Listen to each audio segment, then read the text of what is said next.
meet my friend John.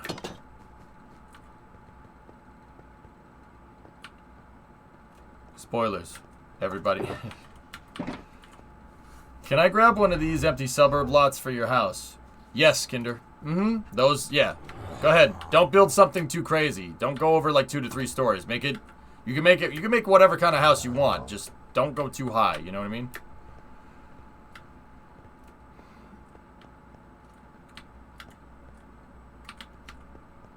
John Spartan. Yeah. Yeah, from the Halo series. John Spartan. All right. Thanks for playing with me, dudes. Break time for me. All right. So we got a couple of speed builds done. I didn't really get as much as I wanted to done. I talked too much. You talk too much. All right. Yeah, Glit Rum. Anyway, let me put on a documentary here for you guys, and this might be a little. I'm gonna put on a longer documentary just in case. I'm gonna take 5 here, and we'll. And when I say take 5, I mean probably. Yeah. Don't worry, I'm good. The stomach ache is my body telling me that you shouldn't got 3 hours of sleep. But see, I'm not the one that woke up at 8:30 in the morning, bright-eyed and bushy-tailed after going to bed at 5. Stupid body, how dare you? How dare you disrespect me in front of company? But yeah, we should have some KSP on the other end here. And yeah. I'll aim for the start Space News at the top of the hour here. You never talk too much. Yeah, I guess. Let me see. People sometimes say I do, but you gotta remember. You know, like, yeah, and I know you know this, Supercraft. It's my job to talk this much.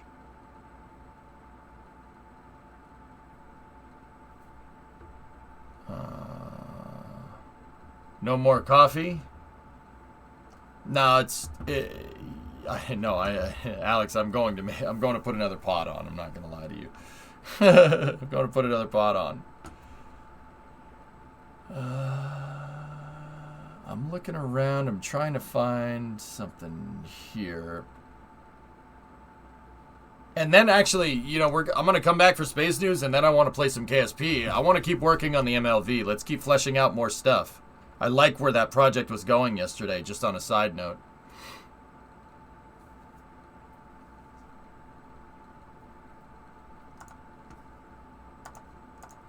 Here, we'll go look around in the National Archives. There's the U.S. National Archives YouTube channel, and it's got a bunch of cool stuff on it.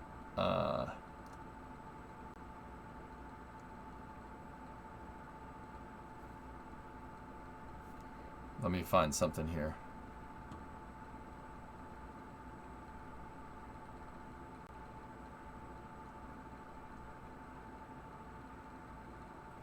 This one is called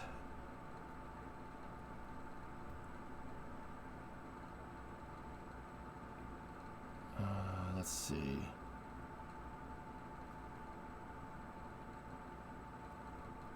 Where was it? I lost it. 8 months to Mars. Gee, I wonder what this one's about. Let me take a look. What is it about? Oh, cool. It's one of these weird 2001 style archival thingamajiggers. Alright, peep it out for me, fellas. I'll be back in a little bit.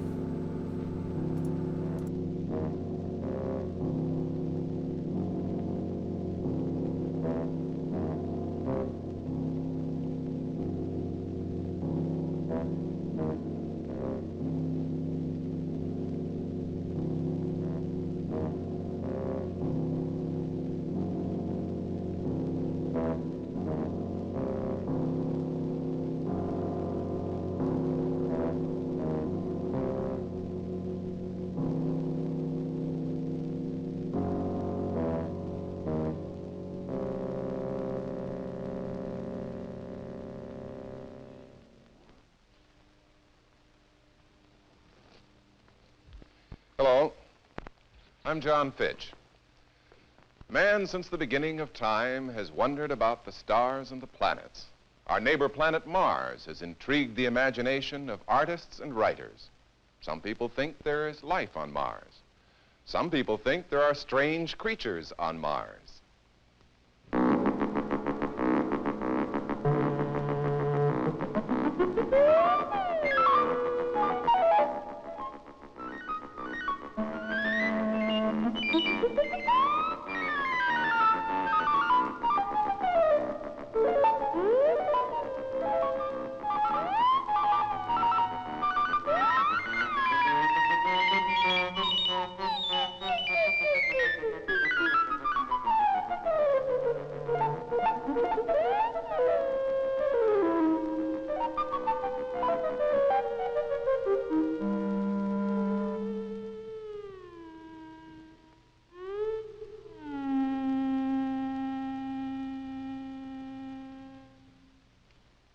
We've been looking at Mars the way artists and writers imagine it, a planet of jungles and deserts, inhabited by monsters and, of course, beautiful women. Well, I'm happy to say that they are wrong. Mars is far more mysterious than that, and far more surprising. This is an example. It's a bit of the Martian weather that we've reproduced for you.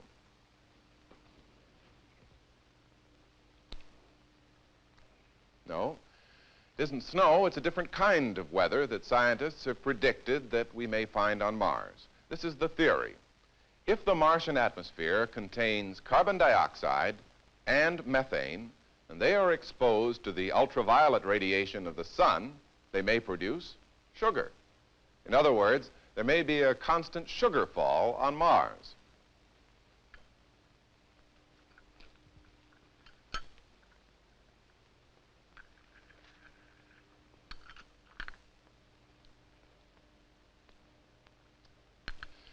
This is not the only reason why the United States has sent a probe called Mariner 4 more than 325 million miles through space for the first close inspection of our mysterious neighbor. Scientists in the U.S. are launching many types of spacecraft to collect important information as their contribution to world knowledge. Among them are scientific satellites which orbit the Earth, and deep space probes, which the United States has already launched to photograph the moon, examine the planet Venus, and now to investigate Mars. Scientists at the National Aeronautics and Space Administration, who direct these operations, have been seeking answers to many questions. Are these really canals on Mars? Are the polar caps frozen water? Are these dark areas vast plains of vegetation? How thick is the atmosphere, and how hard do the winds blow? Does the planet have a magnetic field so that future explorers' compasses will always point north? You notice I said future. The Mars Mariner probe is only the first step in a series of scientific explorations which have been planned to answer the most important question of all: is there life on Mars? The first step is always the hardest, and it was an incredibly complex job sending the Mariner probe to Mars. It was a miracle of engineering skill which is difficult to understand.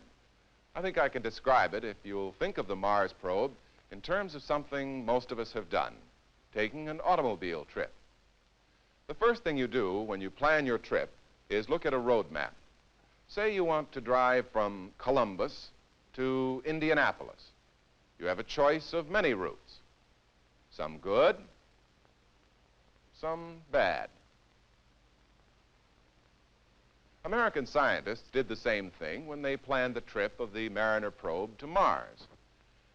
This is a space map of many routes from Earth to Mars, some good, some bad.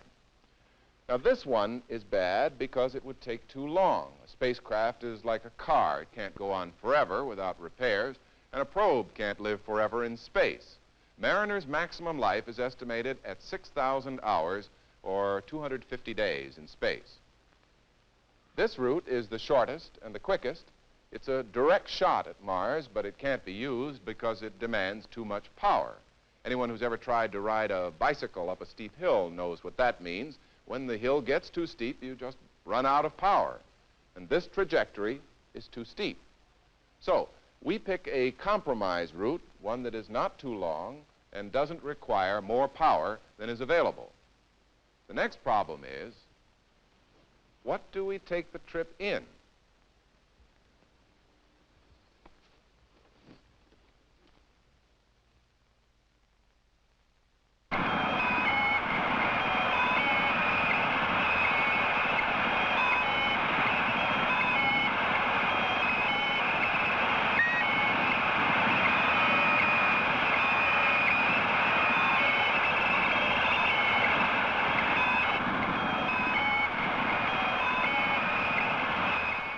This is a model of the spacecraft designed and built by the Jet Propulsion Laboratory in California, the Mariner 4, which has just made its historic encounter with Mars.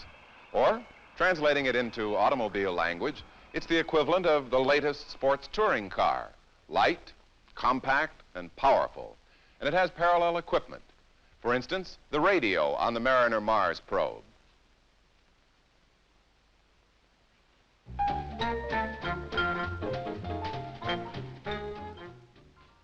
Gas jets for controlling the probe in space. That is, steering it, so to speak. An optical system to see where it is.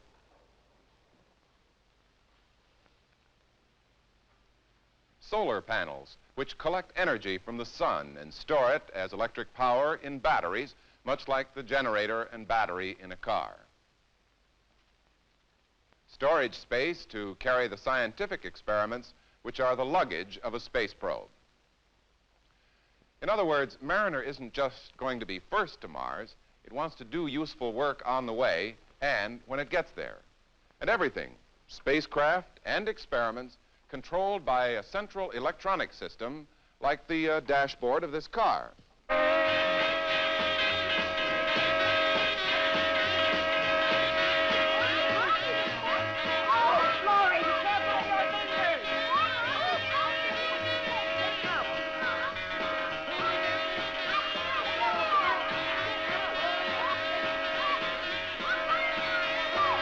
This gear for maintaining the probe in space is nicknamed the housekeeping equipment.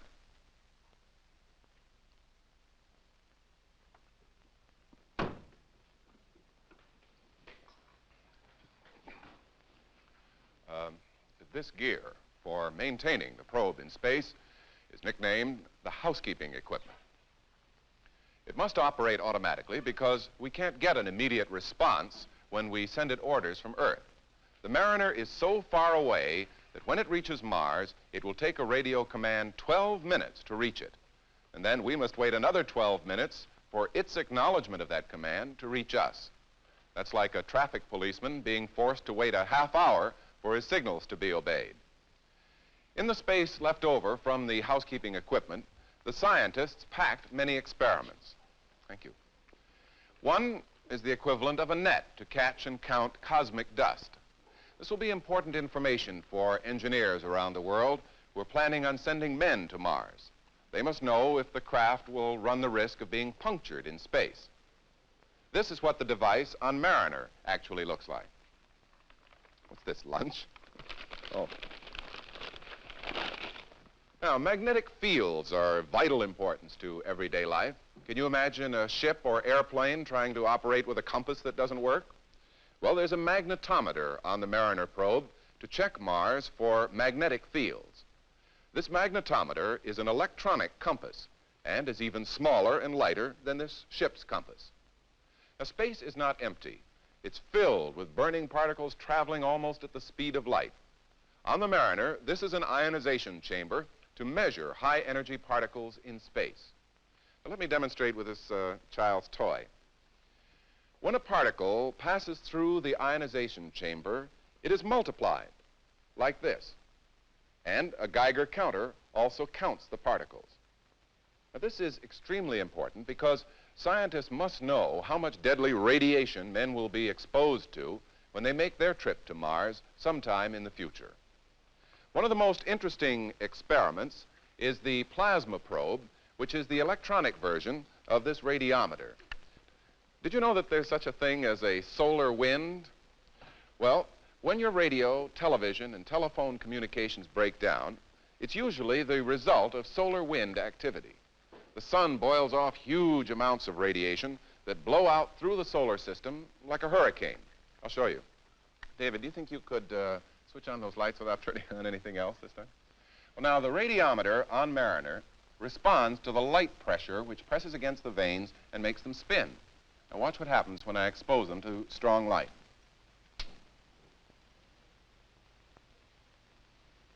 Now, this is a miniature version of the solar wind. Multiply it by the size and energy of the sun, and you have a hurricane of light and high-energy particles blowing out into space. All right, you can switch off the lights. Now, you may not think that radiation is important to space travel, but if the experts at the Jet Propulsion Laboratory hadn't allowed for light pressure, the Mariner 4 would have been pushed off its course by 10,000 miles. This is a very difficult concept to realize that light pressure will be as important a factor in the space travel of the future as ocean currents are in navigation today. And the most dramatic experiment of all, television. Now, this is a studio TV camera. I don't think that will fit into the car, but this TV camera on board the Mariner is much smaller. It will take about 21 pictures. We'll show you the kind of job it was capable of performing as soon as we launch our space probe. Oh, no, I'm sorry. No passengers on this trip. You'll have to wait your turn until about 1980. This time, we're just going to launch the probe.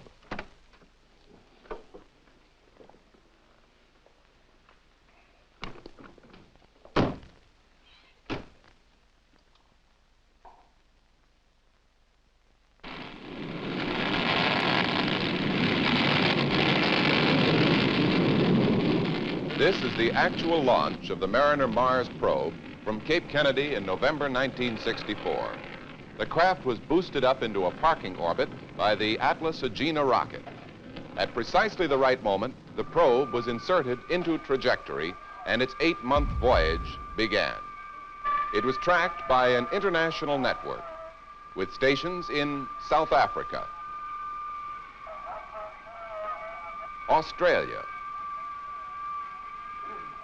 and California. Launching a spacecraft is a lot more complicated than starting a car. I'd better tell you something about the ballistic skill required of engineers to send a probe to Mars. Most people think it's like shooting a gun. You take aim and fire. It's not as simple as that. Engineers had to do two things. First, they had to boost the craft into an orbit that circled the Earth. Spacemen call this the parking orbit.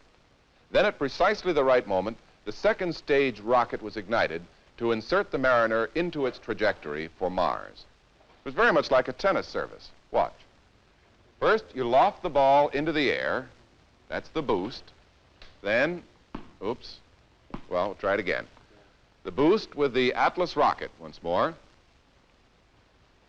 Now, when the ball reaches the top of the toss, that's the parking orbit. Now, boost, and there. You see, the racket hit the ball and drove it into its course. That was the Agena second stage rocket inserting the craft into trajectory. But it isn't over yet.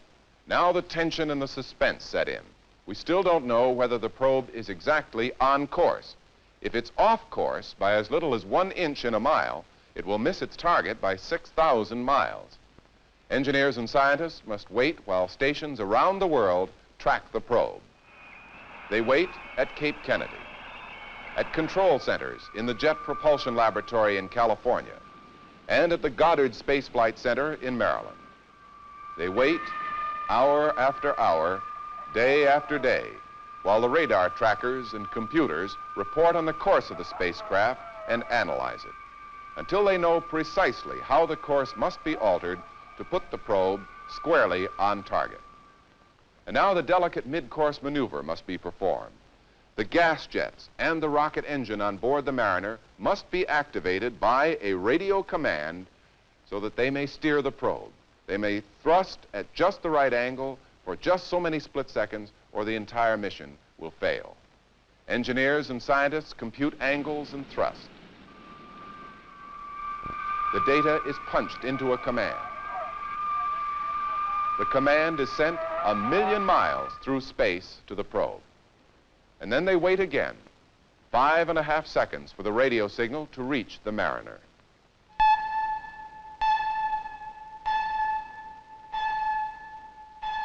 And then another 5.5 seconds for the reply to return to Earth.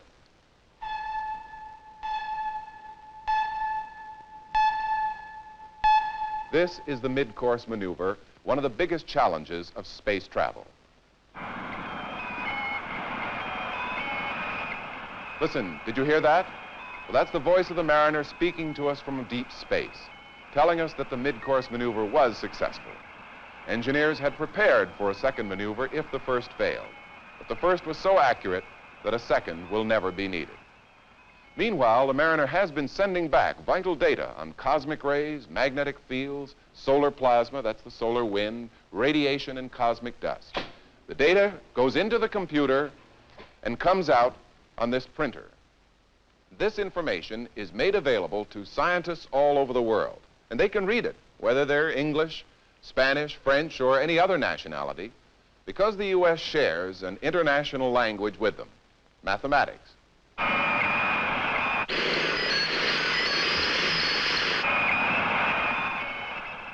Now, did you hear that short burst? Well, that was a command from Earth for the television camera on board the Mariner to prepare to take pictures. The probe is closing in on Mars for the encounter. It won't land on Mars. It will sweep around at a distance of about 6,000 miles while its camera takes 21 pictures. Now, this is the way the moon has looked to man since the beginning of time. It still looks the same to us today, but now we know what all those markings are which mystified our early ancestors. Because 350 years ago, Galileo looked at the moon with his primitive telescope and saw this. The markings were revealed as craters and mountains. It was one of the biggest breakthroughs in the history of science, and scientists are still benefiting from Galileo's great discoveries today. This is the way Earth-based telescopes see the planet Mars. Our best telescopes can't see Mars any better than the naked eye can see the moon. And we're as mystified about the markings on the planet as men were about the moon 4 centuries ago. But we're about to come as close to Mars with a television camera as Galileo came to the moon with his telescope 3.5 centuries ago. The technical skill required to transmit these pictures back to Earth was truly impressive. Each picture consisted of 200 rows, each made up of 200 dots, much like the half-tone photographs that are transmitted by wire photo and published in newspapers.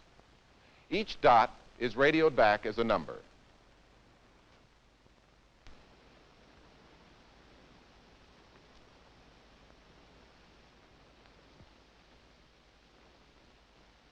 Each number runs from 0 to 63, designating varying shades of blackness, transmitted as bits of information, 6 to a dot. The numbers look like this when they come in, and it takes 8.5 hours per picture.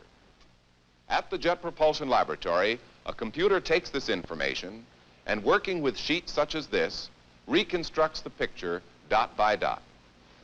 This is man's first close-up photograph of another planet. Scientists who have examined Mars through telescopes are praising them for their clarity. These are 30 times better than any photograph yet taken. Looking north from the Martian equator, it shows a bright 200 by 600 mile area on the rounded edge of the planet.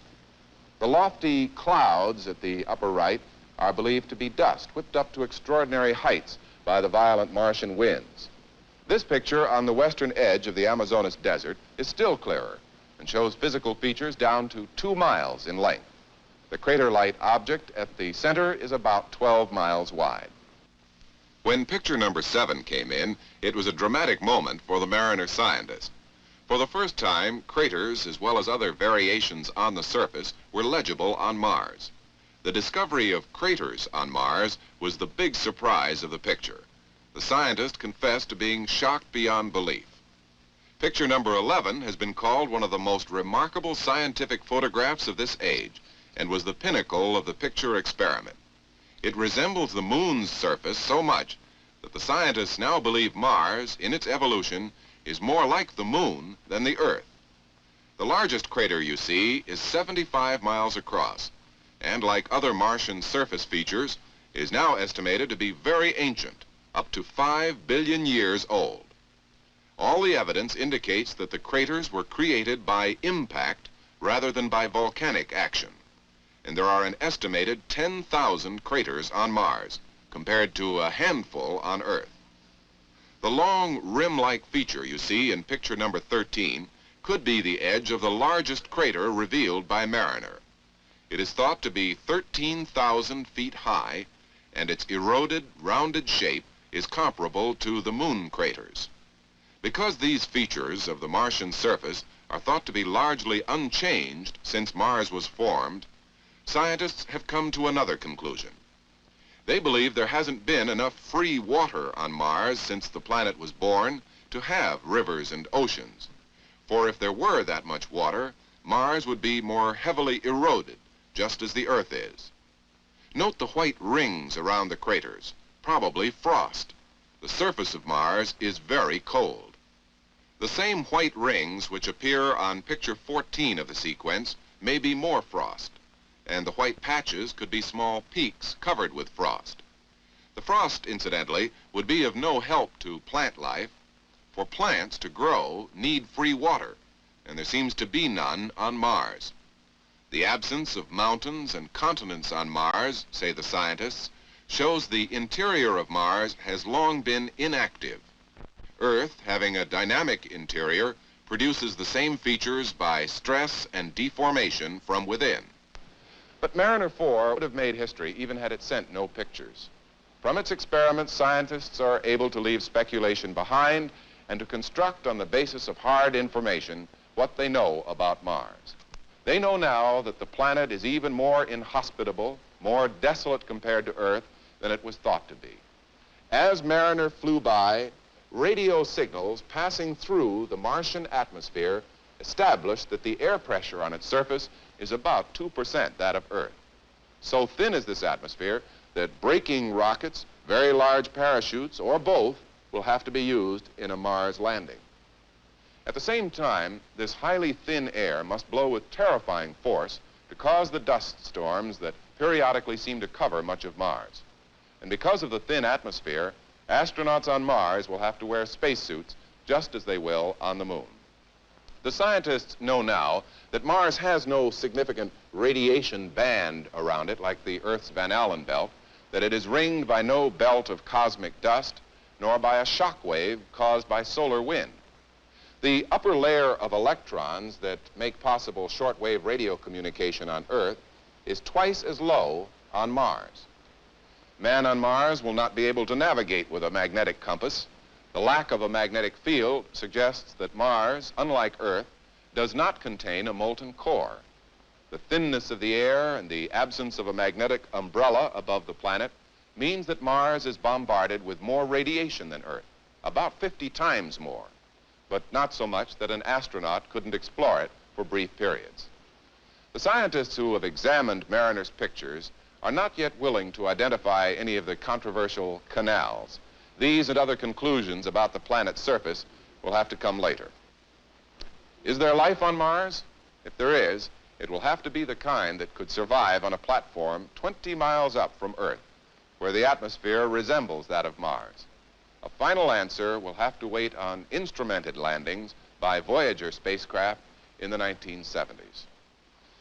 More information is still to come, but Mariner 4 is already the most successful and important feat of the space age, as well as one of the most brilliant engineering and scientific achievements of all time.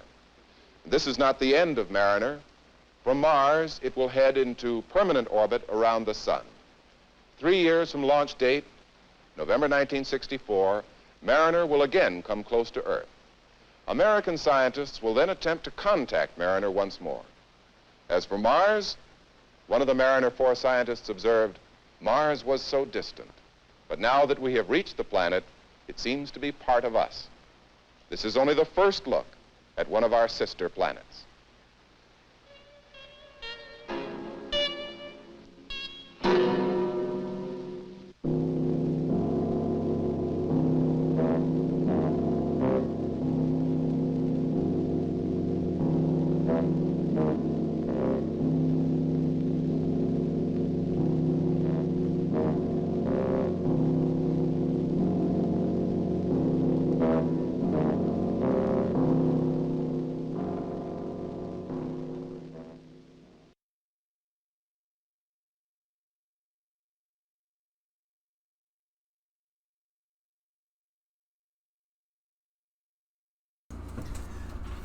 Sorry about the audio troubles from that thing, fellas.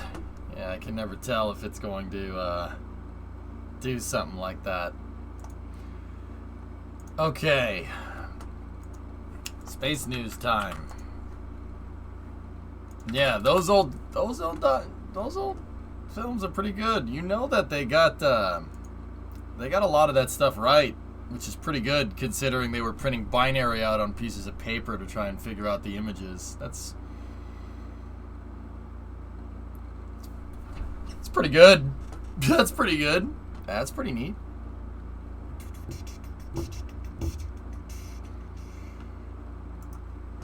Alright. Let's see. Let's look around. Let me find some stuff here on the Twitterers and maybe some other places. We know a lot more about Mars now than we did before. I mean, but yeah, and I suppose, but the fact that they knew all that stuff in like that film was from like 1962. They were like, oh yeah, in the future in 1964 we'll know more. It's like, okay.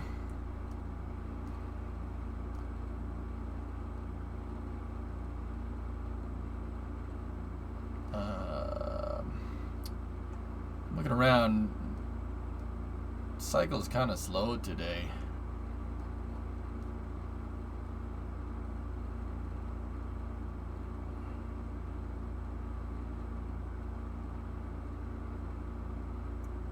Yeah, T-Man, we got that. Yeah. I'm just looking around.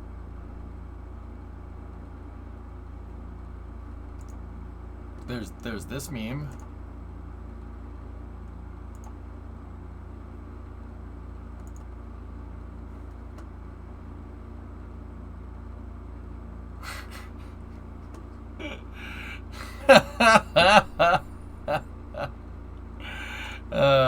Okay, I'm the only one that thinks that's funny, huh? All right, cool. So, yeah, I guess we could start there. The FAA did delay the programmatic assessment again. I had a long thing about that yesterday, so I'm not gonna make that big of a deal out of it.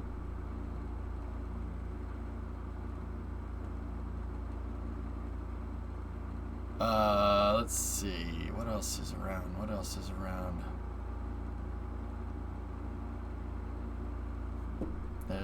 Feed's mostly just stuff about the NFL, and I mean NASA Spaceflight's fleet cam, or not fleet cam, McGregor cam, which is cool. That's pretty neat. Yeah, here I guess we'll start with this. So the there and back mission from Rocket Lab is the one where they're gonna try and capture that first stage. That got moved out to May 2nd, so my other day off. You know, that's good. That's when Brimo gets home. So, you know, I have a feel they haven't said the time, but I have a feeling that's just purely coincidental that it's going to probably they're probably going to want to launch it right when Brimo's flight gets here. I just have a feeling that it's going to happen, you know? Oh, it seems that McGregor Live is ruffling some feathers. Mid-air capture, are they insane? Electron's light. It's made out of carbon fiber. Very light. It's like as light as a fairing, right? Yeah. You can catch that with a helicopter, sure. It might delay again. Yep. Is it, Devlin? Yeah. Interesting.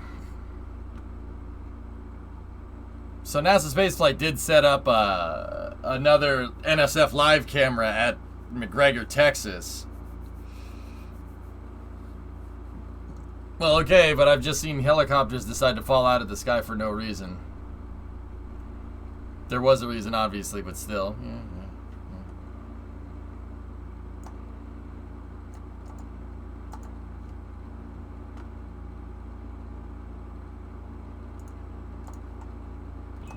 Oh, you got gifted a sub from Hokie. There you go. Some words were shared internally about efforts related to that stream. Oh. Ugh. You think they want perfect weather because that's your first try?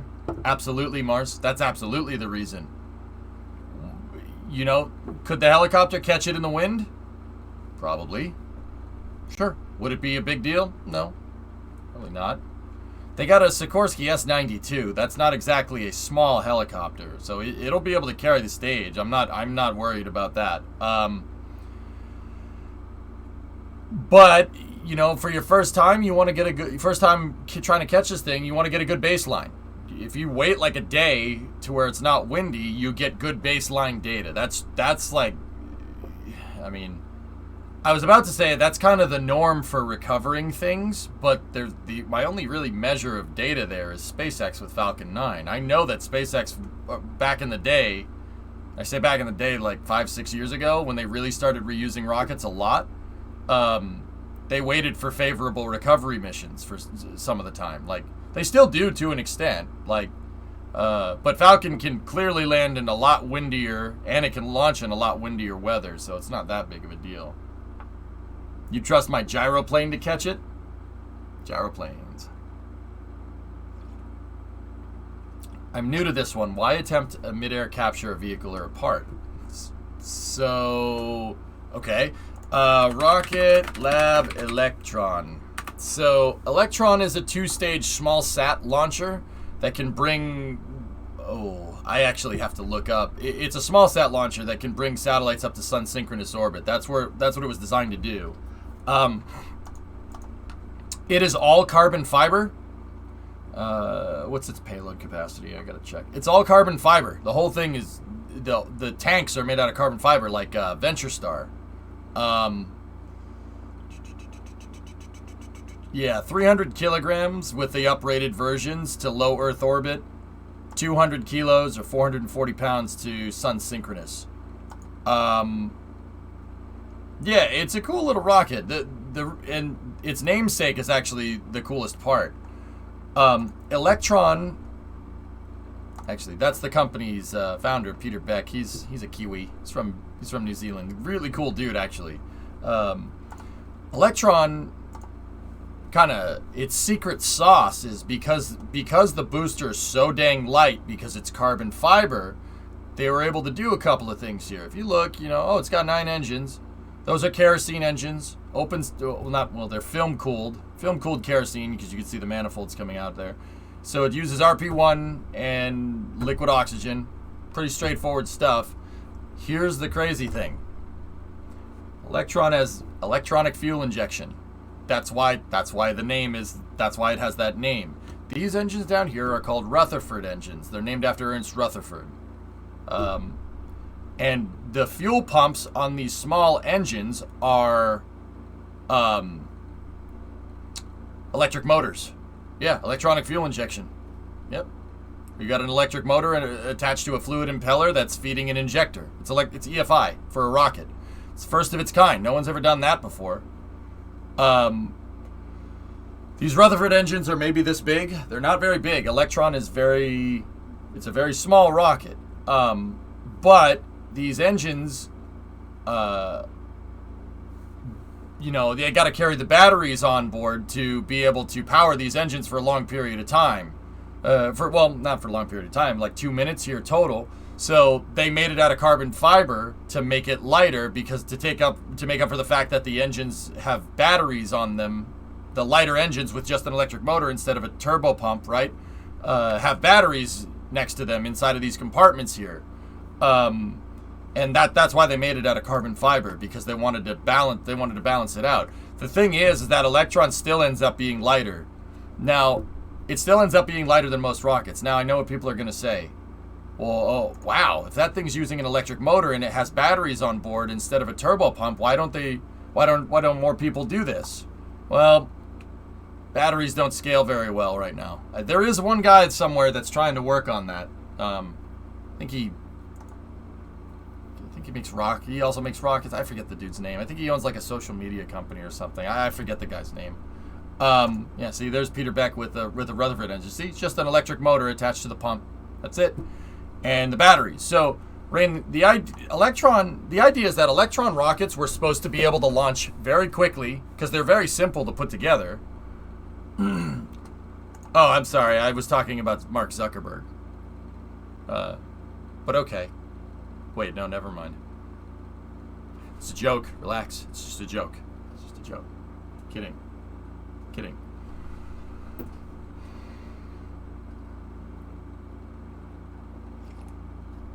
It was just a joke. It was just a joke. The absurdity of that whole situation is what makes me laugh. It's just absurd. What's going on? Anyway, so this thing actually ends up being really light. The first stage has very low dry mass because even with the batteries and the electric motors, the engines are still really, really light comparatively. And because it's carbon fiber, it also is extremely light. You have a really low dry mass here. And Rocket Lab was originally just supposed to build a bunch of these things and launch them, and they weren't even considering reusability. They weren't considering it at all, Rain. So what they ended up doing is they started launching a lot, and they upped their flight cadence. You know, Rocket Lab, I forget how much they did. They did a good amount. They were launching like once a month or something, and, you know, they still kind of do, right? But they used to as well. Anyway, and they were looking at the telemetry on the first stage after it separated, and they figured out that the first stage was making it down.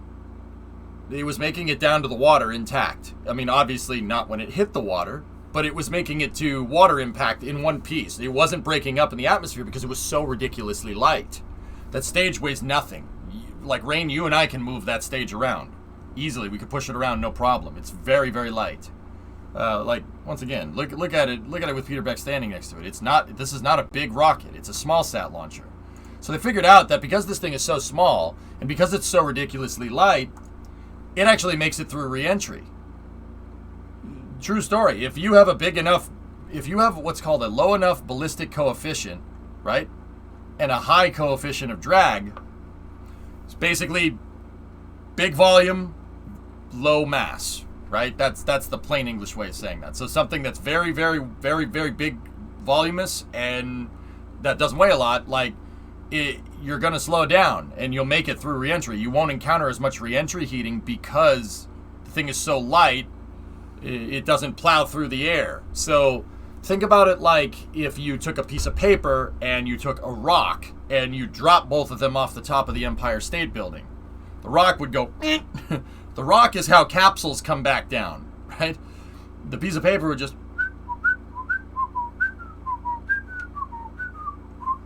And it would take a lot longer to come back down. That's basically what their first stage was doing, was because it was so light. So they were like, getting through re-entry is the difficult part. It wouldn't be that hard to go and recover them. It wouldn't be that hard to go recover them, so that's what they did a couple of times. To prove it, they put a parachute out on an Electron booster last year, and they brought one back down. That thing has been to space. See that? Was Beck holding that rocket engine? Yep. On Tim's video, he moves it super easy by itself. It's carbon fiber. The thing is super lightweight. It's so light that it decelerates really, really, really, really easily. So you don't get that much re-entry heating. There was clearly some entry heating there because you can see the paint is scored off right there. So yeah, I feel dumb. I didn't know that carbon fiber was rated for vehicle construction and flight considering the pressures involved. So that's really neat. Oh, carbon fiber tanks go back to the Venture Star 20 years ago. Lockheed was the first people to do that, to make a carbon composite tank that was needed for an SSTO project called the X-33. But yeah. If you want to read about the X-33, that's one of the coolest vehicles around, and it's frankly stupid that we didn't get it. But it was not sustainable. Not sustainable. Frick you, man. Anyway, so they actually did get some of these stages back. They got them back, and they recovered a couple that they put a parachute on it just to see if the parachute was good enough to slow it down. And they did they got a boat, and they put this little rack on the boat with a crane, and they towed the booster right out of the water. And they put the chute on the dang thing, and then they decided, like, okay, we'll put the chute on it to see if it, you know, a parachute will work with this thing, and it worked just fine. So,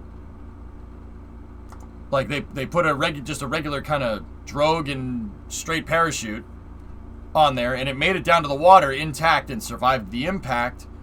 And they're like, all right, cool, let's do this. So what they're going to do is they're going to switch the parachute from just like kind of a conventional parachute to something like this. You have a parafoil, so half wing, half parachute. You have a parafoil and then a drogue chute behind it. That'll make it so the booster will go sideways. Instead of just going straight down, this parafoil will make it fly sideways. And then they have a helicopter that has basically a hook on the end and a string. And the helicopter flies the string into this rope that's behind here on the drogue chute. And the helicopter will snag that line. And then when the drogue chute gets pulled up, the parafoil folds in. It's actually a really interesting bit of parachute rigging. Here, I'll show you the video.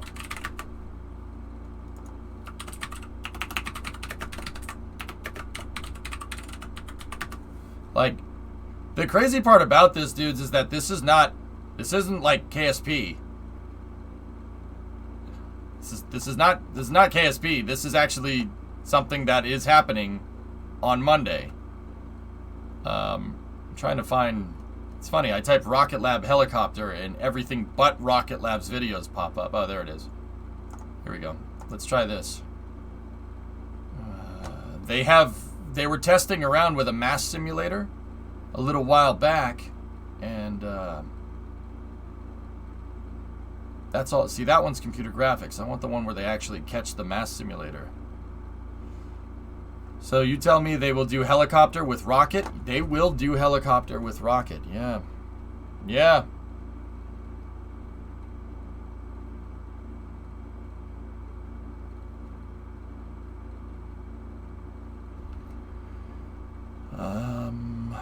I'm trying to find it. Mid-air recovery 360, mid-air recovery demo. Here we go. Prepare for epic music. Did you guys know that they did helicopter on Mars? Yeah, Rain, this isn't really anything new, believe it or not. They used to, early spy satellites used to jettison pod-shaped film canisters after they took pictures. And they would come down in a little pod that's about, maybe that has the payload capacity of like the size of a basketball, maybe. They're little tiny guys. And they would come down, and they would have a drogue chute, right? And then a regular chute. And then they would snag them with airplanes. They would snag them with C-130s. Yeah. C-130 would have a tow strap like this, right? And they would just pick it up. So this is the drop helicopter. That one has a mass simulator it's just basically a big punching bag that's about the same mass as an empty Electron rocket. And then this helicopter on the left has the hooking mechanism. So check this out. Oh no! Did you know that 10 plus n is equal to 11 plus 11? 10 plus 10 is 20. 11 plus 11 is 22. That's terrible. 22-month reset, though.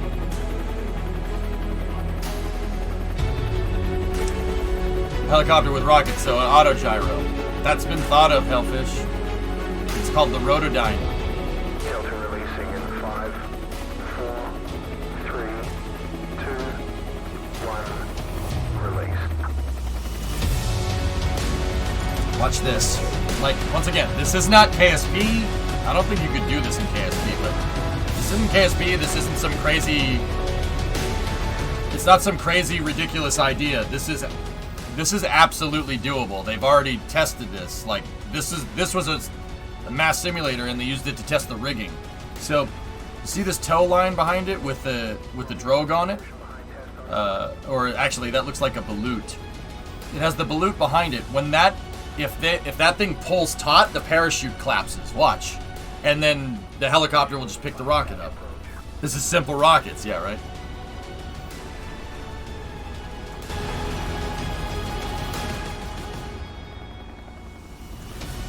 See? The parachute folds in.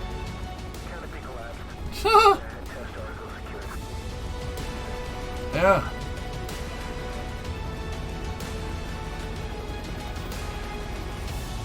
Yeah, that's not graphics. They actually did that, and they're hopefully on Monday they'll do that with a real Electron that's been to space.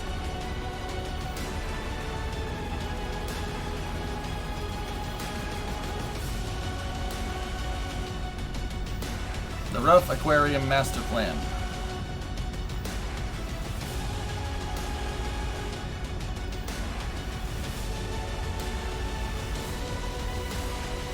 Do everything but the parking lot for now, Lenprod.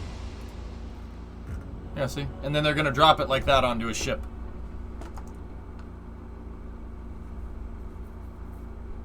Yep. They did rocket in New Zealand. They did. We've gone from using the rocket's own engines to protect it during re-entry to snagging reusable rockets with helicopters. Yep. And Rain, if, you didn't think that was enough with reusability, ULA, did you hear about the launch contract? And this isn't space news. This is something everybody else, kind of already knows if you've been keeping up. Amazon, so you don't. Okay, so Amazon, at the 37th Space Symposium a couple weeks ago, literally announced the largest commercial block buy of rockets in history. Amazon bought $10 billion worth of launch vehicles over the next couple of years to launch their Amazon Web Service Internet satellite constellation called Project Kuiper, right? They bought 38 launches from ULA. 38 launches from ULA. They bought 15 New Glenn launches from Blue Origin, which is, I guess that works because they are two separate companies. And then they bought 15 more Ariane 6 launches from the Europeans. So,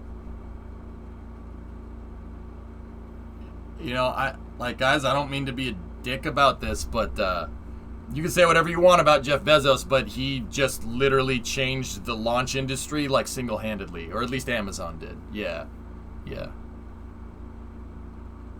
Do you think they bought it from ULA to apologize to them for the delay? I mean, I don't know, Alleviate. So, Rain, how that pertains to reusability is obviously New Glenn. New Glenn's first stage is reusable. I'll get back to you on the second stage, though. I'm not sure if that second stage is reusable because there's kind of been whispers of that going around, but I don't know if that's a thing or not. And also, Tori Bruno often on Twitter would say something along the lines of, we could do reusability with our rockets. Excuse me. We could do reusability of our rockets if there was a market for it. He always made sure to mention that. If there was the market for reusability, we would do it. It only makes sense if there's a lot of demand for rockets. And he's right. For the most part, he's right. Which leads me to believe that he's probably known about this. He's the one that probably orchestrated this whole deal and literally made his company $8 billion richer or something. Or I don't even know how much ULA is getting of that $10 billion. But ULA, Tori Bruno immediately is like, oh yeah, no, we're going to reuse stuff too. Yeah, so Vulcan is going to do smart reuse. ULA is building another mobile launcher and another vehicle integration facility for Pad 41. They're also building another rocket transporter ship, and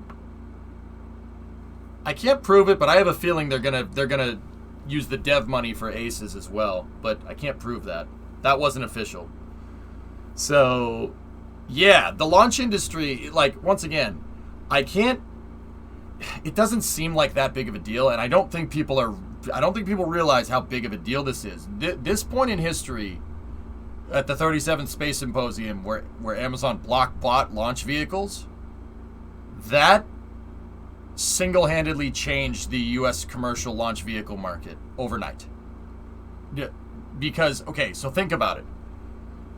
Hear me out here, all right? ULA, with Atlas V, with Vulcan, with Delta, there's no point in trying to make those reusable. They can launch just fine. They can make just the same amount of money because the demand isn't changing or wasn't changing at the time. They can make the same amount of money launching with an expendable rocket as they can with a reusable rocket due to infrequency of flight. Like, if you only fly 5 times a year, why the heck do you need to make it reusable? If anything, the cost would go up. You'd make less money doing that. I understand that. Businesses are there to make money. I get it. But also there's SpaceX. But also I get it, right? So nobody wanted to, the Europeans didn't want to try reusability. I don't even know if they're going to do it. They didn't want to do reusability. The Russians don't want to do reusability. They have like 1 or 2 rockets that could be a demonstrator. China is kind of like, yeah, maybe, but most of their rockets, actually all of their rockets are expendable. So the Europeans, Russians, Chinese, most of our rockets here, everybody was operating expendable, and everybody will be operating expendable until would have been operating expendable until this announcement happened. This announcement now gives you the development money to basically go at reuse because you need to go at reuse because of the demand. So why do I think this is going to change the launch industry? This is the shift to reuse. Because now they're going to figure reuse into Vulcan's design. Now they're going to figure reuse into New Glenn's design. The Europeans are still doing expendable rockets because they choose to be a decade behind, I guess. Now, Ariane 6 is a good rocket. It's a good rocket. It's just there was, once again, no market for an expendable vehicle, for a reusable vehicle, so they said, screw that. Why are we doing that? Right? So now you're going to, because they needed to incorporate reuse into the engineering, that's going to become the norm while they're launching all these satellites for Amazon, right? That's going to become the norm. And guess what? They ain't going to switch back to expendable just because the demand might go down again. They're not going to do that.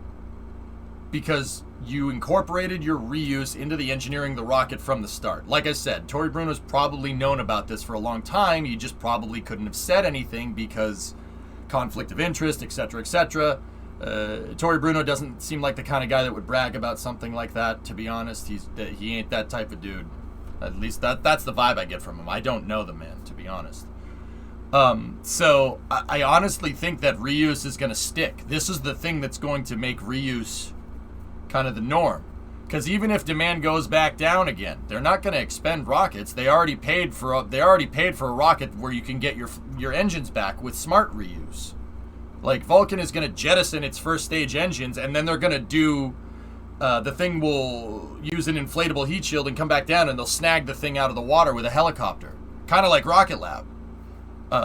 You're already paying for all of that. You already paid for all of it. The operating cost is nothing, so it's going to stay reusable for a long time.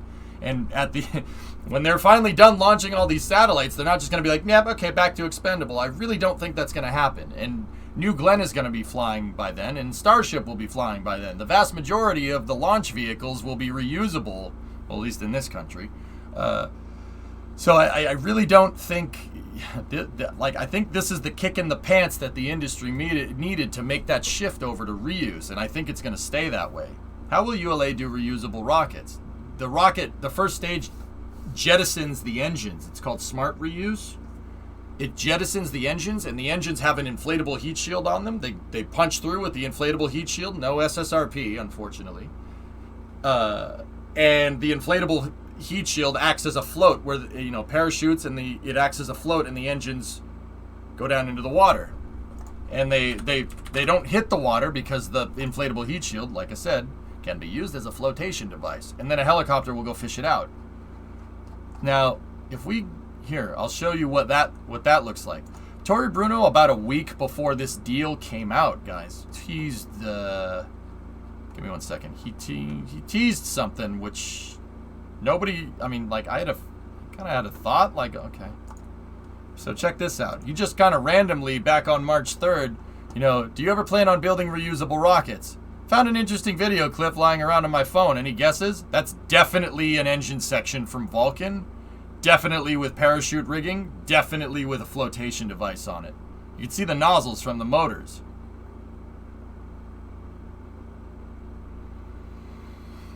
Is NASA still prototyping, he said, heat shield technology? Yeah. Yes, they are. They have, it's not the low-density supersonic decelerator. I forget what the name of that project is. How did Tory become the CEO of ULA? He was appointed by the ULA's board of directors in 2014. Yeah, see? Look. The Vulcan engine section. Guys, we've watched ULA's videos. I said this, like, I'm not trying to toot my own horn here, but I just want to, like, I'm trying to demonstrate that if you sit there and you pay attention and you look at the engineering, right? When ULA first started teasing footage of Vulcan, right? When they first started teasing pictures of Vulcan, like, going together, I said that the aft end of the rocket it's a very strange thrust structure. The thrust structure doesn't look like any other rocket. It doesn't look like Falcon. It doesn't look like Delta. It doesn't look like Atlas. They made it in a very, very, very, very particular way where the engine thrust structure attaches to the body of the rocket via 4 bolts. And I'm sitting there, I'm like, that's got to be for smart reuse. It's got to be. It's got to be for smart reuse. No, why would you design... I'm telling you, you got to look at the thrust section. I'm trying to find it. It's a very strange way of putting it together. I got to find ULA's footage of them putting Vulcan boosters together. It's around here somewhere.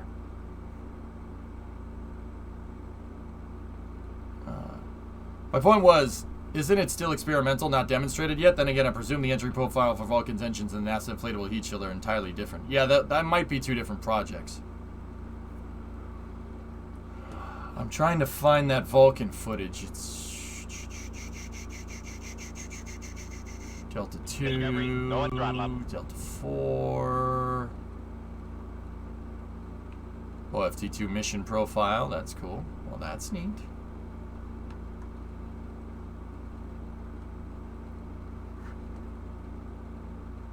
Hokie gifted a sub to No Mr. Bond. No Mr. Bond. Yep, there it is. Thank you. Look. So guys, check this out. That's the engine mount right there. You see they're putting the engine on. Look at how Vulcan's... Look at Vulcan's engine attachment system. There's a huge crossbar right here. A huge crossbar that connects the 2 engine mounts together, and then you have 1, 2, 3, 4, and then there's 2 kind of side struts here. I'm sorry, it wasn't 4, it was 6, that have a bolt going through them. The engine section is only held on with 6 bolts, and there's a gigantic crossbar between the engines? What? That's a very strange way of doing that. I said that at the time. I'm like, that's got to be for smart reuse. It's got to be able to jettison, right? So 6 explosive bolts, you pop it off, the whole engine section comes off.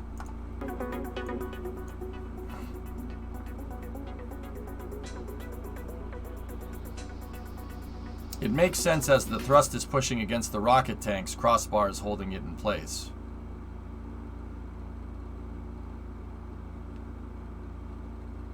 Yeah. Yeah, okay. See? Look at it. There's just a couple of bolts holding this all together. The entire engine section. And look, there's a flange. There's a pipe that comes from the tank, and then there's a flange, and then another joiner right here that just happened to be at the point, like right around the point where it disconnects. I saw this stuff. I'm like, yeah, that's designed to pop off. It has to be. You don't design something that's not designed to be easily removed with just 6 bolts. That's not how that works. Nobody ever does that. Nobody does that way. So smart reuse pops the engines off, and the engines parachute back down and land. Yeah. You lose the core, but whatever. The engines are the most expensive part of a rocket. Guys, the propulsion systems on a rocket probably, I mean, I don't even know how much, like, in terms of percentage, it's over 50% of the cost, easy. Those are the hardest things to make, so they get their engines back. And that's their reuse. Hey, whatever, you know what? It's reusing stuff. It doesn't matter. So, I said it at the time. I'm like, that's the engine section being popped off. The way they have the crossbar hooking the 2 engines together, no one makes the thrust structures don't look like that. Falcon 9s does not look like that. Atlas doesn't look like that. Delta does not look like that. They're not on a big crossbar that's bolted together like that. It doesn't look that way. And then Tory Bruno teased this. It was a drop test for smart reuse. Could we do it in KSP smart reuse? Yeah, of course.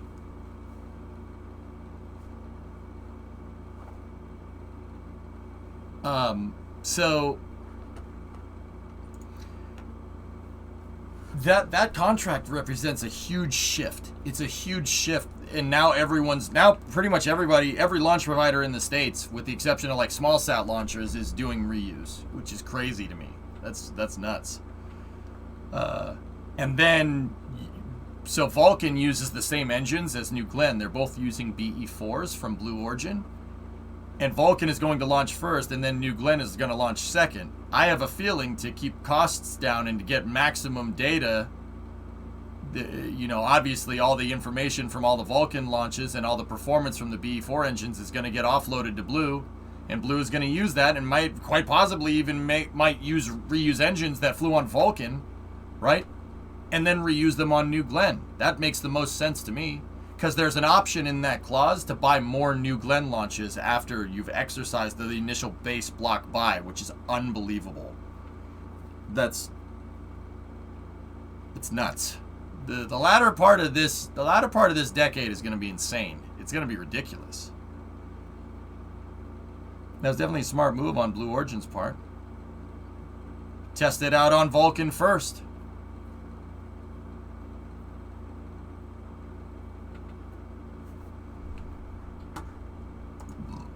Another cursed rocket.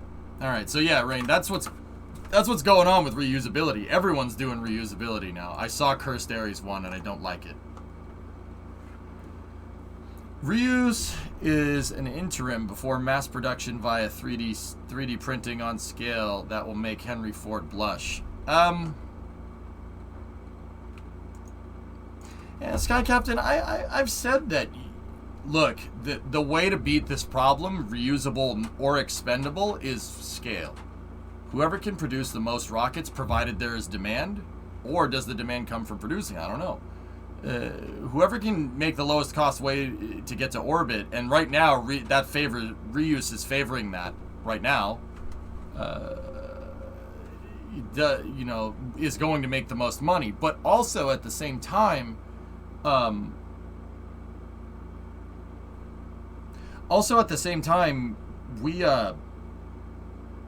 you can attack that problem with an expendable launch vehicle. Sorry, I lost my train of thought because I didn't get much sleep. My brain's like mush today.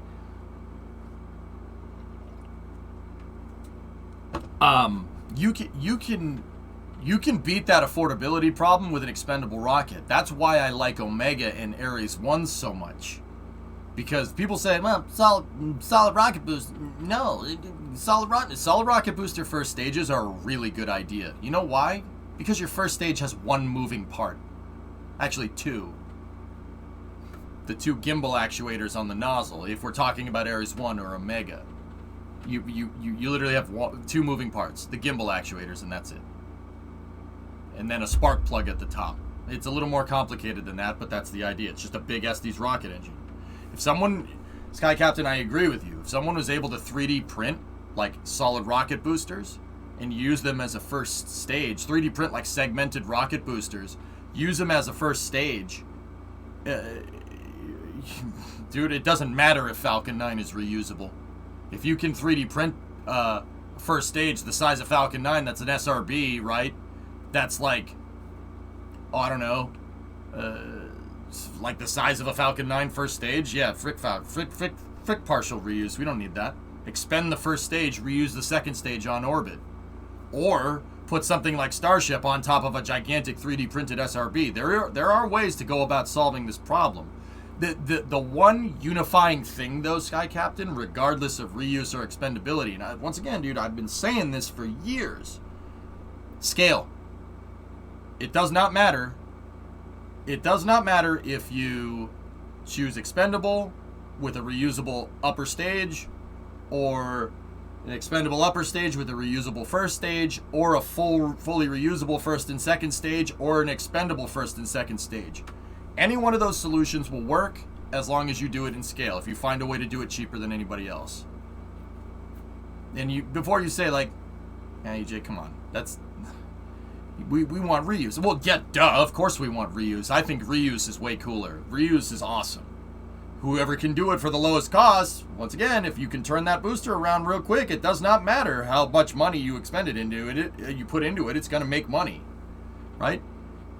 If you're fully reusable booster that you can fly like a bajillion times before you even have a problem, right?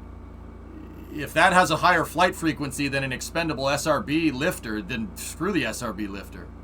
But the point that I'm trying to get at is that it does not matter if you're using an expendable vehicle, reusable this, expendable that. It does not matter. You got to do it in scale. Look at cars nowadays. Here we go. Here's EJ going with the car analogies again. Look at cars nowadays. Are cars nowadays designed to be fixed? No. You drive it for 100,000 miles and then you throw it away and you buy another one.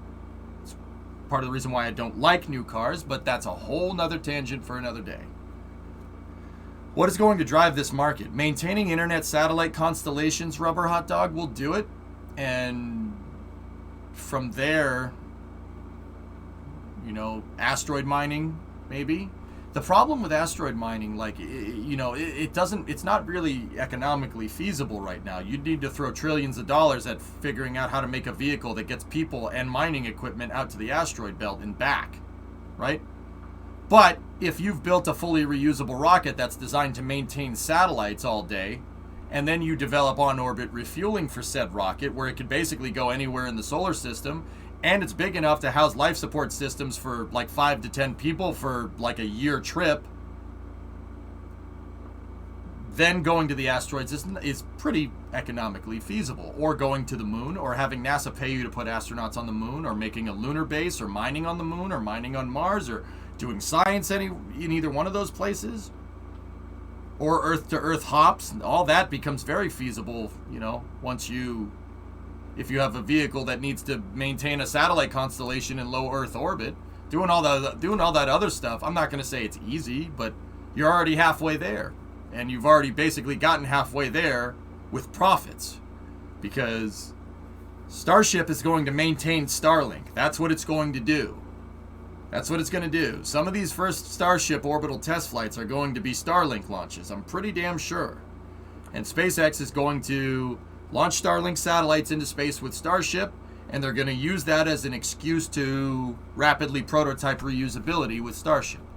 And that way, if they achieve high frequency of flight, even on the rate of Falcon 9 right now, which is like, once every couple of weeks, with Starship, they'll have enough data to be able to human rate that thing in a couple of years. 2025, 2026, which is right around the time where humans are expected to go on to Starship. Just saying.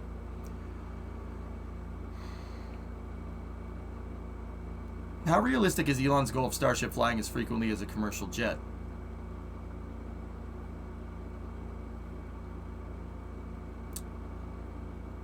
Like I said, on a scale to make Henry Ford blush. Yeah, Sky Captain, I agree. Scale is the big. I'll answer that question in a second, Olivier. Scale is the big thing, and Sky Captain, I agree with you on that, but I disagree on it being like expendable vehicles. I'm partially agreeing. It could be reusable, it could be expendable. It could be either one, because you can do both of those things. If you have a cheap 3D printed reusable vehicle, well, that means your 3D printer doesn't need to work as much. You know what I mean? And that, well, coincidentally, there is a company trying to do exactly that right now. Relativity, headed up by a guy named Tim Ellis. They're trying to 3D print reusable rockets and expendable ones. So I agree with you.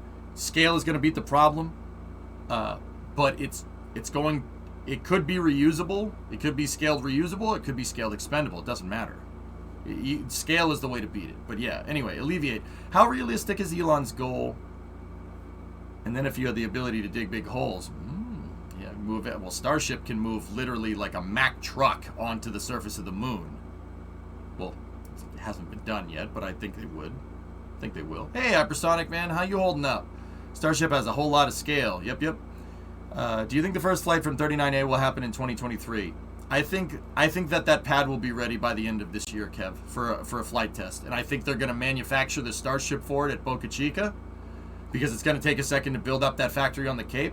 And I think we're going to see a Starship make its way across the Gulf via a barge. They're going to drop it off at the turning basin at 39A, take it down to the pad, and shoot it off into space by the end of this year at the rate SpaceX is going at. And how do I know that? I literally check on their pace every single day and have been for the last 5 years.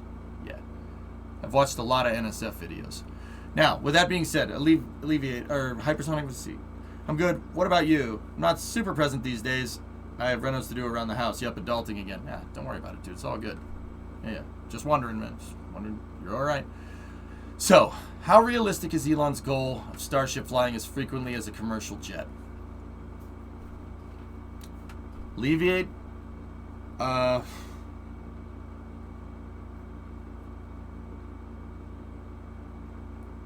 Well, if SpaceX didn't exist and somebody asked me, say, let's just cast... Okay, so think about this for a second. There's a parallel dimension where Constellation didn't get canceled, all right? SpaceX is not that... Well, SpaceX would have been a thing anyway, but that's another story. Say SpaceX didn't exist. Say they went belly up in 2008, right? And Elon Musk is just a car salesman nowadays. I don't like that future, but anyway, I digress. So...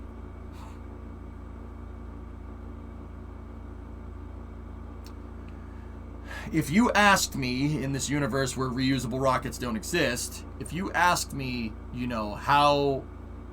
how easy would it be to make a fully reusable rocket, I would say, despite SpaceX existing in our universe here, it's a matter of money. It's a matter of money. Seriously. Look, engineering first and foremost is about application. Okay, what are you trying to do? Not why did you do it? What are you doing? What are you trying to make? What are you trying to get done? Can we make a fully reusable launch vehicle? Can humanity do it? Sure, absolutely. It's going to be expensive, but we could do it. All the technology for that exists already. And you know what? Even if SpaceX didn't exist in this universe, the space shuttle still proved that it can be done. Now, I will still contend to say to this day that the space shuttle was poorly managed, but it is a really good launch vehicle. I think that's a fair take on that, but whatever. Can it be done? Absolutely. Oh yeah, if you can throw enough money at the problem, but not blindly throw money at the problem, right? If you blindly throw money at the problem, nothing will get done because there's no accountability. You have to have a clear goal, and that's what I mean about what are you trying to do. The Apollo program had a clear goal, and that clear goal basically defined the scope of the project. And people knew it was going to be expensive. They knew it was going to be expensive. They knew it was going to be, and then I think everybody got a little bit of sticker shock from it. But and then they said, "Oh, no." So they knew it was going to be expensive, and they did it. Had a clearly defined goal. What are you trying to do? Get to the moon and back. That ended up being a little bit expensive, right? So, Apollo program is a good example of throwing money at the problem correctly. Okay, SLS on the other hand is an example of not throwing money at the problem correctly, but that's another story. But I can cite different examples of what's good and what's bad. I've done it many times. Long story short, alleviate, all the technology exists to make a fully reusable launch vehicle. I think the one Achilles heel here. We can get stuff back from space. The space shuttle proved it. And Apollo capsules can bring stuff back too. You can make a fully reusable capsule. The point that I'm trying to get at here is that it's not something that's outside of the confines of physics. Yeah, of course you could get it done. How much money are you willing to throw at that problem? I think the real Achilles heel of trying to make a fully reusable launch vehicle is propulsion. Reusing rocket engines go through a very, very violent time when they're on. Rocket engines don't like that. Physics is unhappy when your rocket engine is rocketing. Physics is going to try everything in its power to break your rocket engine. And sometimes it does happen. Getting our propulsion understanding and experience over that hump to be able to just fire a rocket engine off and use it on the level of an airplane is going to take a lot of cash. That's the thing. Is the dream of building a fully reusable launch vehicle that can fly every day like an airplane doable? Yes. Is it going to be expensive? Yes. Yeah, it's going to take a lot of money.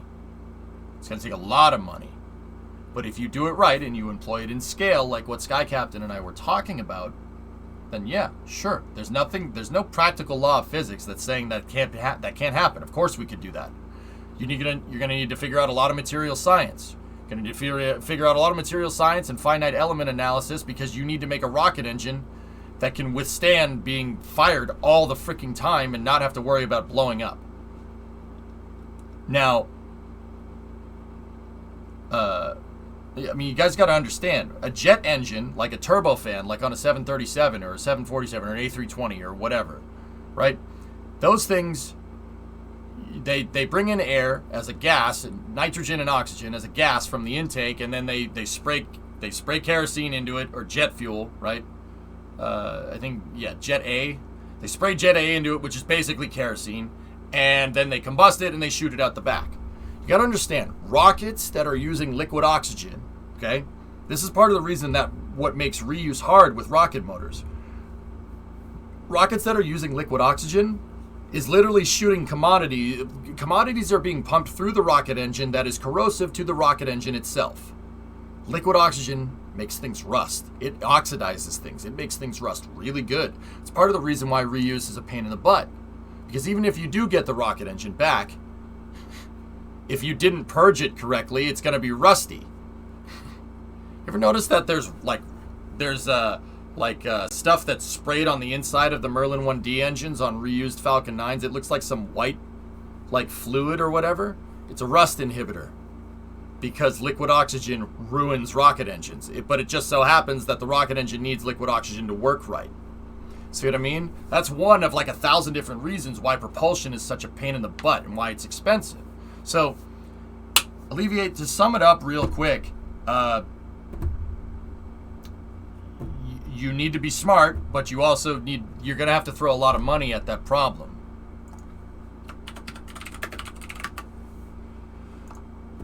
Fortunately, the guy that's working on solving that problem just happens to be one of the richest people on Earth. Wario. Remo! You said yes to a dress? Oh, well, that's nice. Yeah, Dave, pretty much. Still, some Falcon 9 boosters have as much mileage as your car. Yes. Oreo, stop Italian hate, okay? Stop Italian hate. No, Alleviate, here's the thing. I see a lot of people in the spaceflight community say, like, oh, Elon just spent $44 billion on Twitter. Why doesn't he pump $44 billion into Starship? Blah, blah, blah. You know what? $44 billion is overfunding for Starship. Believe it or not, that's way too much money. Dumping $44 billion into SpaceX's coffers right now is literally pissing your cash away. One, because this is what I mean about spending money, and this is what I mean about you have to throw money at the problem, but you have to make sure you know what you're doing. $44 billion is way too much money. That's way too much money. Okay, rocket science is hard, but it's not $44 billion hard. No way. And, how do I know that? Well, let's take one of the most complicated rockets ever devised by man, the space shuttle. How much was the cost per flight, total cost involved? $1 billion per launch? That's taking into account all the maintenance fees for the pad, everything. Building a shuttle stack and putting it out on the pad, and then the operations of the mission was like $400-500 million a pop. That's the most complicated launch vehicle ever devised by man. I will say that the space shuttle is way more complicated than the Saturn V. Yeah, well, yeah, it's pretty damn complicated comparatively. Maybe, Endo. Hey, Panox, 19-month resub. I appreciate that. Yeah, right, caveman? Yep. So, one might say that spending $44 billion for social media is pissing your money away. That's really not my wheelhouse, Swishio. I don't know. I can speak to you about rockets. I don't know how much Twitter is worth. It's valued at $44 billion, I guess. I don't know how much Twitter's worth. I know how much it costs to do spaceflight, though. That's my wheelhouse. Spaceflight economics I'm pretty damn good at. So with that being said, like, even if you look at the Apollo program, the the entire Apollo program, the entire thing, literally going from a bunch of guys sitting out in a field, saying, we got to build a rocket that goes to the moon, to sending people to the moon on a routine basis. Even after, like, inflation, building all the buildings that you needed to, Stennis, Michoud, Marshall, Goddard, Kennedy, all of it. The total, like, cost of the Apollo program after inflation adjusted is like $50 billion. That's for the whole thing. That's like all the missions, training all the astronauts, building out Johnson Space Center, mission control, everything. The VAB, the crawler way, the pads, the mobile launchers, the crawler transporters, all of it. That's $50 billion adjusted for inflation. Now, I know what you're going to say. Well, EJ, you literally just said $44 billion is overfunding. What do you mean? That's going from scratch to a space program. Elon already has a space program. He already has it. You don't need $44 billion for SpaceX at this point. No. There's already billions of dollars being poured into SpaceX. And if Starlink gets operational, there's going to be more billions of dollars getting pushed in. Starlink's going to make tons of money. Morgan Stanley evaluated SpaceX based off of their Starlink satellite plan at like $80 billion for company value. Like, that's how much equity is in that company. Starlink is going to be a cash cow. It's going to literally money printer. Money printer go brrr, only but with a company, right? It's going to make billions of dollars. And it'll well subsidize the cost and development of Starship. They'll literally make it back. Yeah. Starlink can get you internet anywhere. Think about how many people live out in the sticks that don't have high-speed internet nowadays. That's literally in all over the world. It's like 2, 3, 4 billion people. If like 5% of that people buy Starlink, then you've instantly been able to basically cover the costs of Starship.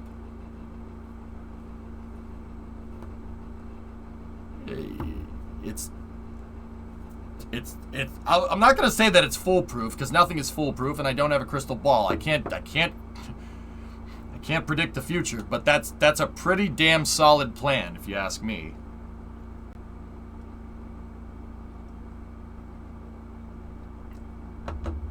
I wish I had seen your face when I told you the thing last night. Any chance you could recreate it for you? It was something like this, Vulcan. What? Something like that. But also, dude, I don't mean to say I told you so, but all these predictions that I have about different rockets doing this, right? All these different predictions I based off of what I see. I don't have anybody whispering in my ear and just spout their opinion as my own and report it as facts, right? You know who does that. A lot of people do that. I look at the engineering, I analyze it, and I understand it. And most of my predictions have been right. I got another one right. We just talked about it a second ago, Vulcan, and I'm not trying to toot my own horn here. I'm trying to demonstrate. I'm trying to show you guys. Like, it's not about me being right. I don't care about that. I'm trying to show you guys how critical thinking and analyzing and really understanding what you've been shown. Because these aerospace companies tease stuff all the time. And there's hints if you know what to look for about what they're doing. The one I just predicted is, I remember looking at ULA putting a Vulcan engine section together about a year ago or something. That video's on their YouTube channel. And I looked at how the engine section was attached, and I'm like, that's got to be for smart reuse. There's no reason why you'd connect the engine section the way that they did. Go look at Vulcan's engine mount. It's very strange. I'm like, nah, no one would design that like that unless it was designed to be detached quickly. It has like 6 bolts that hold the whole engine section on. You can see them. They're on these huge freaking girder beams. I'm like, yeah, that's designed to be detached in flight. Everyone's like, EJ, you don't know that for sure. But also, ULA just decided a year later, out of the blue, that they're going to pursue reusability. No. They incorporated that into Vulcan's design from the start, and we were able to see that. So, like I said, fellas, I take time to sit here and analyze stuff to try and figure out what's going on. And most of the time, we get it right. Sometimes I do get it wrong. And sometimes I miss the hints completely. Rocket Lab kind of came out of nowhere with Neutron. I didn't see that one coming. just to be honest with you. So, thank you, username. The original design for smart reuse has been in the works for years. I just can't wait for the news to actually drop. Yep. Yeah, you can tell. And Vulcan, I'm not, dude, once again, this isn't an ego thing. I'm just some guy that's attentive and looks at things. That's the point that I'm trying to convey, that being attentive pays off. Learning and understanding and trying to figure this out and looking at the engineering and looking at what's being presented to you and use some critical thinking to figure out what they're doing. Different, like what SpaceX is doing or what ULA or Boeing or whomever, right? That's the point that I'm trying to convey. I don't do this to stroke my own ego. Like if I did, I'd be like, oh, I play video games all day. Ha ha ha ha, I have the best job ever. Like I'd say stupid stuff like that. And sometimes I do. But I really try hard to make sure that I take myself down a peg or two. I had a whole conversation about that in Minecraft today. But I digress. When that information comes out, dude, I'll show people.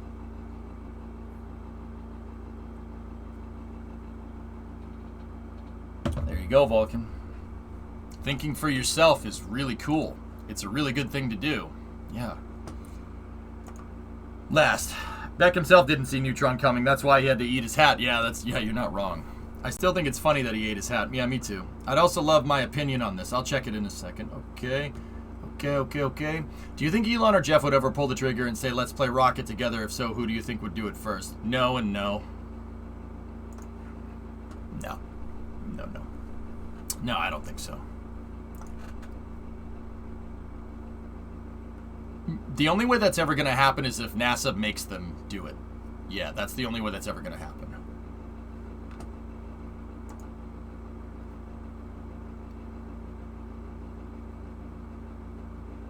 Yep. Trust me, yeah. Vulcan told me about, I didn't have anything to do with this. It was straight up. Vulcan and I say Vulcan and I, once again, it was him, not me, stumbled across a little bit of information. And when the time comes, we'll tell you.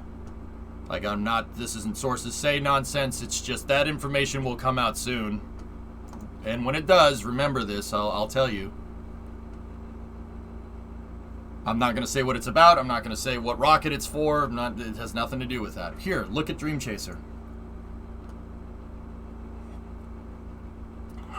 Goalie, the only way that those two will work together, Blue Origin and SpaceX would ever work together, is if they have to. Like if NASA makes them, or if the money is there to work together. That's the only time. And before it's about Dream Chaser. It might be. It might not be. Maybe I'm showing you Dream Chaser for a reason. Maybe you should be attentive and look at it and see if you can figure something out.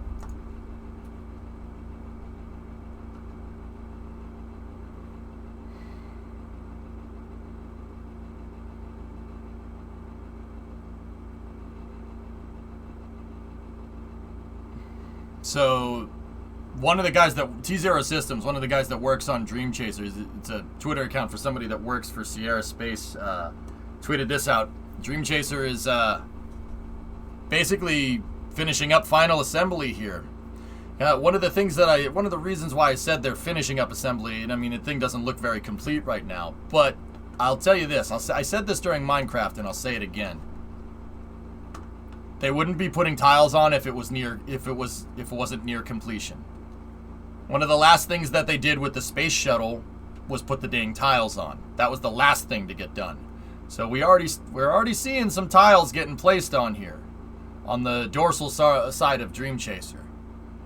So that tells me that this thing is close to being finished. That basically the inside's finished. They wouldn't be, like I said, they wouldn't be putting these things on there if it wasn't. Now, that's also to say that it's not like they can't work on the inside and the outside at the same time. You could do both of those things. They could do parallel processing. That's fine. That's what that's called in the industry. You're doing parallel work. Somebody's working on the ship on the tiles. Another guy's working on the ship on the interior. That is possible. But The tiles are a pretty good indicator that this thing is getting close to being finished. It did come together pretty fast, considering this thing was just a frame a little while ago with a bunch of pool noodles on it.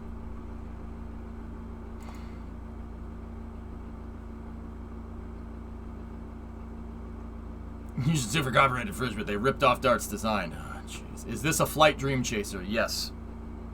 I think I've got it. They did helicopter on Mars. How the hell did you know that? Jeez. TPS is usually near the end of the production flow, just a rule of thumb. Been doing my homework, man. Is that the first or the second one? First flight prototype. I don't know what the serial number for that Dream Chaser is. I know there have been other prototypes that have been used for like flight tests, so similar to what Enterprise was for the shuttle program. DC-101. Vulcan knew it.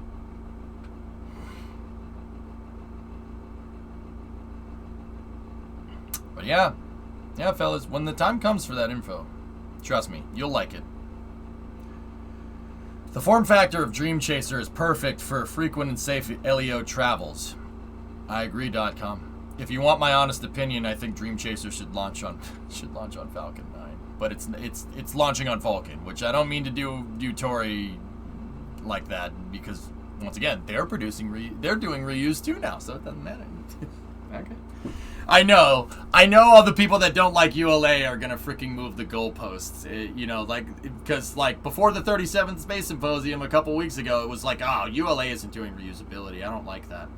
And then ULA is like, we're doing smart reuse, and now the goalposts are gonna be moved, and those same people are gonna say, oh, well, you're not doing full reusability, so it's not good. I know, I can see it coming from a mile away. You see it coming. DC 101 and 102 are both under construction. 201 is planned and will be the first crew one for debut in 2025. Thank you, Vulcan. Thank you, Daddy. So, yep, I got it, Chad Loggers. They did helicopter on Mars.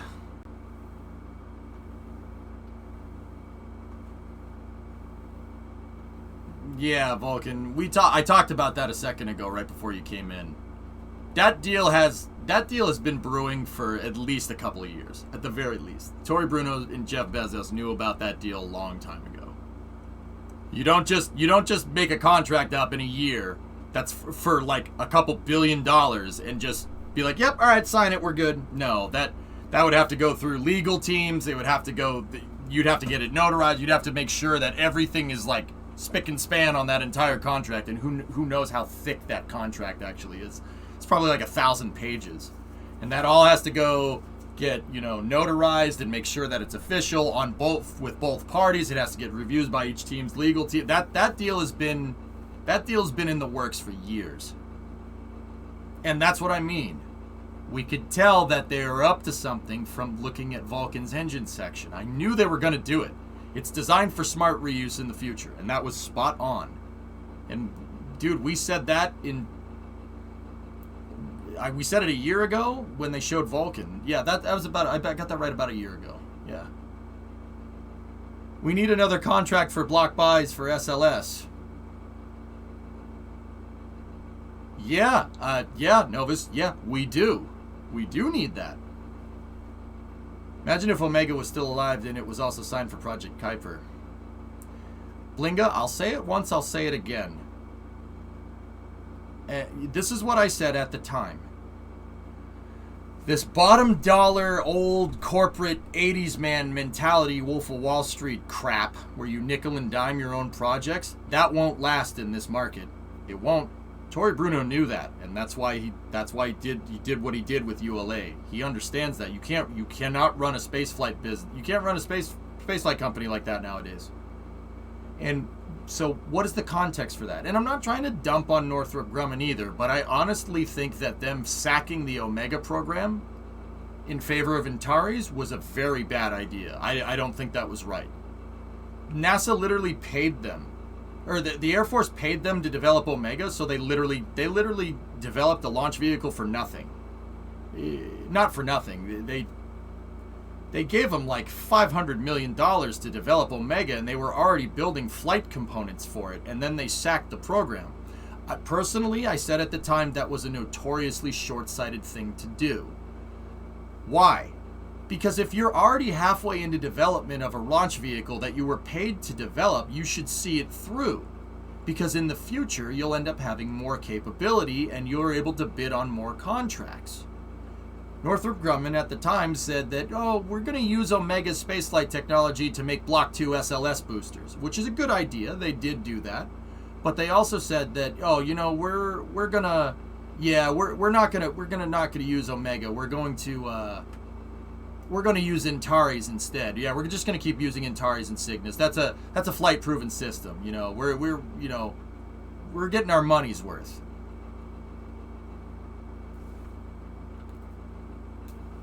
Are you though? Any news on how they're going to re-enter the engines? Inflatable heat shield, Swishio. Now, Blinga, I'm not going to say that I predicted current events from this year. I don't think anybody saw, if it was like December of 2019, I don't think anybody saw what was coming. You know what I mean? Maybe except for like a few people. I don't think anybody saw what was coming over the last couple of years. But Northrop Grumman has a contract for 6 more Cygnus launches, and they only have 2 rockets to launch them. If Omega had kept going with development, it would have been close to flying pretty much by the end of this year. Right around the time when Northrop Grumman would have needed more rockets.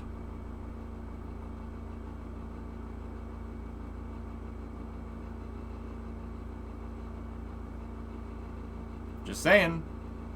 Them nickel and diming their own engineering literally. Yeah, now you have to pay somebody else to move your spacecraft into space. Yep. So you nickel and diming yourself is going to end up costing pretty much the amount of money that you would have ended up spending on finishing Omega's development. Yeah, funny how that works. Now, I want to say I can't prove that for sure. That I just did some kind of quick napkin math in my head about how Omega's development was going and how far they got based off of the money that they got from the Air Force for NSSL Phase 1. That's what I'm basing my numbers on. They basically had flight test boosters ready to go for about $500 million. Now, the propulsion on Omega's 3rd stage was RL-10s, so it wouldn't have been a problem procuring those, and there would have been some tank designs for the upper stage that they would have needed to have figured out. The boosters were already tested, and since it's based off of segmented SRB technology from the space shuttle, it was already flight proven. They had a full duration burn on the test stand with a vacuum optimized nozzle. The nozzle exploded because of flow separation, which is kind of funny. But the point is that like if they were 500 million in and already were building the launch pad, another 500 million. Now that I'm really kind of thinking about it, that's probably not going to be the price to launch 4 or 5 more Cygnus spacecraft into space on Atlas. ULA could probably bring that cost down pretty well. But would you rather? So that means all told, right? That means all told, like let's just say it's $100 million for like a Cygnus to launch on Atlas. It costs like $100 million with ULA. They have to launch 4 of them, so that's $400 million. And I'm thinking Omega probably could have used another $500 million, and then you would have had you would be good for a baseline test, right? You'd be good for a baseline test. So you basically get a heavy launch vehicle for $100 million because everything else was financed by NASA's booster obsolescence and life extension program and Air Force launch services, or the Air Force NSSL Phase 1 launch services agreement. Yeah, most of it was already funded. That's what I mean, like $100 million in, and now you can bid on defense contracts, like for the NRO and stuff, because your vehicle was built to NSSL spec, which is the National Security Space Launch Program, which is basically the program that certifies vehicles to be able to move spy satellites and stuff into space. SpaceX and ULA ended up getting the contracts for NSSL, but I digress. Long story short, they nickel and dimed themselves, and now you're going to miss out on a huge, widely expanding market that could easily be Like, dude, they evaluated the lunar economy the other day as a potential for growth of like $10 billion over the next 10 years. That's just the lunar economy. That's not low Earth orbit. The low Earth orbit economy is going to be $1 trillion industry by the end of this decade if if the winds keep blowing in the way that they're blowing. Starlink, Project Kuiper, OneWeb, commercial low Earth orbit destinations, Axiom, Starship point-to-point, stuff like that. Orbital Reef, which is part of Cleod, with the commercial low Earth orbit destinations. You're missing out. It's a shame. It's a shame that they did that. Somebody said, "Oh, that's too much. We're not gonna make as much profit if we develop Omega." All right, okay. I would have just developed it anyway. I would have just said, "Screw it. All right, we'll keep building it." But I must admit, I might have a little bit of a bias here because I really think Omega is a really good design, and I probably, I'm not the CEO of Northrop Grumman, right? And another thing to understand is that the guys that are running Northrop Grumman's Space Systems division are not stupid either. Doug Hurley is one of the guys that runs that program. Yes, that Doug, the guy that flew on DM2. Yeah. He retired, and he basically went right to the top of Northrop Grumman's space division. The other guy that runs that, the booster program, is a guy by the name of Charles Precourt. Charles Precourt is a shuttle astronaut that's flown a lot on the space shuttle. Those guys aren't stupid. So, I don't think it's right for me to second guess, and I want to be very clear that I'm making up numbers, but the numbers do make sense. Developing Omega and pushing through with that probably would have ended up being more profitable in the long run. However, and here's the reason why I ended up being right, but I was right for the wrong reasons. No one predicted that the supply chain for Antares would have dried up. Nobody saw that coming. And that's what I said right at the beginning of this kind of spiel here. No one predicted what was going to happen in 2020, 2021, and 2022.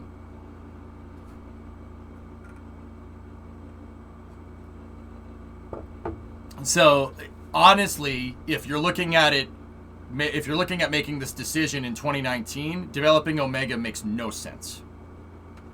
We do have a little bit of a benefit of hindsight there. Now, personally, I think driving development and increasing your capability, especially when 50% of it is already funded, is always going to be a good decision. But, yeah, Northrop Grumman disagreed with me on that. That's fine. It's kind of funny that Amazon might bring back the old school rockets until people realize Starship's capabilities. Yeah, I guess. There's definitely a relation in the space industry between canceling programs halfway and ending up losing money. Yeah. You're also always optimistic. I will admit that as a spaceflight fan, I have biases here, and my bias is always going to be in favor of more rockets. But, Hellfish, here's the thing, man. Here's the thing. Omega, in its baseline variant, the variant that was basically pretty much already developed and, looking at a test flight, there would have been looking at a test flight, right around now. That version of Omega was halfway funded, and that's better than the best version of Antares right now. In the Antares 230 Plus, Omega in its light duty variant will literally mop the floor with Antares, double the payload capacity. You can go look this up. It could move 2 Cygnuses into space. You could put a regular Cygnus capsule out to the moon with a small version of Omega. And it wouldn't have taken a genius to be able to see that the commercial market in low Earth orbit was going to expand. You could see that even in 2019. And having more on-orbit having more on-orbit capability probably would have been a smart thing to do in anticipation of a market. Tory Bruno thought that was a good idea. Interesting. Boeing even thinks that that's a smart idea. Why do you think they're so committed to Starliner? Because Boeing is in the future, when we have 4 or 5 different space stations, Starliner and Dragon and Dream Chaser are going to be one of only 3 ways to be able to get to all these stupid space stations. They're not stupid. They're a good idea. Just putting it out there. Why do you think they're so committed to it? Because Boeing knows that if they could not corner the market, but they could get a substantial chunk of the money that's needed to support 3 or 4 space stations, because they have one of 3 ways that that can get into space. I haven't heard much, Swishio, to be honest. So, Boeing clearly saw it. Tory Bruno,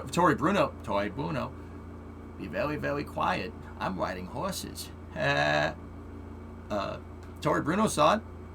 Boeing saw it. And SpaceX has been drinking that Kool-Aid since like 2008. You know? Since there are no Atlas rockets available for purchase, any news for getting Starliner qualified on Vulcan or nothing? I haven't heard anything regarding that, Blinga, to be honest with you. However, we did... Here, you know what? I'll just show you. We did... If we go over here and go to ULA, United Launch Alliance, go to ULA, and we look at this picture of them putting Starliner's second stage on Atlas, because the next launch out of Slick 41 is going to be the OFT-2 Starliner mission. So we're like this close from getting 2 ways to send people into space from the Cape, just saying, with totally redundant dissimilar architecture. Yep. I looked at this picture the other day. Now, what can you tell me here? We did look at it, and if you were here when I did that, just bear with me, okay? If you haven't seen this picture before, what can you tell me? There's an Atlas stage being lifted here, and it's being lifted in via the bridge crane into the VIF for an Atlas launch. What's strange about that picture?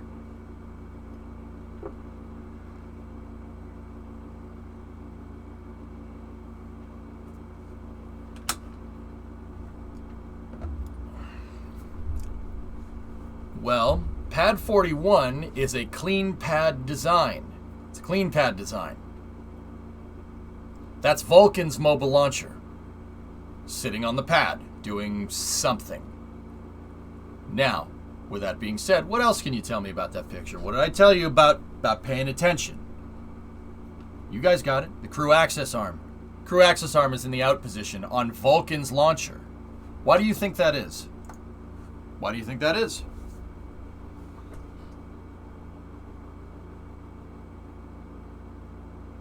Why would the crew access arm be out with Vulcan's launcher out?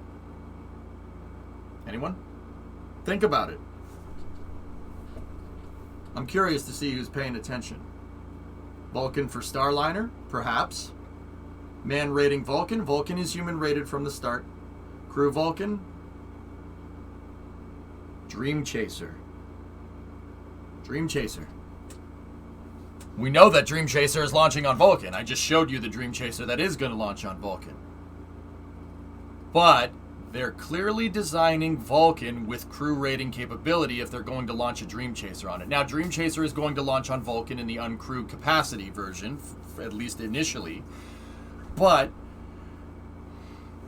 that data there from this, the data that they're getting from moving the crew access arm into position with a Vulcan ML on the pad clearly can be used for other things. Because that's Starliner's crew access arm. That crew access arm is designed for Starliner.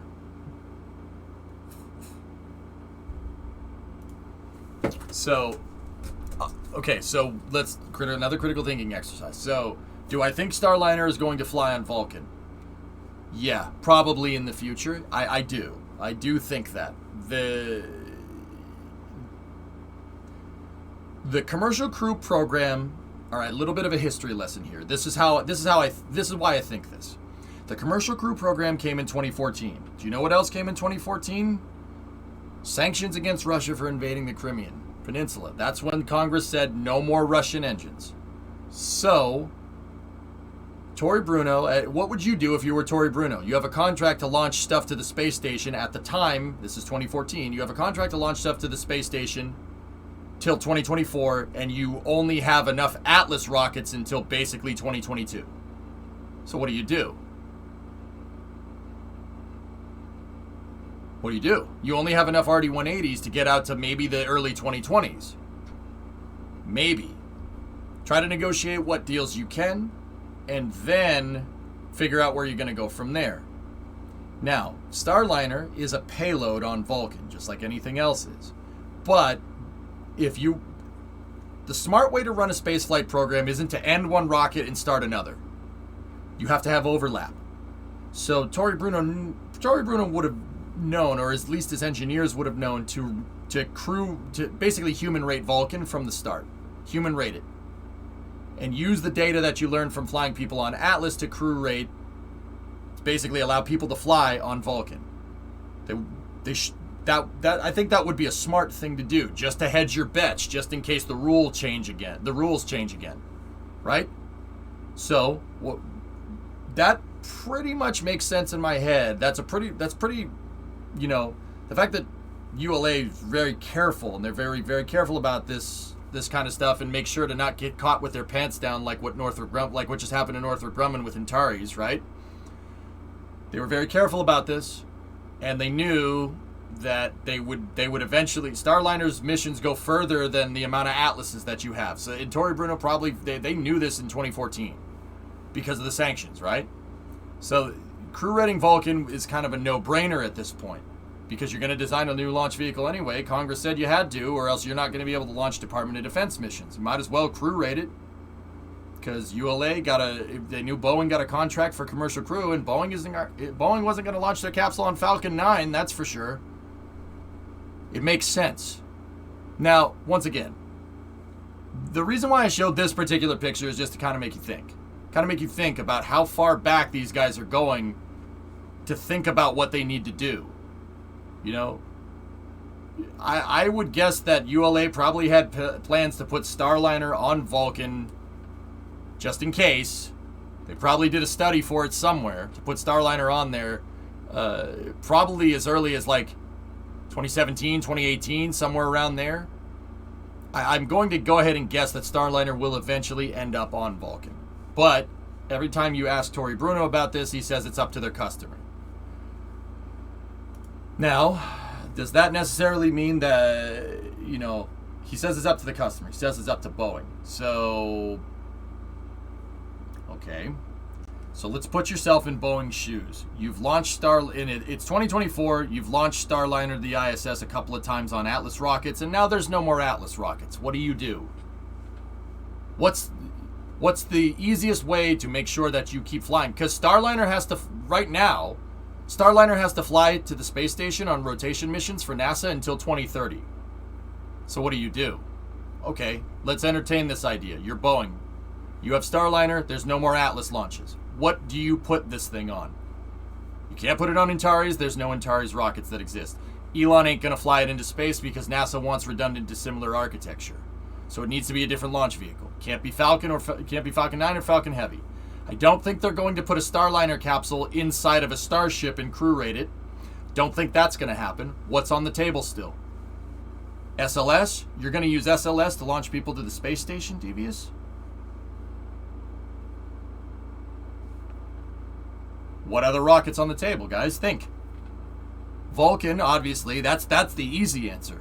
Let's think about it. What other rockets are going to be flying in a couple of years? Omega? Well, see, that's what I mean about Northrop Grumman missing out. You could have. Omega was crew rated, just saying. That's what I mean.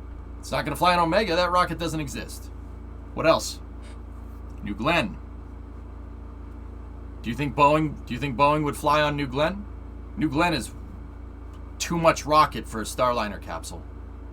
That's too much. But if the reusability is down far enough, sure. And you're using BE-4s, which would have been on Vulcan anyway. But if you're going to use BE-4s, you might as well use Vulcan. So what other rocket is there? There's only New Glenn and Vulcan. Do you think a rocket with 70-ton payload capacity is going to launch a 20-ton capsule to the ISS on a routine basis? That's a stretch. Yeah, of course you could. And Blue has said that New Glenn will be human rated. It will be human rated, absolutely.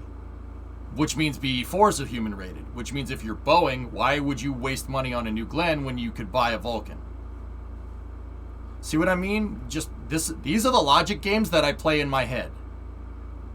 This is what I do. This is what I try to teach you guys.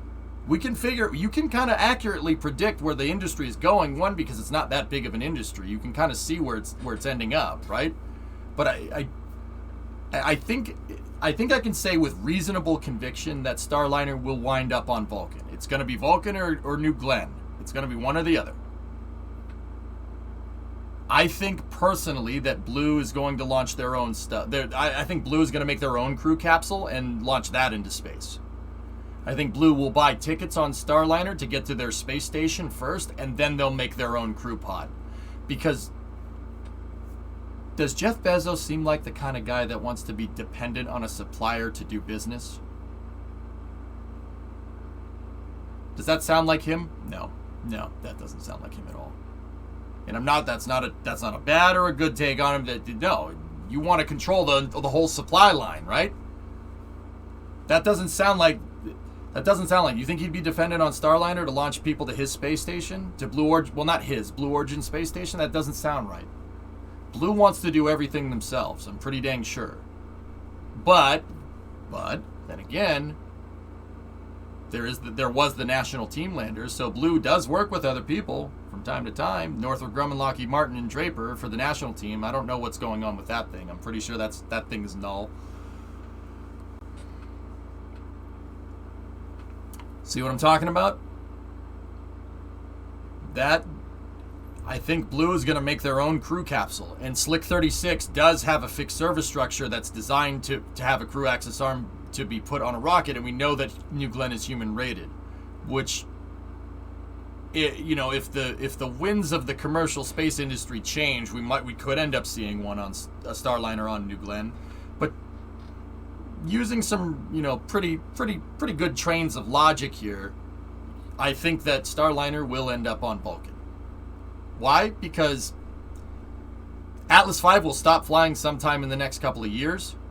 And yeah, Starliner still needs to get to the space station till 2030. Atlas will probably stop by halfway through this decade. So yeah, I think it'll end up on Vulcan.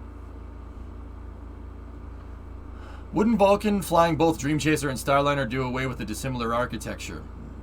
Well, Dream Chaser is flying in an uncrewed capacity, Blinga. It's for the commercial resupply program, not the commercial crew program. Dream Chaser can also be put on other vehicles. Oh yeah, Switchio, yeah, that thing. They teased it. Yep. I could see Blue making something like Big Gemini, just a massive capsule. Yep. Yeah, maybe. Do we have an estimate on when Neutron is going to be flying? If that's on time, could they use Neutron instead of Vulcan or New Glenn? I don't think Neutron could move the Starliner into Leo. I really don't think so. Neutron is basically synonymous in function with Antares, and it's supposed to launch from Antares' pad at Mid-Atlantic, which is curious in itself. Why would Northrop Grumman give up that capability and simultaneously give it to Rocket Lab?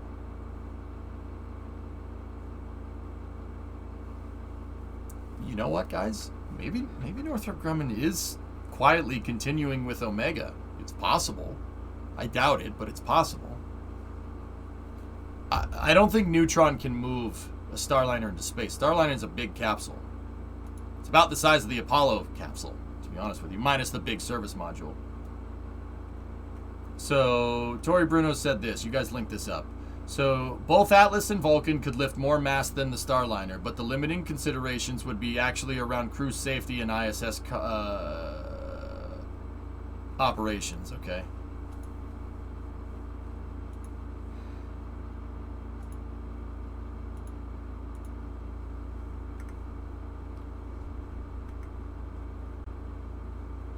Yeah.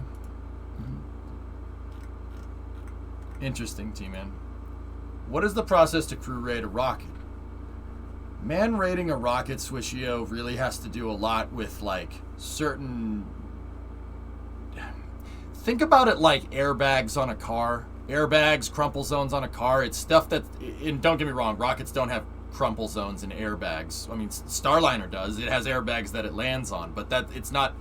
The point that I'm trying to get at is, like, there's a method of standards that you need to put people on a rocket. You have to build a rocket to a certain specification with your systems to fly people on it. Similar to how, like, you need certain specs to fly people on an airplane.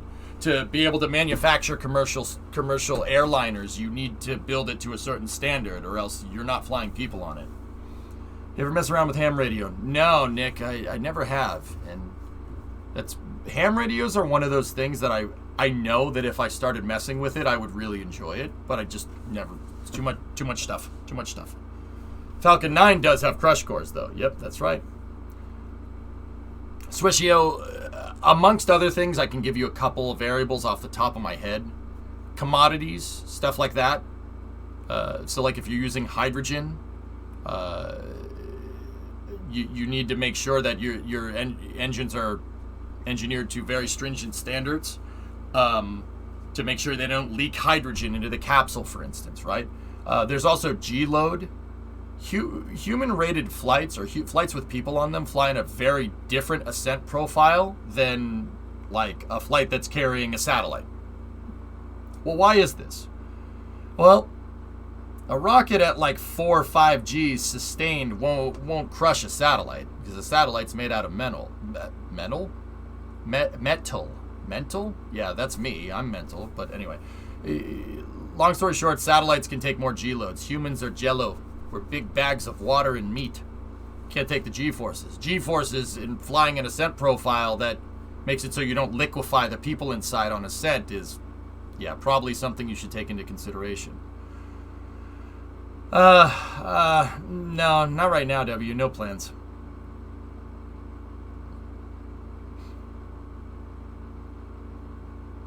Who needs ham radios when you have instantaneous contact worldwide with chat? Same reason why I have carbureted automobiles, even though fuel injection is 1,000 times more reliable. Because when the world goes to crap, if the world goes to crap, ham radios could save your life. That's gonna be the only way to communicate with people, man. Short band radios, you ain't never getting rid of those. Short band radios work in space, for what it's worth. Ham radios, short bands, I mean, how do you think the Apollo astronauts talked with each other through the spacesuits when they were walking around on the moon? What do you think? They just had a wire, a telephone, a cup with a string. Hey, Gene, you there? Yeah. Yeah, Jack, I'm here.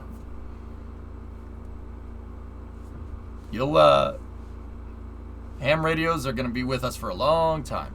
It's one of those things, for when the world goes to crap, it's probably better to know and understand how they work.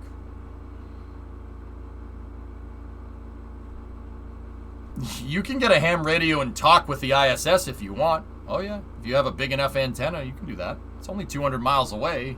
Well, 270 miles away, but it's nothing for a ham radio. What's a ham radio? A radio that takes electricity from a ham? Yeah, typical Italian, always thinking about food. 200 miles away and no obstruction. Bingo. That's right.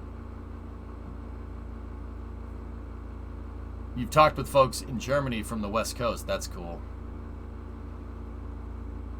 Yeah, directional antennas. Yep.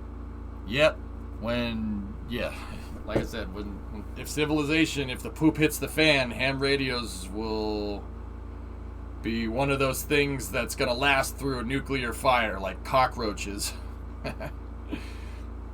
That and Cheez-Its. Cheez-Its will survive anything. Hard as a mother radio. Could you check last, please?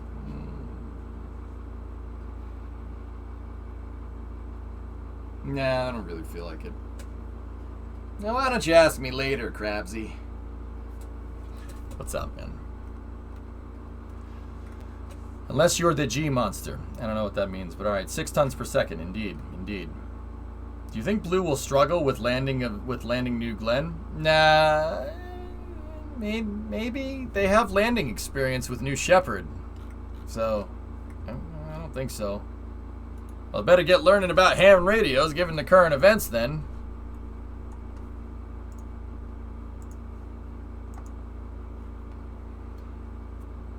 Don't forget the Salisbury. I cooked one 4 years past its expiration date, and it was fine. Yep.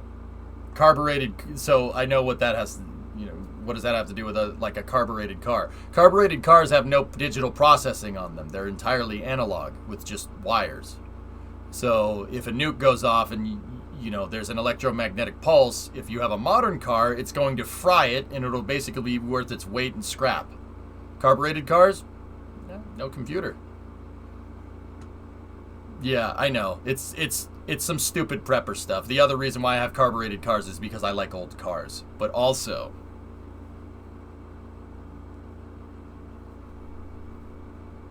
Mad Max didn't really get that right. Fuel-injected suicide machine. No. Electronic fuel-injected cars are, well, EFI will still work because that's still no digital stuff. It's just an electric motor attached to a pump. But anything with an ECU, so any car basically from like 1992 forward, yeah, no way.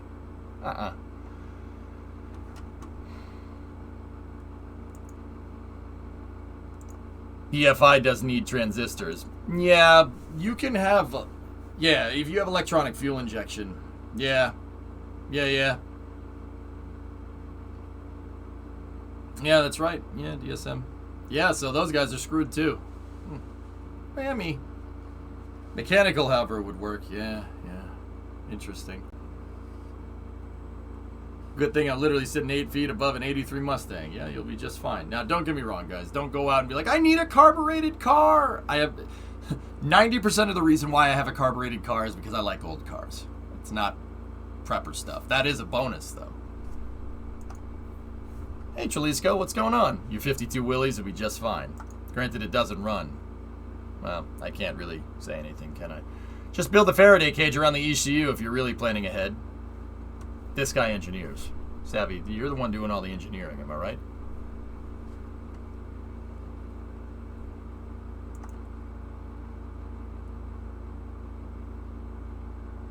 Anyway, let's see what else we got.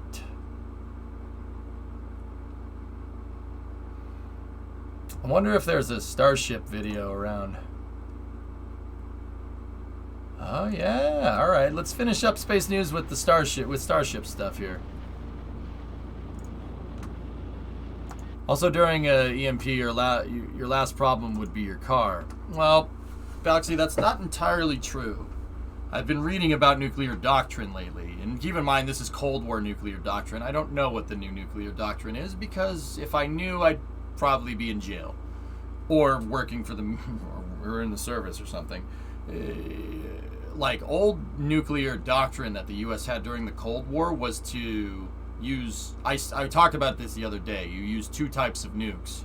You have airburst nukes, which basically is a directional thing that blows the nuclear explosion down at the city, and the mushroom cloud goes forward instead of up, and when the cloud goes forward, it pretty much levels everything.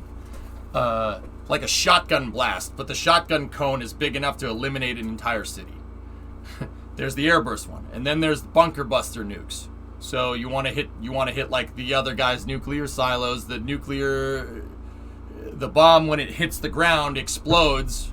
The nuclear detonation is triggered, and it explodes outward and vaporizes all the terrain around it and leaves a freaking nuclear blast-sized crater in the ground. And then there's the third one. The third one is a nuke that blows up like, 50,000 feet over the target. That one goes first, and then you get the air bursts and everything else. The idea is to knock out the enemy's communications and then hit them with nukes. Yeah, it's kind of fricked up that somebody thought all this up, but also there's a good reason for it. I don't want to find that out, Act, to be honest with you. We should, once again, I'll say this once again. We were talking about nuclear war the other day. What War Games said in 1983 is right. The only winning move is not to play. And it's funny because that is part of our nuclear strategy. Even to this day, I know that this is part of it. If the only person that can launch nukes in this country, in the U.S., is the president. He's the only guy that has the authority to do that. And don't get me wrong, he can't make that decision by himself. He's the one that gives the authorization, but there needs to be other people there. That's what that nuclear football thing is about. You ever see the Secret Service guys walking around? One of them has a briefcase. The launch codes are in there. Yep. That's something you can look up. Everybody knows about that. Now, if that happens, we've failed. You failed your mission. Mission failed. We'll get him next time. The whole point of nuclear strategy is not to launch your nukes. If you launch your nukes, you lose. It's mutually assured destruction. I've been on a kick reading about this stuff lately. I don't know why.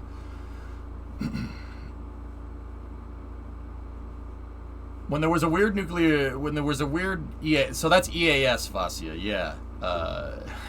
On February 25th, dude, which was a Wednesday, we have an emergency alert system over here, and it's required to do mandatory weekly testing, and the station basically blanks out, and you hear here, I'll just play it for you.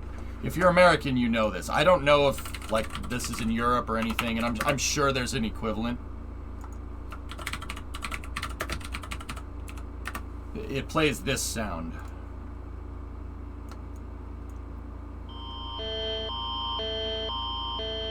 No, that's not ours. This is ours. That's ours. You hear this sound, be careful. So, you hear that, and then they'll say why they're broadcasting on the EAS. It'll usually say after that, oh, this is a test of the emergency alert system. Had this been an actual emergency, instructions would have followed. Everybody's heard this before. Dude.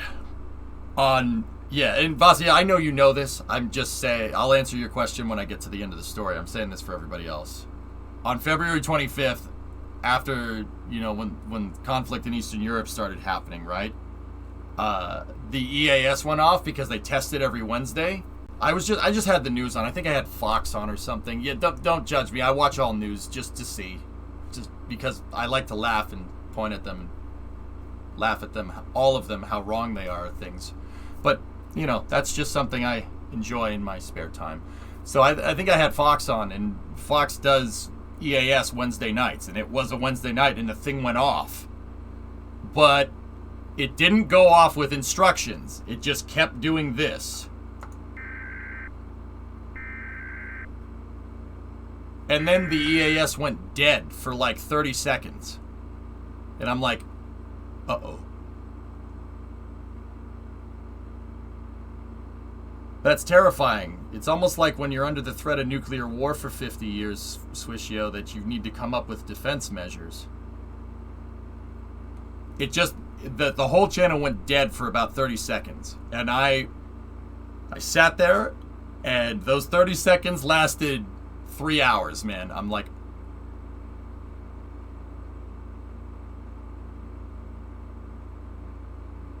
What's going on? Why is it not playing the test message?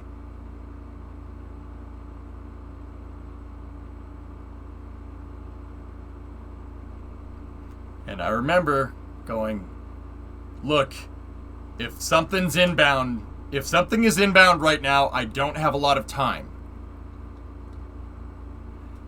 And I'll be honest, I was about 5 seconds away from grabbing my keys, literally grabbing Brimo out of bed because it was the middle of the night, getting in the Mustang and just driving. I know that in nuclear war that probably wouldn't have done anything, but I'm near a city, so I'm probably screwed anyway. So if I'm going to go out, I'm going to go out going full blast, sending it in my Mustang, all right, in the car. It's true. I'm not gonna lie. I know we're basically screwed, but whatever. If we go out, gonna go out, freaking revving the engine to high hell. You know what I mean? And then I'm just sitting there and I'm like, uh-oh. What do? And I was getting ready to move towards my keys. And then the thing popped up that it was a test, and I'm like, ah, why did you do that, you sons of bitches?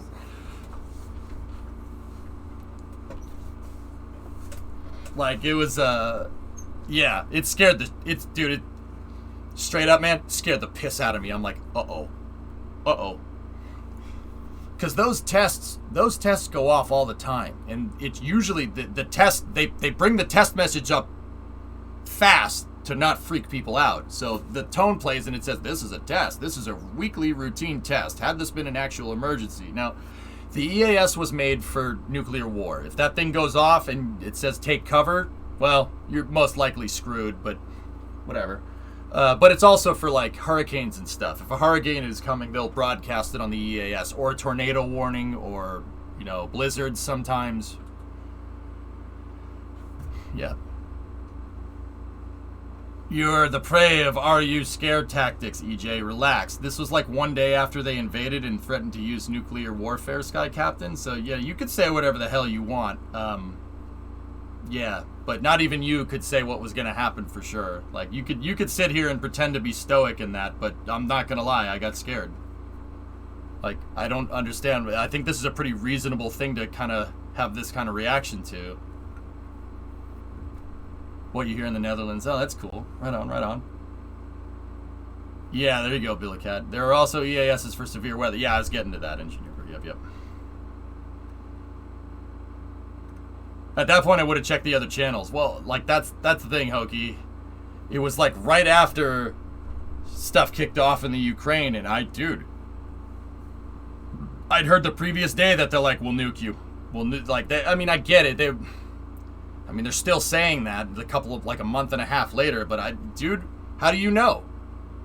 How do you know? This stuff just went down. You never know. Like, you only have a certain amount of time to react. Like, that's why I'm like, I went to like 11, and don't get me wrong, I usually do that, but I mean, honestly, it's funny, you know, people say, oh, you know, that wouldn't have scared me. Yeah, shut the hell up. Yeah, sure, okay.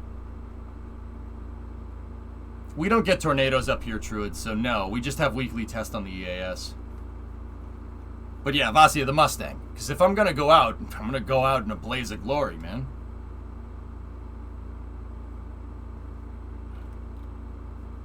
Why are we talking about the ESA so much? Yeah, right. Act, I'm looking for what you said. I don't see it. If it didn't tag me, I just... Type it out again, brother. I'm sorry. Do you think that the space shuttle bound us to low Earth orbit? No, politicians did. I think it freaks you out as Amber Alerts. Yeah, it would hypothetically be about 30 minutes. Well, Joe, in 30 minutes I can be out of the city. That's why I'm like, uh-oh. Uh-oh. U.S. Intel has been communicating regularly about nuclear stuff and hadn't noticed anything unusual. Yeah, and U.S. Intel said that Russia would never invade the Ukraine either, so... Alright. How's that going? Oh, wait, that was wrong. Yep, alright. You do get really bad snowstorms, though. It comes up for blizzards, yeah.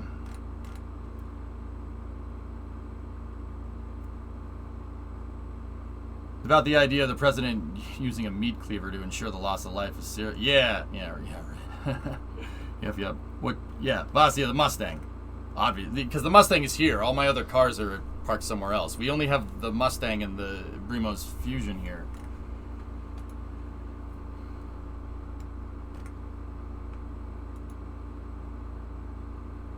So what we learned is that EJ is afraid of robotic sounds and watches Fox for fun. My respect for you has gone down, Kappa. Nice.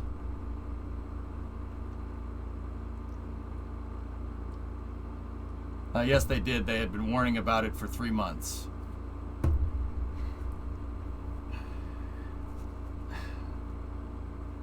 Floating, like, okay. Alright, okay. We know that now. You know that now. I didn't know that at the time. How the frick was I supposed to know? Like, you know, that's cute. That's really cute. You guys could sit here and be like, I'd be so sure in freaking hindsight, a month and a half after it happened. Like, because people were paying attention to this? Like, come on, get real, dude. Like, you weren't, there's no way you could have been, oh, it's just scare tactic. Oh, no, dude, we knew. Like, yeah, okay. All right, sure you did. No, they're not. They're regular viewers hired. But come on, man, you gotta, like, don't throw me under the bus that quick, man.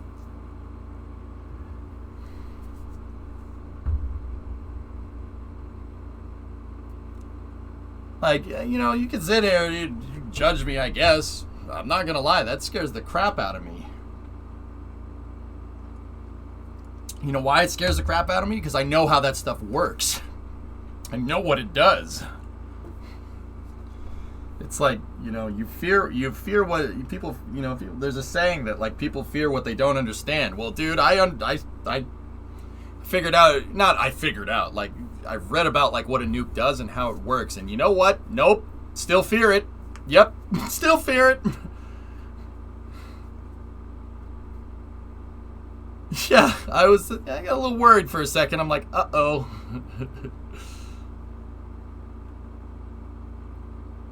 But, yeah, I mean, yeah, once again, you can say whatever you want about me. Whatever, that's fine. If I had been spot on, though, would have been gonzo, dude. Would have been gonzo.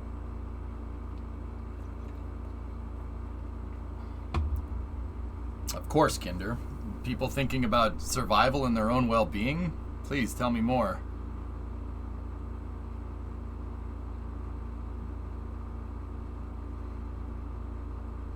But you weren't spot on. Yeah.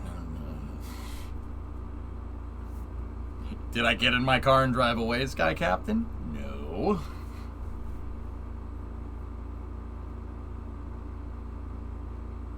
That's what I've been saying, Tomas. That's called mutually assured destruction. It's still a thing.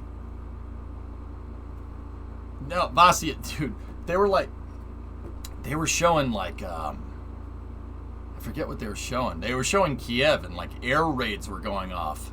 The air raid siren was going off and it was like, and you're hearing live air raid sirens going off in Kiev. And I'm like, uh-oh. Uh-oh. Uh-oh. It was the same, actually, maybe it was CNN that I was watching, I forget. No, CNN aired that Applebee's ad that day. Yeah, they aired the Applebee's ad. You guys seen that? Oh man, is that messed up.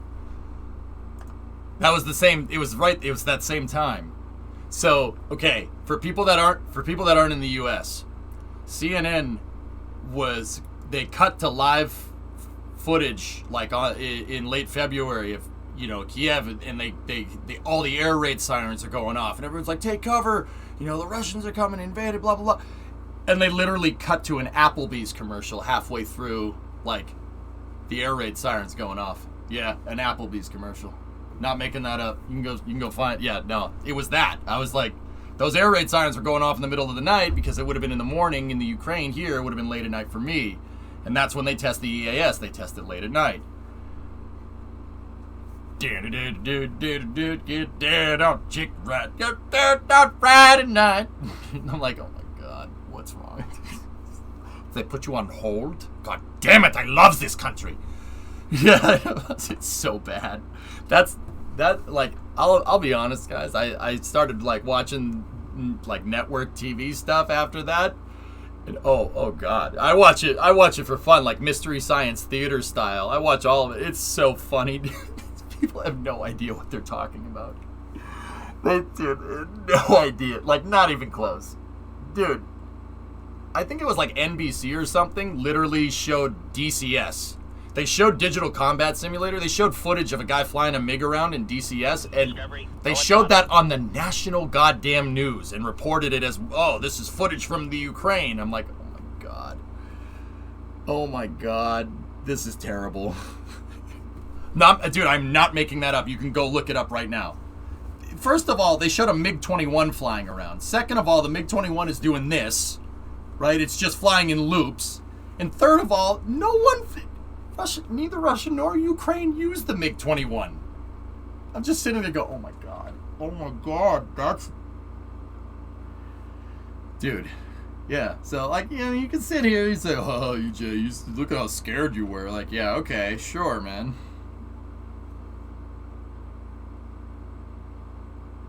PY, I'm not making that up, dude. Dude, I gotta find it. I gotta find it. Hold on. I gotta show it to you guys. This is ridiculous.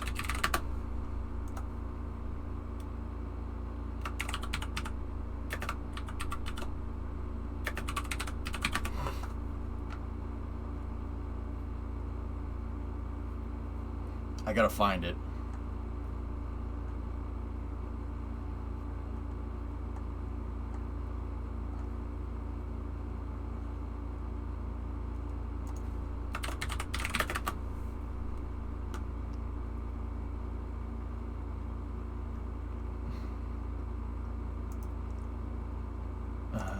This looks like somebody's reaction to it here, but let's see.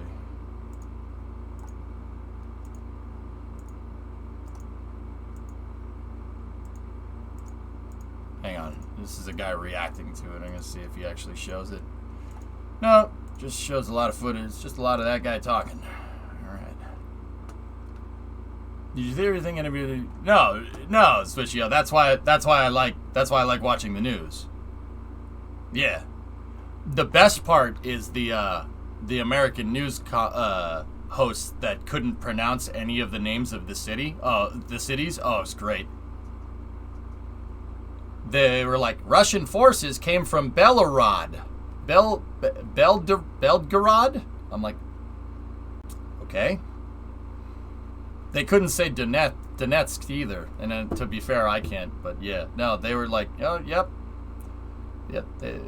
They couldn't say Kharkiv, Mariupol, Kherson, Belgorod, freaking Minsk. Like, dude, they were saying it all wrong. It was funny. It was really funny. I can't find that footage, but it's around somewhere. MiG-21.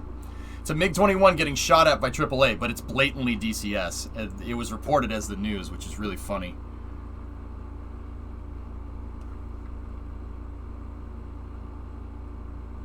I don't know, Balaxy. Yeah, maybe.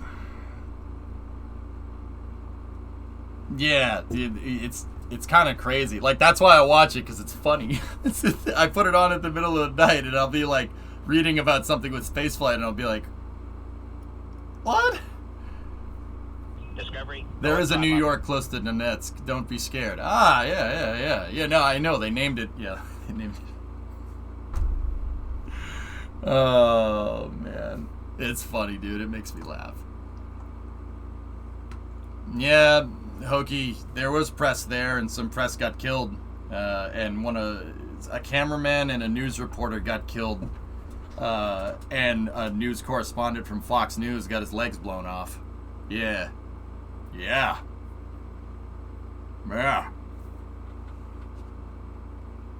Nah, I don't know if it's that footage. There was some gnarly footage of MiGs flying around at the beginning, and they were calling it Ghost of Kiev. There were guys that like flying Sukhois around, but they weren't fighting with anybody. They were just flying around, but it's still cool. Like the fighter jet flying around, not the warfare part.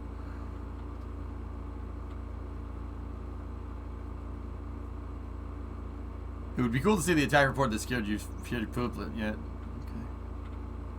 I just told you, it was the air raid sirens. And then the EAS going off right after the air raid sirens. That's a little bit frightening, don't you think?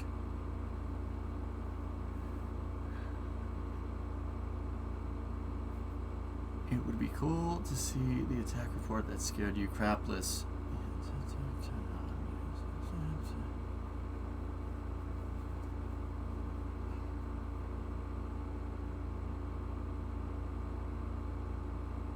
Does Russia use the Fulcrum MiG-29? Well, Wolf, the Fulcrum is our name for a MiG. That's a NATO phonetic name for the MiG.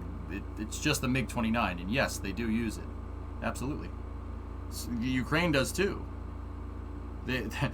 There's a lot of the same equipment on both sides. It's very rare in warfare where you get each army using the same equipment. That only happens once in a blue moon. I can think of several occasions off the top of my head where people were using the same equipment against each other. One, right off the bat, is the Falklands War in 1982. The Brits were using FALs, and the Argentinians were using FALs as well. Literally same ammo, same gun, just made in a different country. But it was the same gun. They were all using Belgian weapons to shoot at each other in 82. Another scenario I can think of is World War I. World War I, everyone had Maxim guns. One guy invented the idea of a machine gun, the Maxim gun. I believe it was, what's that guy's name? Maxim gun was, I don't know. He sold it to everybody, and everyone used Maxim guns to shoot at each other. Hiram Maxim, yeah, there you go. I mean, every Civil War, basically. In the U.S. Civil War, the North and the South had different weapons. Yeah, they did.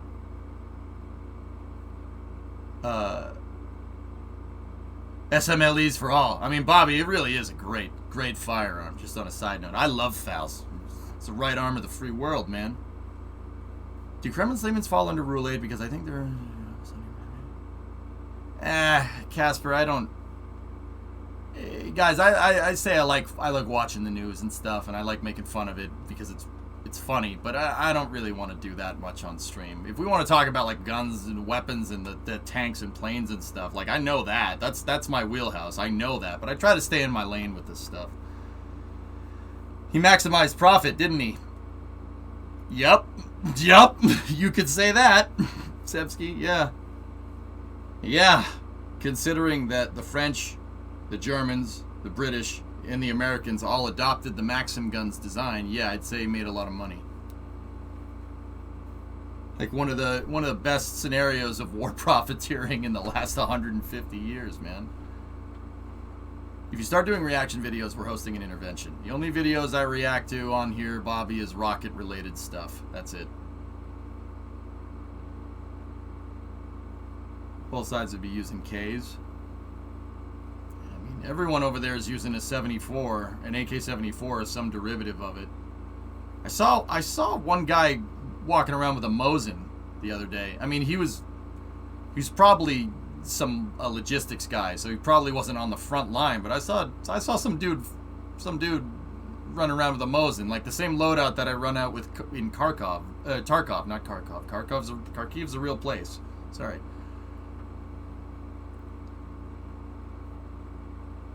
And yeah, of course, you can't go wrong with a bolt action. There's a reason why bolt actions still exist.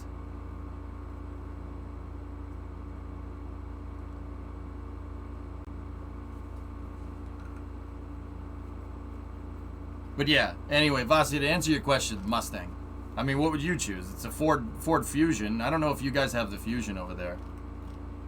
But you're gonna go out. If you're gonna go out in a nuclear flyer, I'm going 150 miles an hour down the highway in the Mustang, baby. Let's do it. Let's go.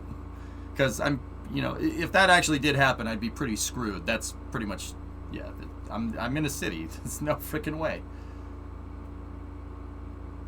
Yeah, they have Vipers, Balxy, I know. Yeah. Wouldn't EMP kill it? The Mustang? Yeah. I mean, at least I got to go 150 miles an hour, even if it only was for a second. More like going down in traffic. Well, what do you think I went to? Let's go quick before everybody else figures out what's going on. I'm out. That's if your Sting can even hit 150. It can. That's why I asked initially. Yeah. The Coronet and the truck are the two carbureted cars. That's at my folks' house, and no, it's not going to happen like that.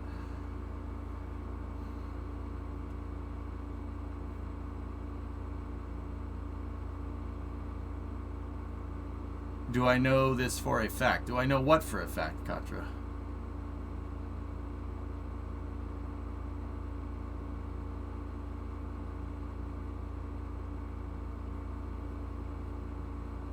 Going 150 on no. I mean, yes. I mean, no, but yes, but also no. Drive safe. Yeah, Tomas, there you go. Do we know of an ICBM style delivered electro EMP bomb? No need to vaporize everybody if you could put them back into the Stone Age. If something like that does exist, Swishio, we don't know about it. It's not like Ocean's 11 where you could just put a big magnetic coil in the back of a car and then EMP. We could use a pinch. No, that I don't think that exists. You know the amount of energy you need to generate an electromagnetic field the size of a city? Like, the only thing that I know that's powerful enough to do that quickly is a nuke, unless there's something else I don't know about. Swishio, the best way to do that is to just blow up a nuke over the target, like way over, so the EMP, you maximize EMP. That's how it would get done. Like I said, I've been reading about this. So where I'm reading about this, if people are wondering, is like Titan II missile doctrine. Because I don't know, just been on a kick about Titan IIs because I didn't know much about them. I wanted to know more, so I just started reading. Did what I did. Do you believe in UFOs? That UFOs are man-made aircraft or alien?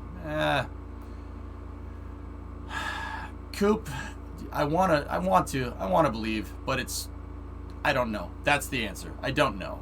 Like, we can get an argument and say, oh, this is real, the Phoenix Lights are real, the Aurora space plane exists, TR-3B, blah, blah, blah, blah, blah, blah, blah, blah, blah, blah, blah, blah, blah, blah, blah. I don't know. That's the honest answer. I'm man enough to say that, the threat of nuclear warfare scares the crap out of me, and I'm also man enough to say that I don't know. I don't know. I have no idea. It would be cool if aliens existed, provided they were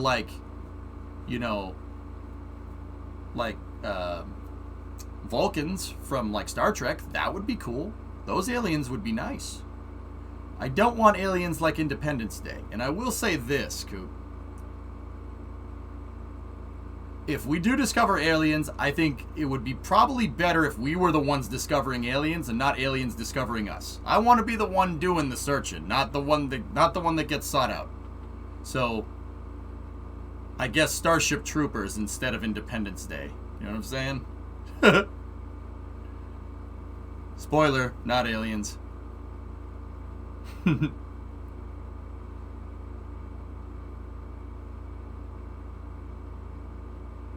Oceans is fiction for sure, but a smaller device could temporarily knock some stuff offline. You can make a very small, weak one out of a disposable camera. Interesting. EJ's an alien. Don't listen. I am the one who knocks. Yeah, I want to be the one that's discovering aliens. I don't think it's good if we get discovered by aliens. That would be bad. Yeah, that would be bad. I don't want that.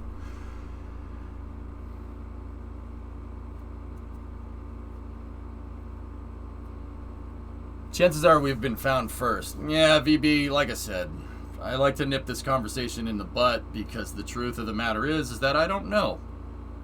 Neither do you. Neither does anybody in this chat, nor anybody that's ever watched this Twitch stream ever. Well, maybe one or two people. I mean, Elon has seen clips of the stream, so, I mean, he's an alien for sure. So, I mean, it's not entirely true, but I don't know. Tell us the truth now. He's also Wario. I don't know if you guys knew that.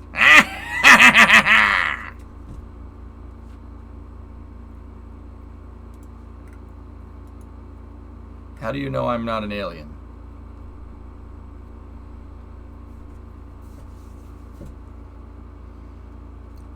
Well, let's think about this. Okay, Tomast. Alright, if you're an alien, you'd be able to know this. Aliens, no matter how they get here, whether it be through teleportation, interdimensional travel, you're going to need to generate a lot of energy. So, are you familiar with the island of stability? You should be familiar with that, because that's the only thing that theoretically could generate enough energy. Are you familiar with that if you're an alien? Tell me. You should probably know this. I mean, just saying.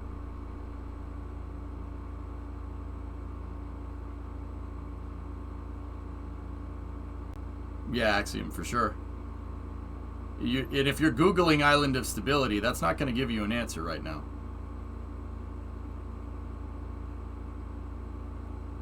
No, so I'm not an alien then. Okay, so first of all, the Island of Stability means nothing. That's something that Bob Lazar talks about. So, yeah, you're human. That's not a thing, and it's highly unlikely that the aliens would be using a very, very distinct part of the element of the periodic table of elements to generate energy. There's a bunch of different things that can generate energy in our universe, hydrogen being one of them. That's Bob Lazar. So yeah, okay, cool. That was a trick question, Thomas. Sorry.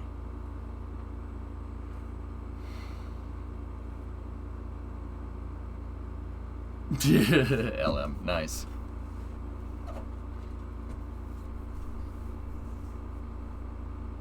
Yeah, Sepsky, of course. I don't know. There could be something out there, and I kind of hope there would be, but if there's not, I wouldn't be surprised. But if there is, I wouldn't be surprised. You know what I mean? It's not paradoxical, I guess. But anyway, let's finish up with this Starship footage, speaking of aliens. Elon's just trying to get back home. And we'll go from there.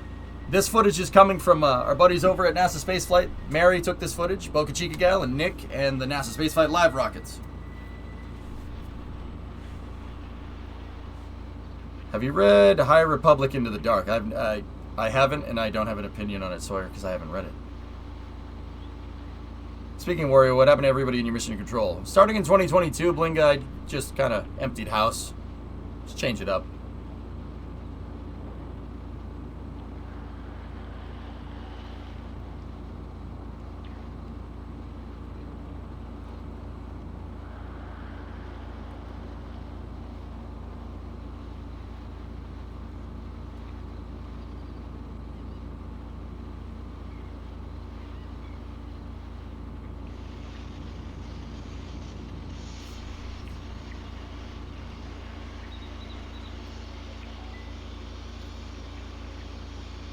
They're putting that new umbilical on there.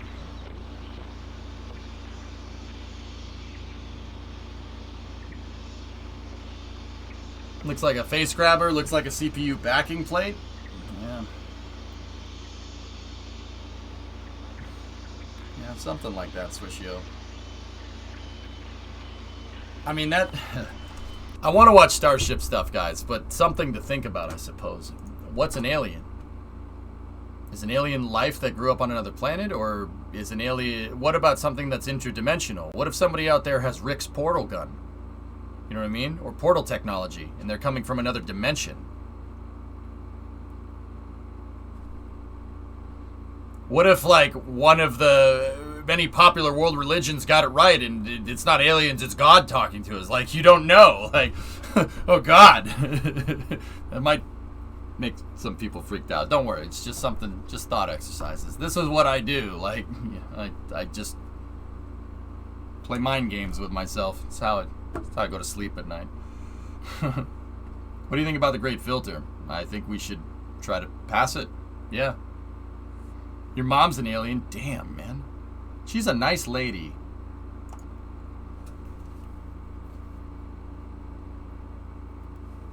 I don't know, actually. Maybe. What if living on Mars alters your DNA in the long term because of the higher radiation? Are people from Mars aliens then? Oh, yeah, twitching, yeah. What if the Earth is on a giant turtle? What if it is?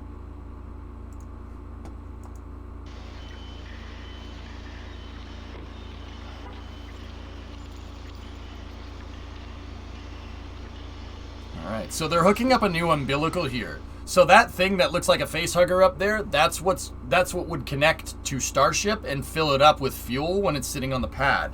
They moved that QD up yesterday. Why did the big man upstairs smite Amo 7? I don't know, man. I'm pretty sure that was solid oxygen permeation on composite overwrap pressure vessels that have been super cooled to, like, near vacuum because liquid helium. But it's just me. Yeah, that Bram, dude, like I said, I've said that many times. I'd still believe that. You know how, like, you know, people that love what they do, or it's like, oh, I feel like I've been living in a dream for the past... Dude, for all I know, I, like, banged my head in 2012, and I've been in a coma this entire time. Because I love my job. My job's great, you know, like... And with how crazy the world has been, I'd believe that. You know, like, it's like... There's been some weird stuff since 2012. Like, there's been some weird stuff going on. You know, I wouldn't, you know, it's like, I go to bed tonight and then I wake up and it's like, EJ, it's December 21st, 2012. You hit your head. I'd be like, yep. All right, yeah, I believe that. Cool. Sweet. I'd believe that. I'd be like, yeah, all right. Yeah, cool.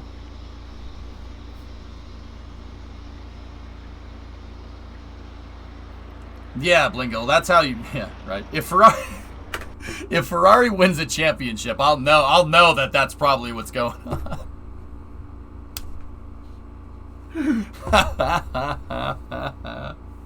Your imagination is twisted. Dave, I said it once, I'll say it again. You don't want to be me, dude. My mind is like...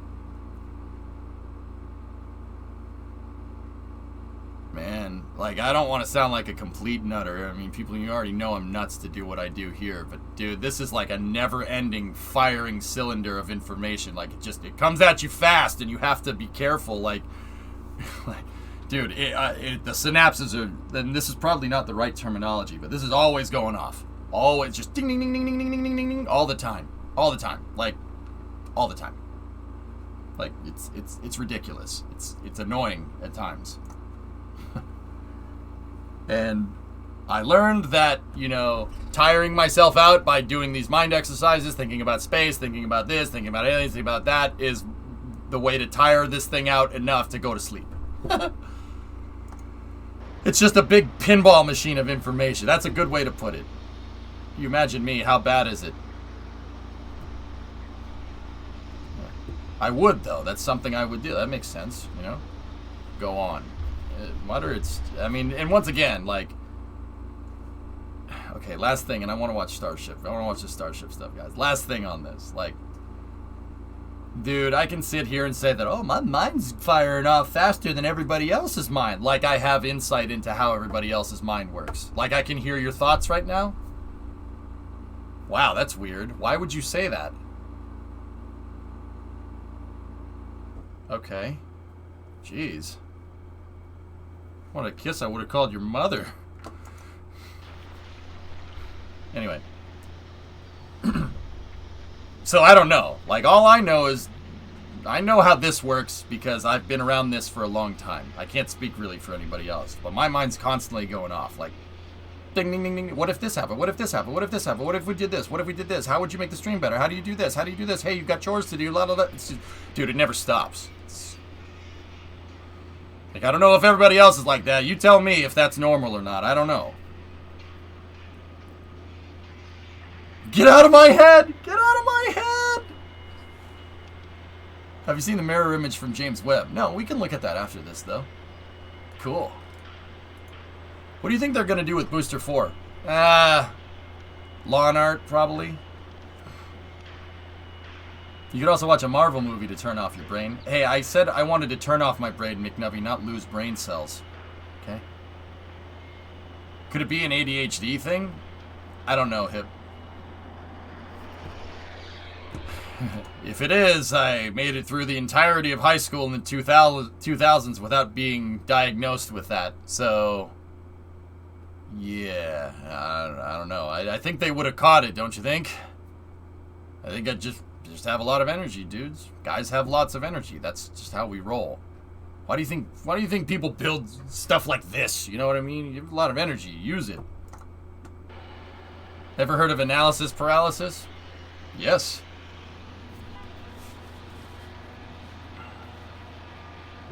Happens to me as well. Lost many hours of sleep. Yeah, hammer nails like...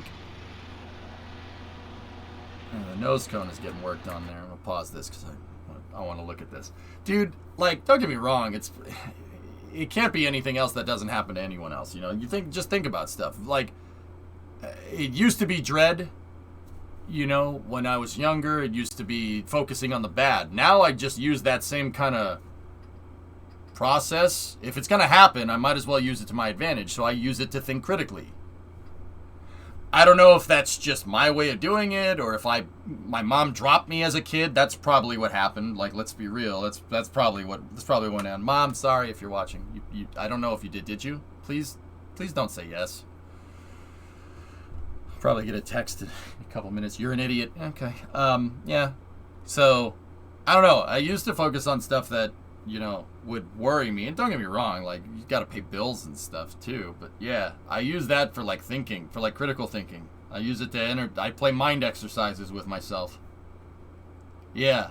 Like, you know, why would Elon make another Starship? Why did he retire Booster 4 and 20? What's the plan here? What do you think they're going to do? Blah, blah, blah. What do you know about Elon? How's that going to work? He thinks in probabilities. So what is he going to do? This is the kind of stuff that I do to get myself to go to sleep.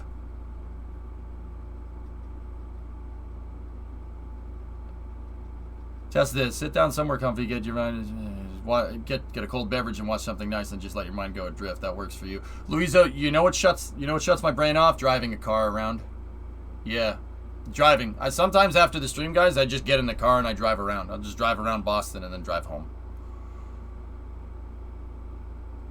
That's the thing that keeps me up. Well, lulz, yeah. If you sit there and say this is what's keeping me up, you know, you're gonna stay up. Your mind will just be like, nope. Here, have a little bit of insomnia. And don't get me wrong, sometimes that does happen to me. Like last night, it happened to me. Guys, I'm running on like 3 hours of sleep. Whatever. It is what it is.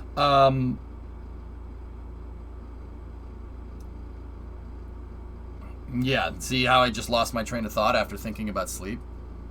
Yeah, there you go. But yeah, no, I tried what I've been trying to do, and this is something that you're not going to be able to do it over time. I've just let's just use that to tire myself out, and then you go to sleep.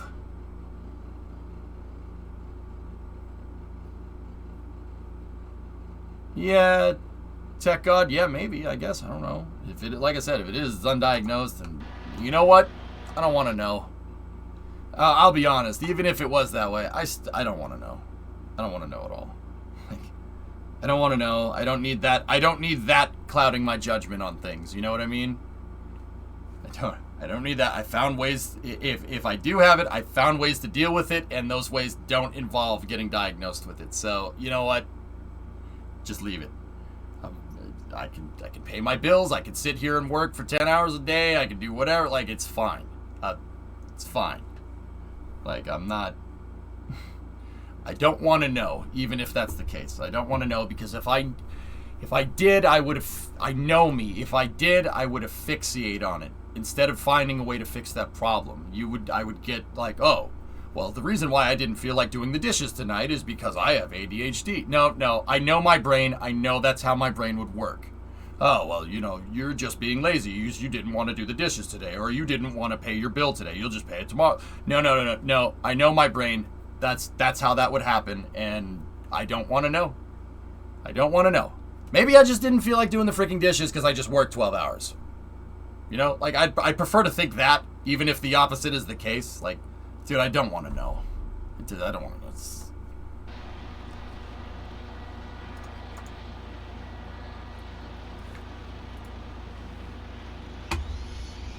Diagnosis can be a relief, too, but it's individual. Yeah, yeah. No, I know how my brain works, dude. I've spent 10 years trying to figure that stupid thing out. Dude, yeah, no. I know what works for me, and I'm just going to keep doing what I'm doing because I know it works.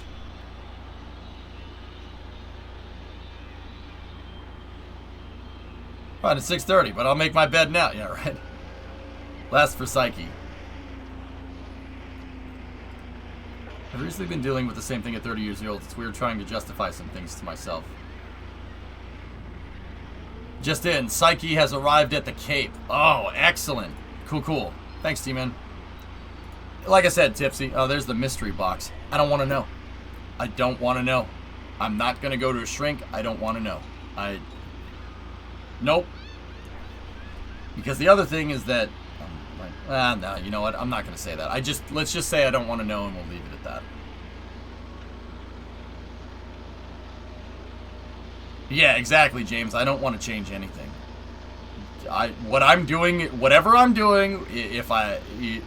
doing is working. It's working. The super cop story was working. Okay? I'm just going to keep doing that. Yeah, Mutter. No, I know what you mean. That kind of had something to do with what I was going to say, but I shouldn't say it. It's not fair to those people.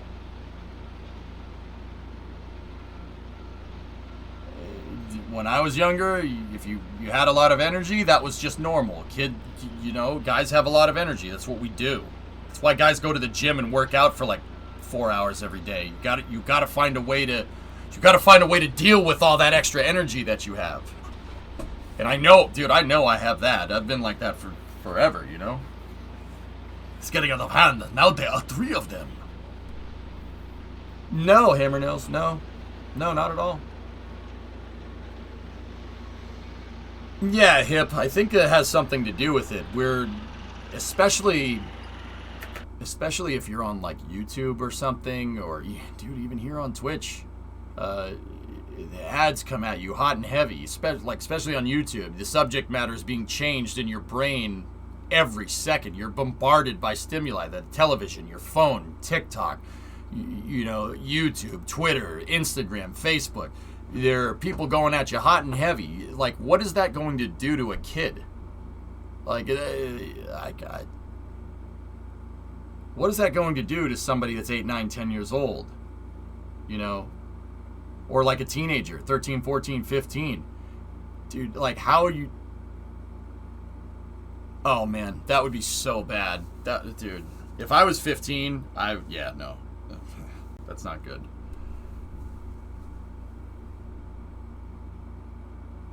Yeah, true. I don't know, man. Look how flat the flatbed is on that truck compared to the one in front of it. Yeah, good call. Yeah, gods, you see that? You think those things on the second truck are heavy? Yeah, Swishio, it's not just YouTube. It's not just having an ad blocker. Information is just... It's everywhere, all the time, whether you like it or not. Instagram, Facebook, mobile apps, your phone, texting people, emojis. There's just stimuli all over the place. And we wonder why, people can't focus on things, because we grew up in a world where the subject is changing every 5 freaking seconds. That can't be healthy. But also, I'm not going to sit here and be like, oh, everyone that has an ADD diagnosis is wrong. Like, that's the stupidest thing I've ever heard. That's peak Dunning-Kruger, right? Like, I don't know that for sure. So I don't know. I stay in my lane with that stuff. But I'm telling you, man, if I was 15 nowadays with stuff like TikTok, Instagram, stuff like that, stuff where you're just constantly scrolling and scrolling and scrolling and scrolling, like infinite scroll.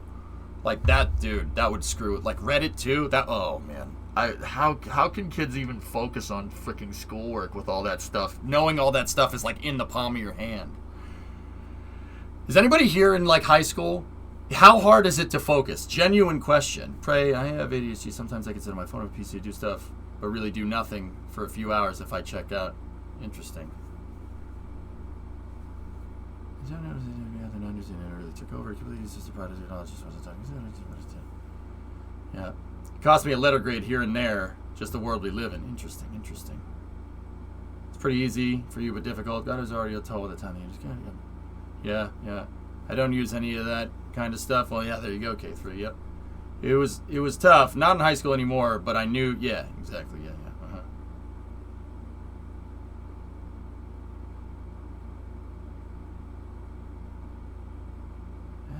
With the Alexia, your 3rd year at university, it really would have helped you if you'd known earlier. Yeah, Drogon, like that's what I mean, dude. I read about this stuff too because EJ's a nerd. Like, what do you want? I read about this stuff too, and I read about like the DSM spectrum and stuff, and how people getting a diagnosis to help people understand why they are the way that they are, and how that's helped people and stuff. Somebody mentioned it in chat already. Like, I don't want to sit here and just say that, oh, constant stimuli when you're a kid is what causes this. You don't know that for sure. Could be something that was just undiagnosed. We didn't know what cancer was until we figured it out, right? Like, that's how medical science works. Like, I don't know much about medical science, but I know a lot about the scientific method and stuff. Like, how do you know? Do you think someone in the 1850s knew what like lung cancer was? Imagine all the crap they were freaking inhaling. Oh, here's some ammonia. This is some magical ammonia potion. It'll cure you of a common cold. Here, drink it. Like, how are they supposed to know? That's why I didn't get a smartphone until senior year. Yeah. Yeah, Space Herb, that's the kind of stuff I won't say. Like, I don't know that for sure,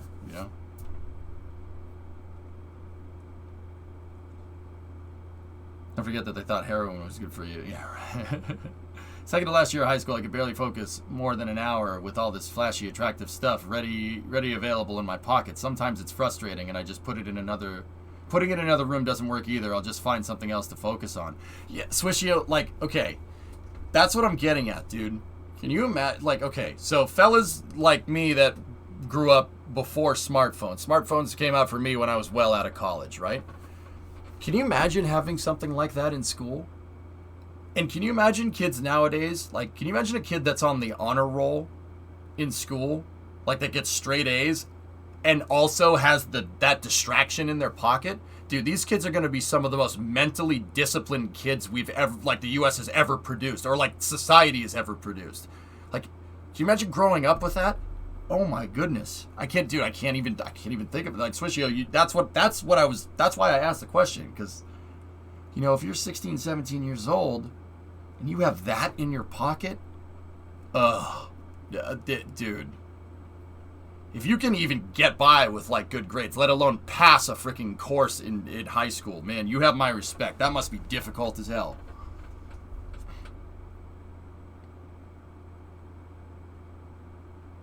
It took you 20 minutes to get 7 minutes into the video with less than 30 seconds focusing on it. What does that tell you?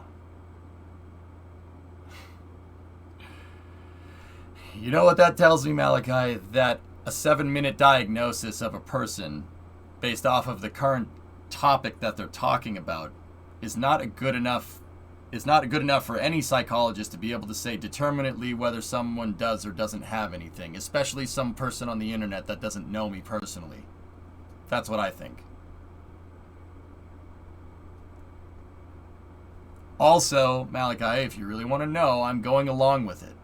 I'm going along with the topic in chat because people seem to really want to talk about it. You see how fast chat's moving? I do this on purpose, guys. Sometimes you just go with the flow and drive the conversation. That's not ADHD, that's me being a good streamer. There are things here, there are components here that you don't know about. You only see this side. I'm looking back. If you don't stream all the time, you're not gonna see this stuff, and you're gonna write off 7 minutes of me streaming as, oh, EJ must have ADHD. What does that tell you? Food for thought.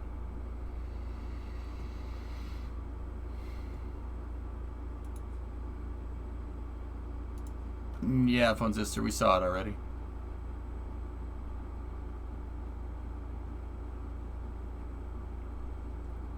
If you want to change subjects and talk about Starship, we can do that. But this conversation seems to be perfectly healthy. No one in chat's getting pissed off, and we're having a pretty cool discussion. If you want to really want my honest opinion there, so I just keep going with it.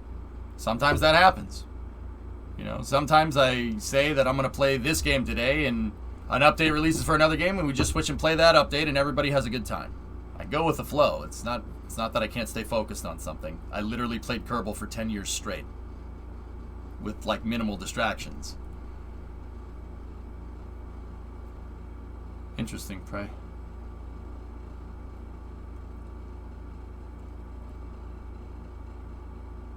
Interesting. Yeah, I mean, you found a way to figure it out. That's cool. Yeah, Swish. It's my meal ticket, man. That's why I go with the flow. I saw the update 6 teaser, Matt. Yeah, it looks pretty cool. You see that new coastline? I gotta go into my old save and fix all that stuff before it ends up inside of a plant.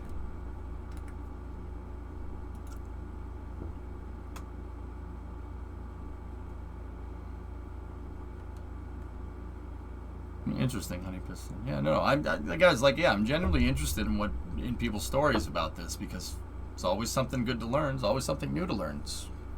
Especially with social stuff. Like, that's not my psychology, and sociology is not my field. That's not the stuff that I'm good at. You know what I mean? It requires a completely different type of thinking.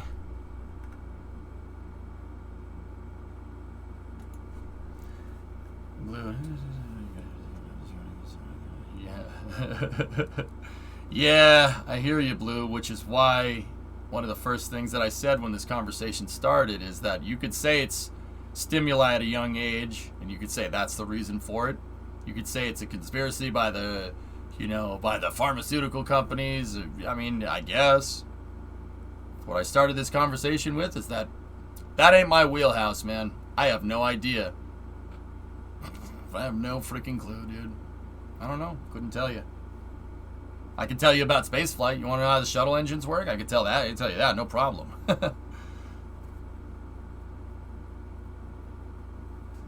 Would it be ADHD if you stick to something for a month and then lose interest for something else in that cycle? I mean, Kane, people go through phases. You have things that you're into. You know, that doesn't necessarily mean you have ADHD, you know what I mean? Or ADD. That's not what ADD is. Discovery, go at throttle up. Love coming to the stream and having good conversations with nice enjoyable feature with people with a streamer that just makes you learn new stuff every day. Hell yeah, McNubby. That's why I like learning about this stuff. It's super interesting. Nice, Lemprod. It's literally physical differences in the brain that develop age forward permanent. Yeah, interesting, Bob. Like, is that because of external stimuli, or is that because of like the environment that you grew up in? Like, that's super interesting to me.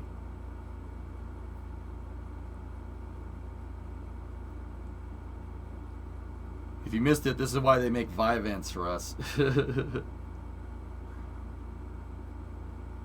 I wouldn't take Vyvanse Celtic unless a doctor said I should. You shouldn't do that. Don't do that to yourself.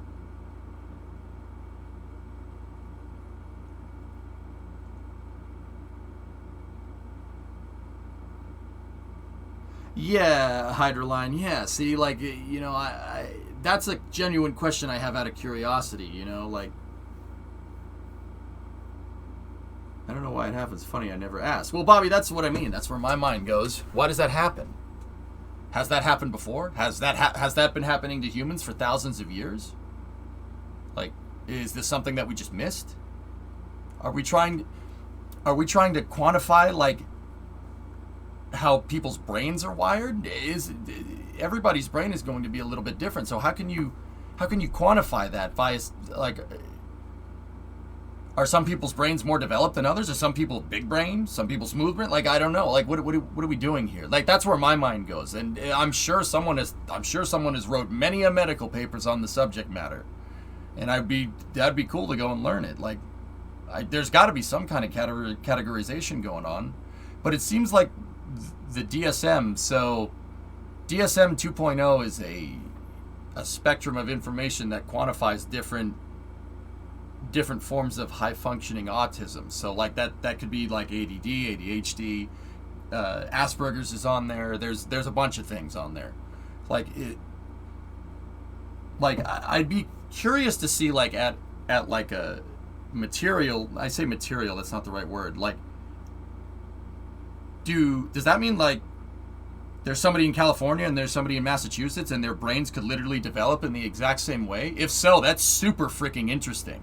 Especially if they're not related at a hereditary level. That's really cool, actually. That's super interesting stuff.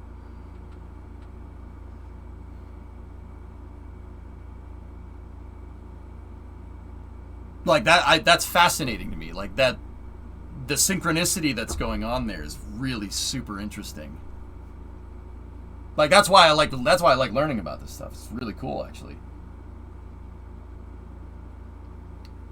A lot of things are my passion, Swishio. It's just how my stupid freaking brain works. I have an inquisitive mind. I like learning things. I like knowing how stuff works. I don't know if, like, dude, I swear, I was dropped as a kid or something, man. Wish I could say have a good night. All right, Big Nubby. See you, buddy. Shuttle Atlas. What is this? Kill it.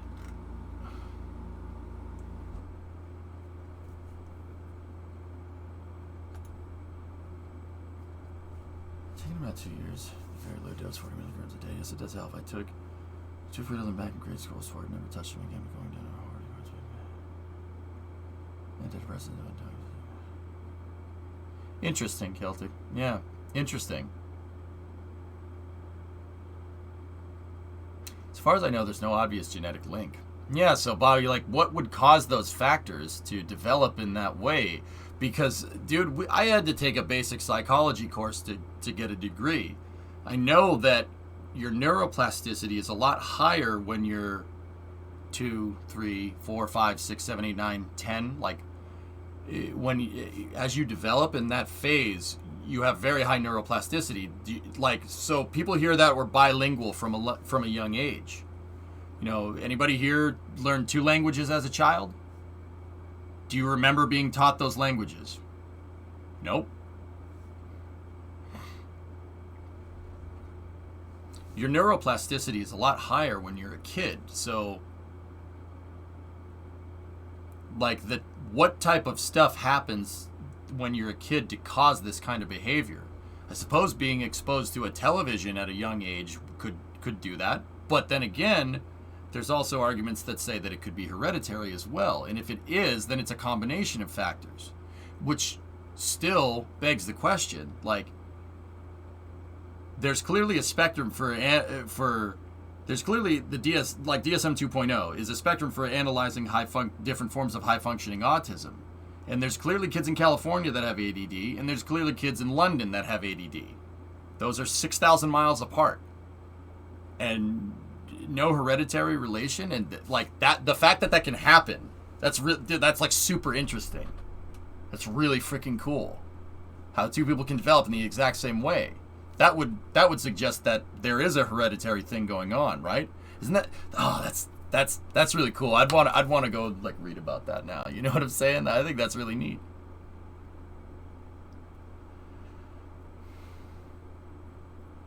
ADHD at its core is a strong desire for nuance and stimulation. There's inattentive, hyperactive, and combined. Diagnosis is done when there's a deficit in quality of life. The diagnosis provides caregivers a key to unlock a door to standardization improvement treatment plans. Yeah, Tech, like that's what I mean. That's why I started this conversation with, dude, I don't know. I don't know any better, but I want to learn. Like that's the whole point of having this conversation, not trying to be like, oh, ADHD doesn't exist, because I see there's people out there that say that stuff. I mean, okay. It doesn't exist, right? Yeah, okay. How do you know? Do you have it? You know, if you don't, how do you know that it exists? You know, like, once again, I don't have access to other people's thoughts. Except for that one. I heard that one. Why did you think that? It's very strange. But, you know, like, I only know how my brain works. I can't say that everybody else's brain works the same as mine. There's a real debate in psychology if it's being overdiagnosed, and some people's symptoms are manifestations of depression, anxiety, and autism spectrum disorder. That would be my question, Prey. That's where I'm kind of wondering, like, you know, what's the margin of error for denoting this? Is there any standardization in testing? Like, how do you quantitatively say that this is this form of autism when everybody's brain is a little bit different? See what I'm talking about? Like, that's super interesting to me. Like, I really want to go read about this. You only exist in my mind. Yeah, sure, probably.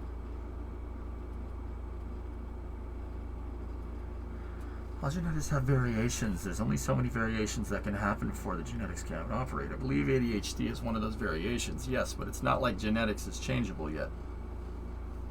Cancer is changing genetics, Blue. Why do you think people get chemo and radiation treatment? Dude, like, so like that begs the question. If you grew up in Florida and you went outside and got exposed to UV all day because you're outside in the sunshine state, does that screw with things? Like, honest question. Like, I'm thinking about it like how you think about spaceflight. You know, spacecraft is susceptible to the environment that it operates in. That's why spacecraft have, like, the ISS has radiators and solar panels on it. It needs the radiators or else it'll literally melt.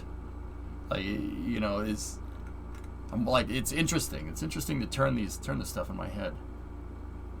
But generally, if you get a diagnosis, it's a label for a chronic problem, regardless if it needs treatments. Your solution won't always be the same as others. Interesting.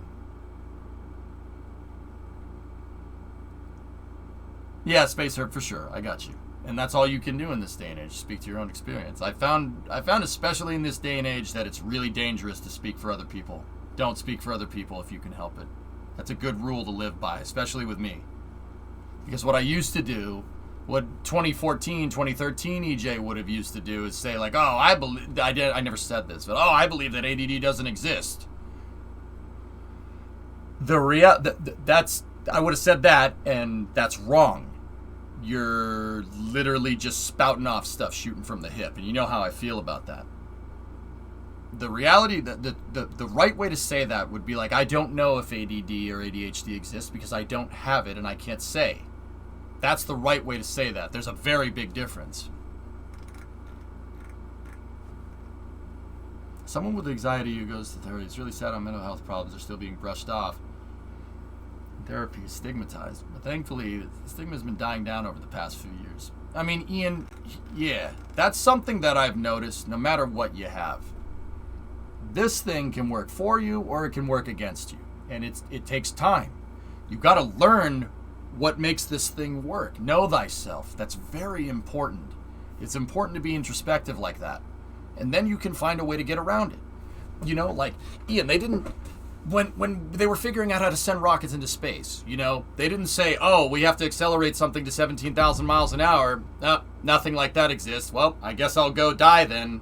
No. They figured out a way around that problem. They figured out a way to generate enough characteristic energy to accelerate a payload past 17,500 miles an hour. You figured it out. And they figured it out by knowledge and understanding. They understand the physics. And then we use that knowledge to go further and further and further in space until we put a freaking flag on the moon 6 times. Like, that's what we do. That's what our brain is good at. That's why it's so important to be introspective about these things. You know, that's why, like I said, I call myself a loser all the time. I lived with my parents till I was 30. What a loser. Like, I take myself down a peg or two because it's important to kind of keep it in perspective, you know? Interesting, Honey Piston. Yeah, interesting. Yeah. Huh. Wow. That's cool. I'm going to let you finish, but I'm going to interrupt you for a second. I'm going to tell you that Beyonce has the best record of all time. Good meme. Kev Hawk, let me see.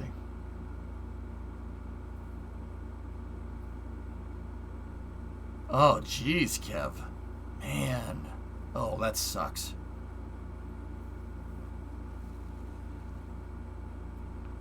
Interesting, Wall Dog. Interesting. But yeah, anyway, you find a way. You gotta learn to live with it. It's not an obstacle. I mean, it's not an obstacle unless you make it an obstacle. You know, an obstacle is there. That's what the word obstacle means. It's something that's in the way, so you go around it. And I know that's hard to. That's not. I could sit here and say that. You know, that's easy for me to say from my computer desk with a bunch of people watching on my nice cozy Twitch stream, right? Like, I get it. It's hard to get over these obstacles, man. For the longest time, dude, I didn't think I was smart enough to understand rocket science. Now I teach it. And don't get me wrong, I can get better. I can always get better. There's always room for improvement. But dude, if I could go tell 24-year-old EJ how far I've gotten and just how much of this I actually learn and I understand and can convey it and teach it to people, and it's right, and have people in the industry say, that's correct, that's how you should do this, you're really good at teaching that, man. Oh, man, 24-year-old EJ would be hyped, dude.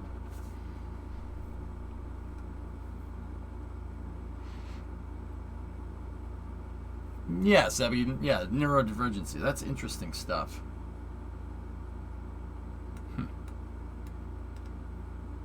Where the shiny rockets at? Yeah, we'll get back to Starship. My trouble is why I'm struggling against any children before they understand this. Yeah, Kev. Yeah. I've read about that kind of stuff, dude. I kind of get where you're coming from for sure. Absolutely.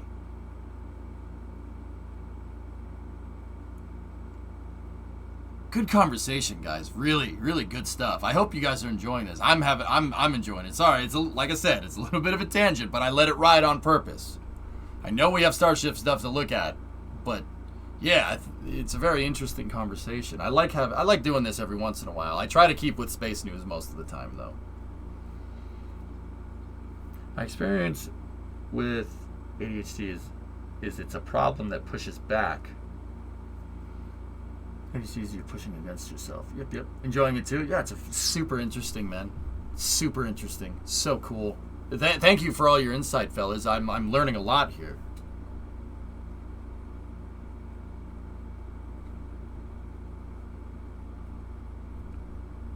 Yeah, Swishio, the truth is that if I was going to go back and tell myself something, it wouldn't be how successful I was.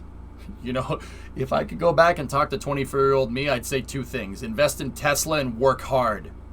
Because you're going to learn real quick. You're going to learn real quick that everything that's worth having is earned, not owned. Anything worth owning is earned. You have to work for it. That's what I would tell myself. I wouldn't tell myself that I was a successful, semi-successful, B-list streamer at best. This stream is like the Tremors of Twitch. It's a B movie, but it's pretty good, and people like it. It's got kind of a cult following, but it's not mainstream. You know what I mean? I'm Burt Gummer, okay? Broke into the wrong goddamn rec room!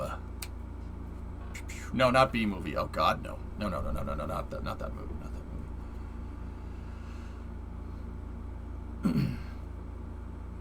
I love showing the way I perceive the world. Super interesting, Honey Fiston. Yeah, I like figuring out. I like hearing about ways that. Yeah, like I said, I only have access to my brain. I don't hear other people's thoughts. Like I said, except for that one. That was strange. Don't think that again. What happened between the old you and the today you?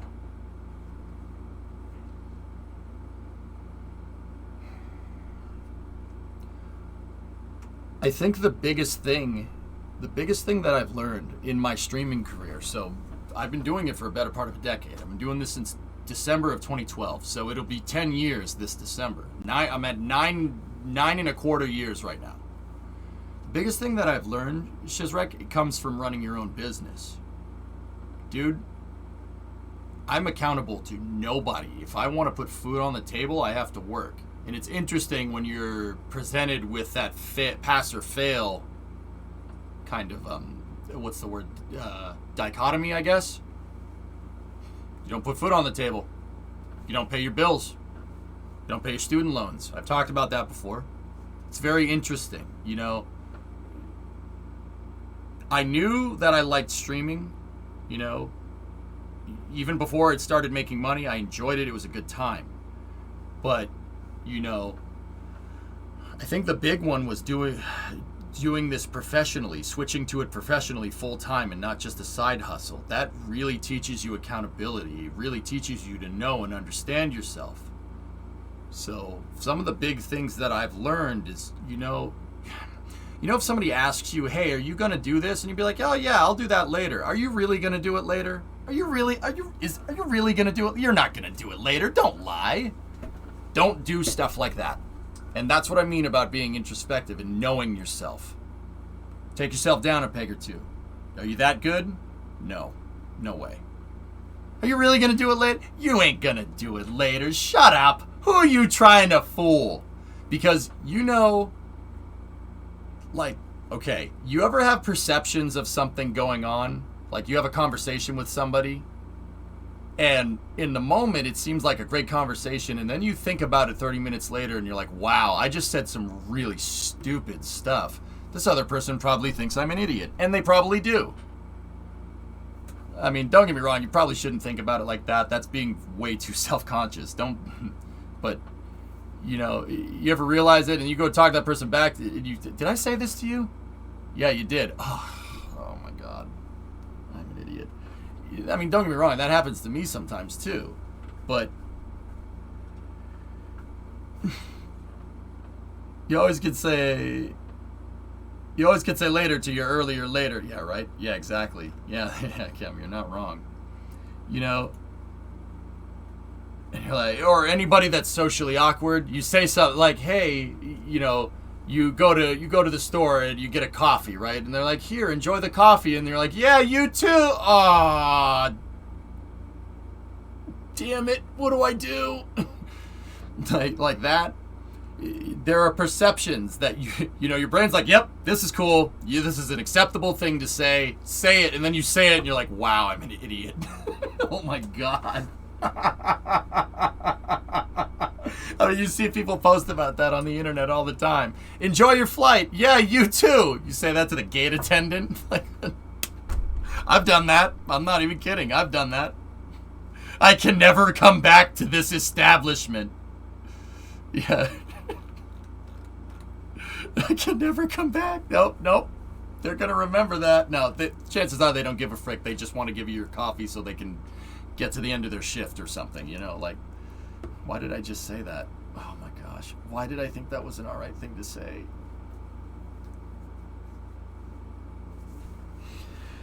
But, you know, there are things, that's what I mean. You got to know yourself. There are things like that seem like the smart thing to do at the time, and then you look at it in hindsight and you're like, wow, that was dumb.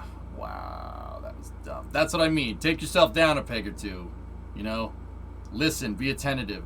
Know yourself. Like me, I know good and well if I say I'm going to do it tomorrow, it's not getting done. That's not going to happen. You know? Enjoy your movie. You too. Okay.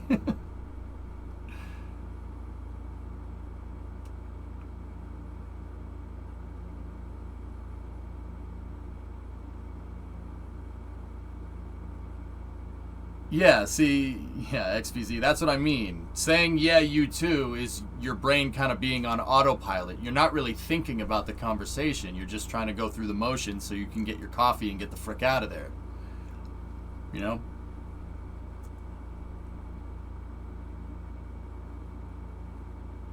Interesting, Sebi. Yeah.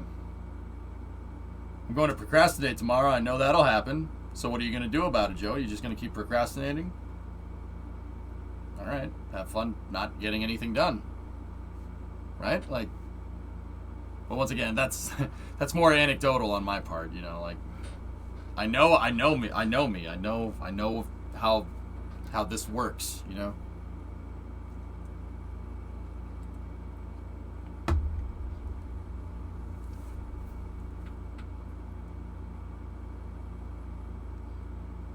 You've got a few excuse me, ma'am. Yeah, Dingleberg, you want to know what's funny? I've worked a lot of retail. People have said that to me too, face to face.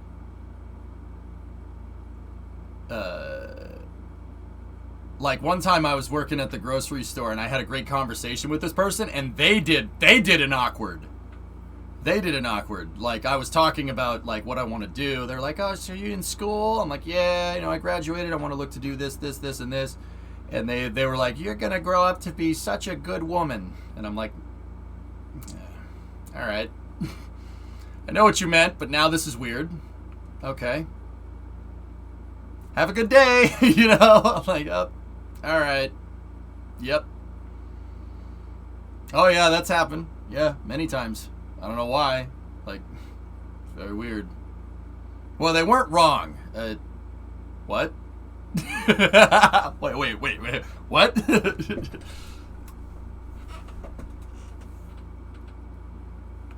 It could still happen. I mean, know thyself, I guess.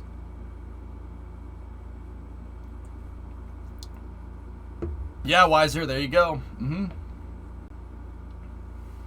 Yeah, I mean, Shrizek, yeah. Like, you were talking about, like, one of the things that I've learned between then and now, like going back to it, yeah, it's freaking, you gotta know yourself. You gotta know, like, am I gonna get this done? Am I really gonna get it done? I'm not gonna get it done. Am I really going to? Nah, yeah, maybe, I don't know.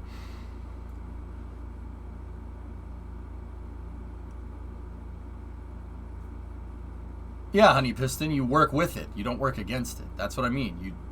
That's being introspective and understanding how you work is not a bad thing. Do or do not. There is no try. That's right, man.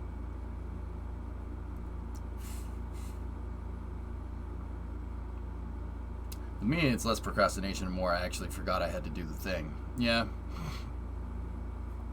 Speaking of next launches, we have that other Starlink launch next week using 1058.12. Yeah, that's pretty cool. Oh, the 13th flight team, man. All right.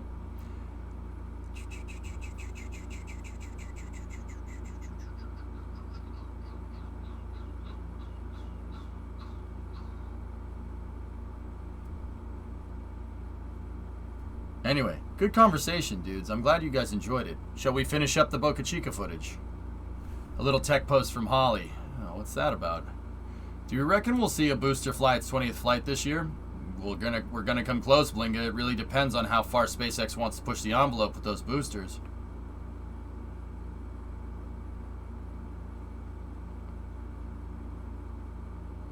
Jeez, Kyron.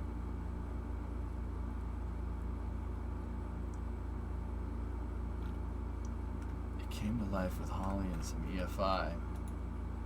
What's this about? What did they do to that Corvette?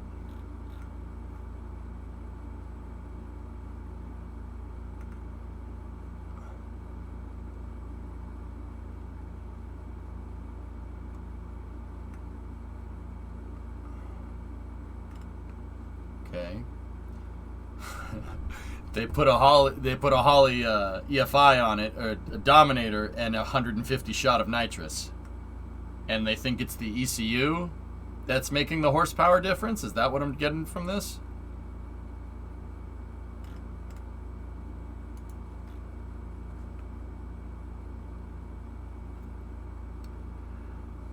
Yeah, Sebby. Yeah, loss leading reusable boosters. Is that something or what?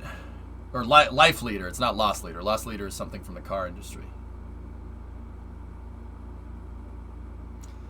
Temporary is one of the most permanent statuses you can apply to something. Signer, temporary is how I think about cars. And the truck, not finishing the truck for 10 years is what taught me that. With cars, one of the rules, and like I said, I learned this from the 59. One of the rules is that you do not go and take apart anything on a car unless you have the replacement part there, or it's at an auto shop nearby, or like an AutoZone or something nearby. Don't touch it, because if you take it apart, it's never going back together if you wait until tomorrow. Unless you have the parts there. That's never happening. You know? It'll never happen. And I'm speaking from experience.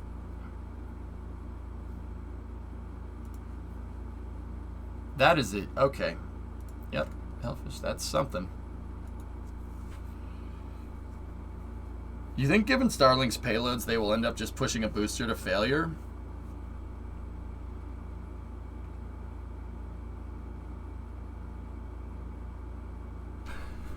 D-Pick, I think they're much more I think a booster is much more likely going to get damaged from like the actual process of landing over time rather than like something with the engines or something with the tankage, if you really want to know. Yeah, Bobby, yeah, exactly. Mm-hmm. That's why I waited this long to take out the oil pressure switch on you. Yeah, exactly. Yep. Yeah, spaceflight, you know. Unless it takes itself apart because New Mexico got angry at it. That's a rapid, unplanned disassembly, Karate. I'm talking about planning to take the thing apart. Planned disassembly, not unplanned. Differences. The R. Different. Yeah, I think most likely you're not going to have a catastrophic failure from a booster being pushed too far. What's most likely going to happen is that the metal is going to fatigue on those aluminum tanks. And based off of testing that they did with Falcon 9 probably back in like 2009, 2010, where, you know, they push tanks to failure. They do that with every rocket nowadays, like pushing the tanks right to failure and blowing them up. Like NASA did that with the SLS hydrogen tank. They blew it up on purpose to see where it would fail and to see if their calculations were right on when it would fail. That second part is more important than the first part. You don't just push things to fail. You push things to you push things to the point where your math is telling you it's going to fail and see if it fails there. That's what rocket science is about. It's not frick around and find out. I mean, well, SpaceX is kind of the monkey wrench in that idea, but most of the time that's how it's done. So they'll probably go back and look at the original tanking tests for Falcon 9 tanks because the tanks haven't changed very much. They're just a little bit longer, which that shouldn't really mess with fatigue too much. You know, if you look at different rocket designs over time, extending the tanks is one of the easiest things you can do to increase performance. You're not screwing with the aerodynamics too much by making the rocket a little bit longer. So, like, look at, you know, Delta 2, Delta 3. You know, you could look at Thor. You could look at Atlas. What other rockets have been extended over time? The Centaur stages, Centaur G Prime, Centaur 3, Centaur 2 were longer than the original one. Centaur 5 is way wider and way longer for what it's worth. Astra extended it. Rocket Lab extended their design. Yeah, so the tankage baseline data is probably still good. They probably know where the tank is going to fail. So honestly, it'll get to a point. They'll get to a point where if the data from inspecting the booster and inspecting the welds mimics the data from the induced failure mode from testing of Falcon 9, they'll know when to retire a booster. That's what's most likely going on. At first, they had to blow things up to create the math. Yeah, of course. There has to be. Yeah, I mean, it has to be some quantification somewhere. Yeah, there you go, Arnok, for sure. Rogue Newbie, hey, 2-month resub. Insert witty statement here. Wow, you're so witty.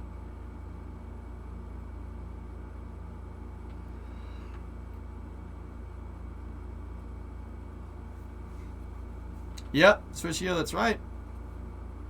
Falcon 9 is pretty dang normal.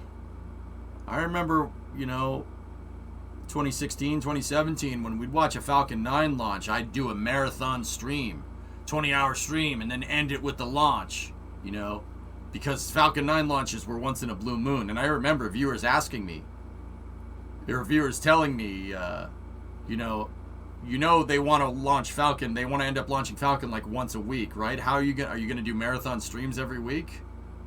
And you know what the answer is? You're damn right I am. You weren't expecting that response, were you? It's true.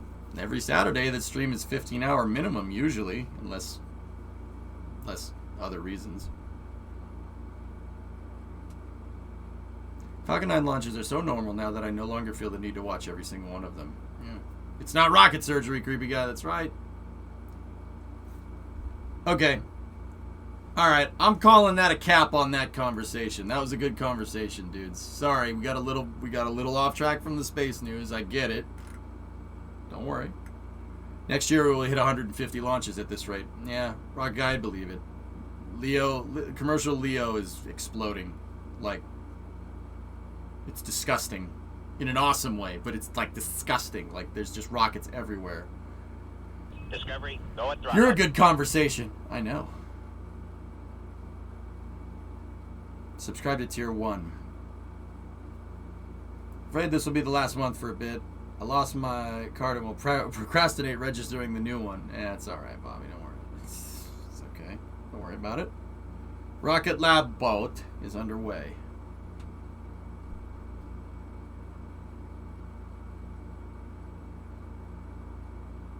Sebi, we could say that, a Falcon 9 is going to last 20 flights, or a Falcon 9 is going to last 30 flights, or 40 flights, or 50 flights. You can say that, but here's the thing. You want to push the boundaries of reuse like that? The only thing that's going to do that is flying it more. Because it ain't what you know, it's what you can prove. It's what you can prove, Jake. Cool. You're reading about hemp plastics today. Why is it exploding? Just better tech? Internet satellites, Iron Spark. Internet satellites, streamlining the process to be able to launch something into space. So like having to go through the FAA and only the FAA to launch stuff. That came from the same legislature that made Space Force, to be honest with you.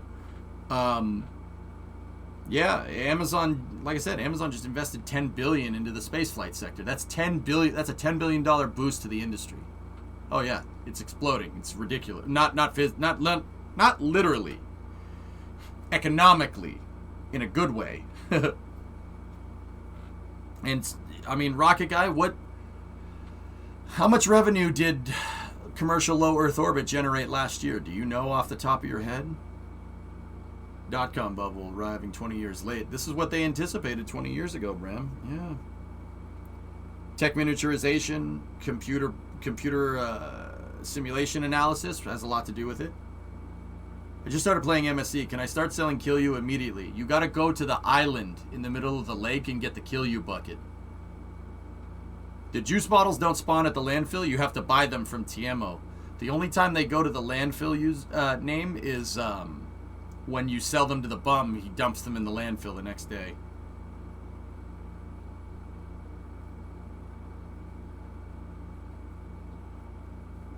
Yep.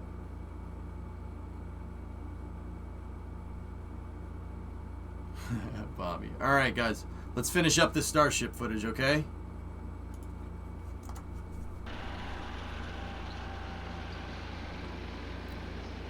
Don't let them lie to you. Space is flat.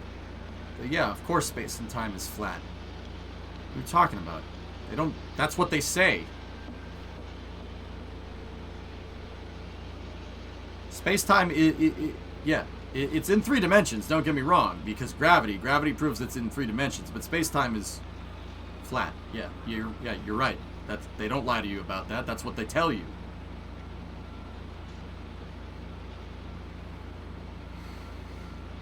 I thought it was a donut. You're a donut. Got him. Man, whatever the heck that thing is, it's heavy.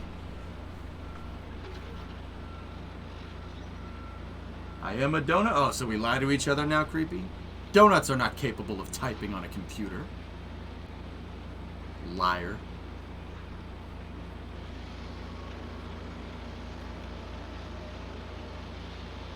It's all good, username. What? I don't know.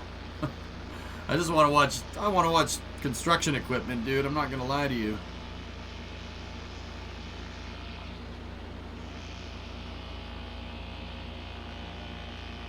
Space is curved in the presence of mass. Undisrupted space-time, though, XPZ, is in fact flat. Yep. It's on a plane of existence. Plane, operative word. Flat. So, like, creepy, I know you were making a joke, but you're actually right. Einstein's theory proved that space-time operates on a plane of existence. Gravity warps that plane of existence in 3 dimensions. This is not like...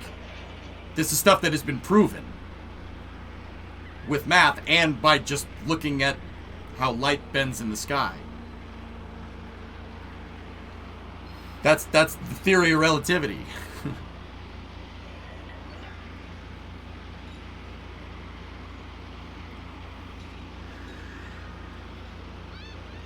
Oh, nice, Stonehobo. You're going to the Miami race. Cool. But Earth flat, Mr. Strimmer? Sure. It's as flat as that trailer right there. The real reason why the launch industry is exploding is because venture capital funding and public offerings is actually interested in funding space launch companies. I mean, that's good too, Rocket Guy.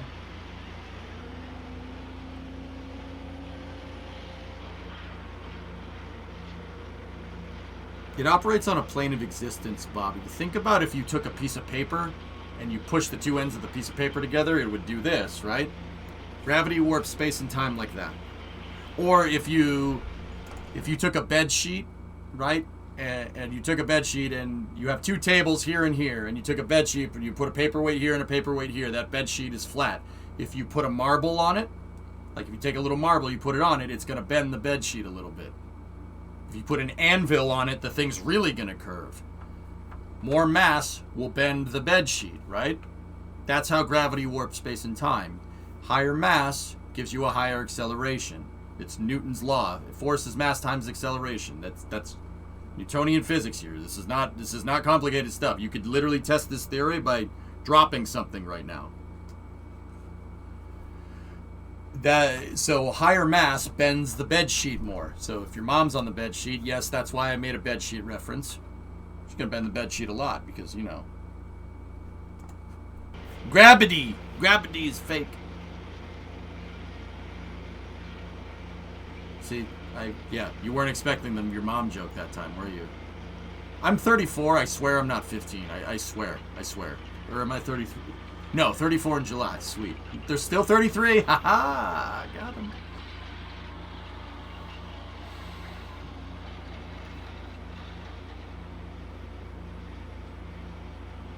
Maybe, Bobby. I don't know. Not saying it was aliens, but it was aliens. What's that? Wait a minute. What is this? What's an astro pack? Okay, so there's an electric pump right there. Astropac is a metal surface treatment company that is heavily involved in aerospace. Metal surface treatment, huh? It's a pack for Astros, obviously. Interesting. I like how it's being towed by a Ford with an American flag behind it. It's for anodizing, I think. That looks like anodizing equipment, Rocket Guy. Yeah, you have a reservoir and you have to circulate the anodizing solution. That looks right to me. Yeah, or passivation. It's some kind of metal dip. I mean, I'm not gonna lie to you. I just read the thing, but now because I read the thing, I can see what it's designed to do. Now, more large equipment. Now, what do we have here? What is this? That looks like a pipe bender, to be honest. A mandrel pipe bender.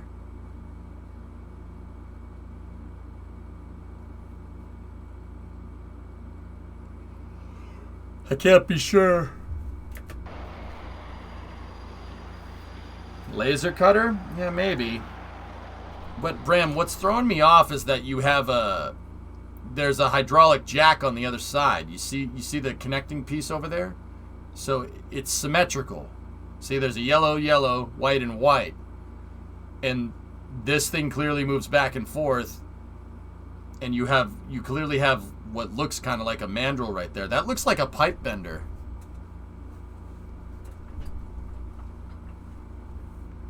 You were thinking a lathe?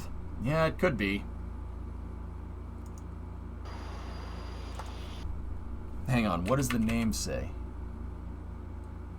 It's Ades something or other. I can't really see what that says. Astro launch has been moved to May 2nd. Cool. That's also on damn it. Or no, that's Monday.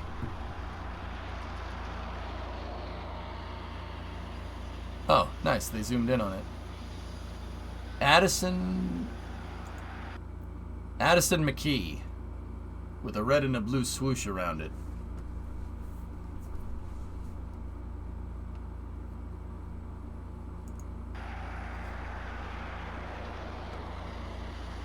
Well, it's some type of computer operated machine. Oh, pinch point. See?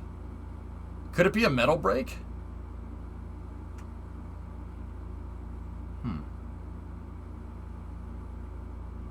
CNC tube bender? What does it say that? They make CNC machines mostly, I think. Yeah, Mikey? Alright, cool.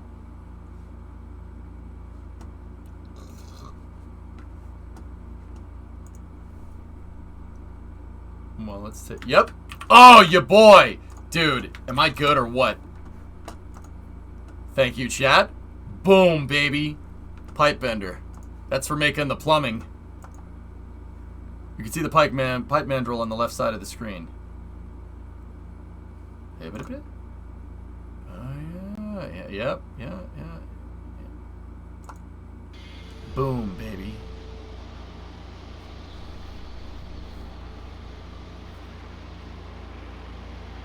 That's a sputum or spumita. It's yep. I am Bender. Please insert girder.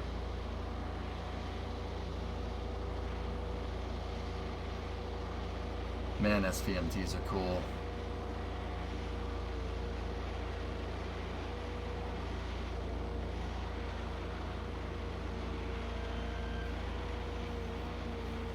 Max ride height, I dig it. Yeah. The SpaceX tagged SPMT is pretty aesthetic. I'm not gonna lie to you. SPMT is a spicy meatball. That's what I'm calling those from now on. Spicy meatball. See it level up? Yeah, when it went over the crown in the road, the thing stayed level. That's cool, man. Ramming them vans. The Eagle has landed. Lost that bet. I respect that. LMT 400 over there.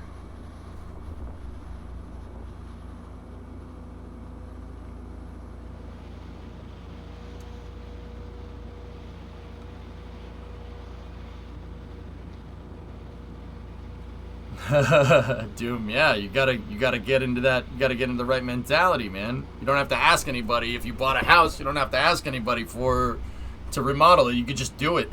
Except if it has to do with electrical or plumbing, then you absolutely do. But also, have they started propellant production at all yet?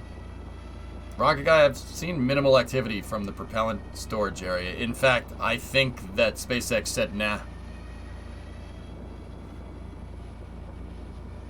I think, I'm not going to say that they nixed it because I don't know that for sure, but I haven't seen much activity down there. Nice truck. 450 flatbed with a gooseneck hookup. That's pretty neat.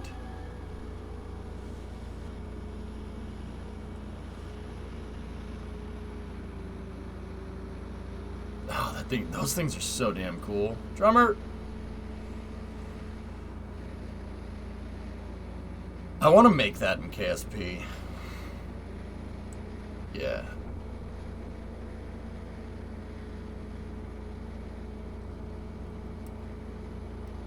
Yeah, that thing is really neat.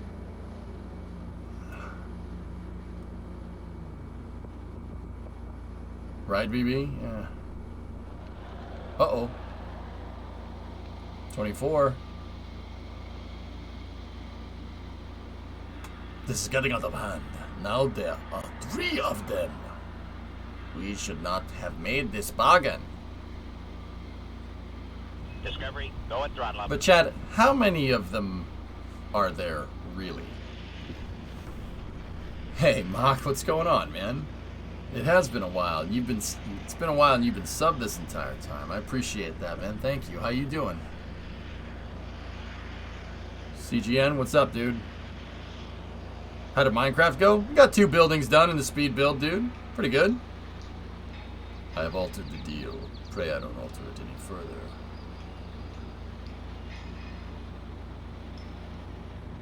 Not much. Yeah, I hear you. Jeep.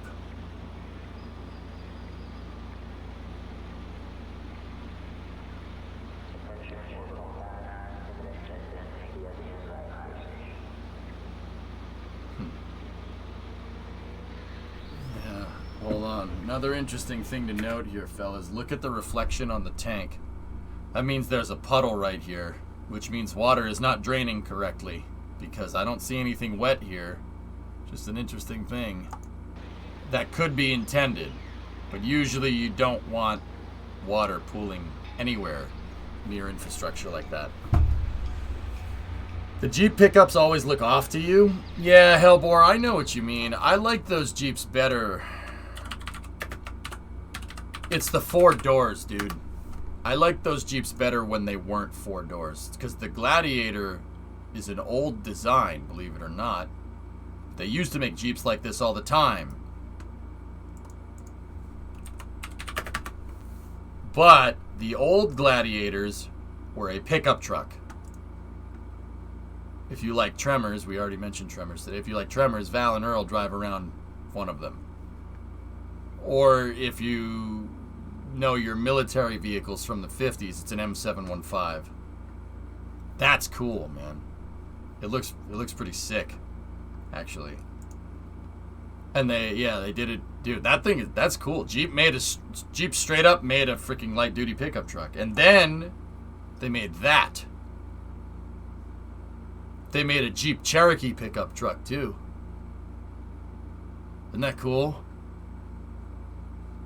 I think those things are really neat, to be honest with you.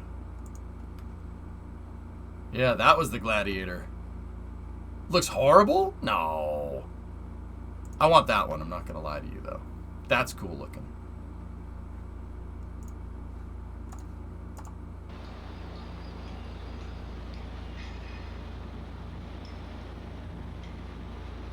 Oh, nice, Celtic. Well, that's good.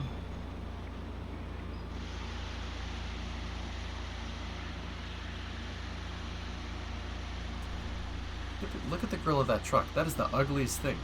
Who? Someone at Chevy signed off on this and was like, yeah, that looks good. They signed off on this. What is this? Put as much stuff on the front of the car as humanly possible? What is that? Steel Baton's like, it was me. That looks good. It looks like a minivan. What are you talking about?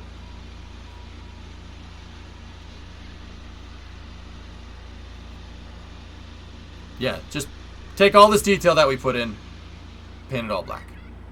Paint it all black. You look like a minivan. No, you look like a minivan. There's some venting. There's some more venting, and here comes some more. See? I told you. I have Micon. Yeah. Why can't we make stuff that looks like that? The Future Liner? Yeah, that thing was cool, man. See, Rocket Guy knows. Not gonna lie, I don't mind it. Huh. You sweet summer child. Yep.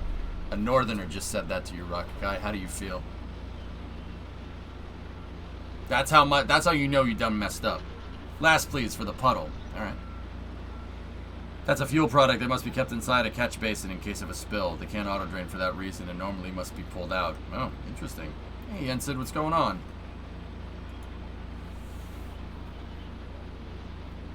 You can get dumpsters exclusively for steel? Yeah. Yeah, of course you can.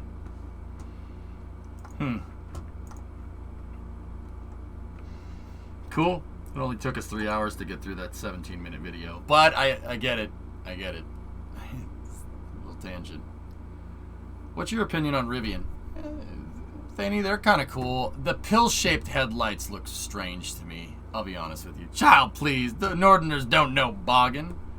Well, where's your pickup truck, Rocket Guy? I have 2. I don't think you have any.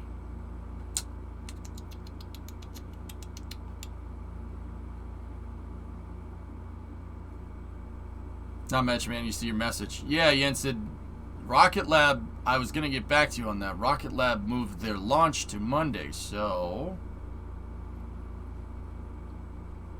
There's something else I got to tell you, but I'll tell you in text. Are you going to be near your phone? Well, that was a dumb question. I'll shoot it to you after the stream, okay?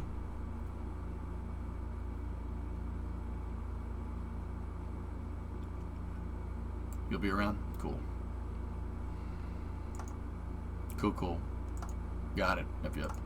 Yeah. This might be a little bit difficult to do, what we're trying to do, but it might not be for the reason that you think. So, you're saving up to fix up your granddad's 56 Chevy Apache. Oh. Rocket Guy. When you do that, we should stream it. I'll come down there and we'll fix it. Otherwise, you're looking to get a Maverick. A Maverick. A Ford Maverick?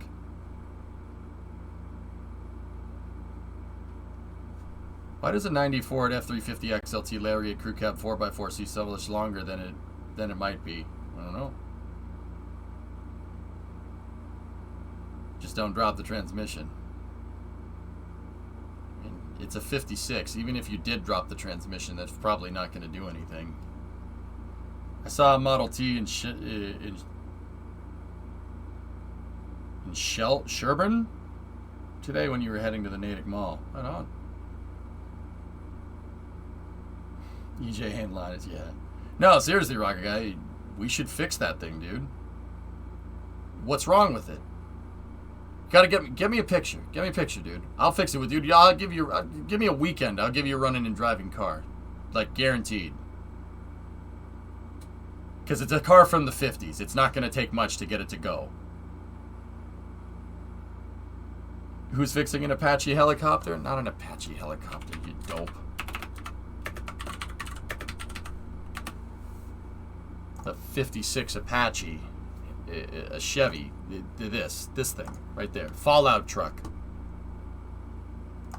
Yes, that's cherry, man. Took you 8 years to get Fred running. It runs, it just needs some TLC. It chokes a lot and sputters. When does it sputter? When you start it?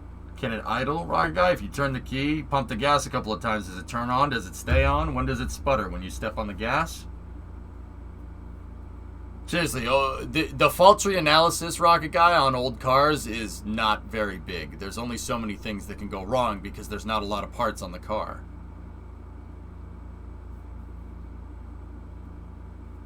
Actually, Dingleberg, I bought headers for the 59 last night. They're long tube block. Well, they're not block huggers, but they're low profile.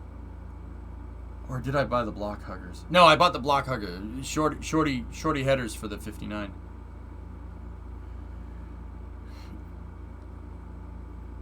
Idle usually or whenever you let up on the gas. When you let up on the gas, it sputters. That's the accelerator pump, chat. And probably points. Yeah, literally, that's like a $5 fix, man. It's just a tune-up. Just needs a tune-up, that's all. Do you play guitar?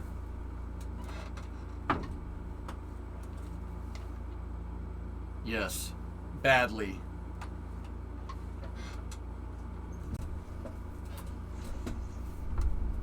Yeah.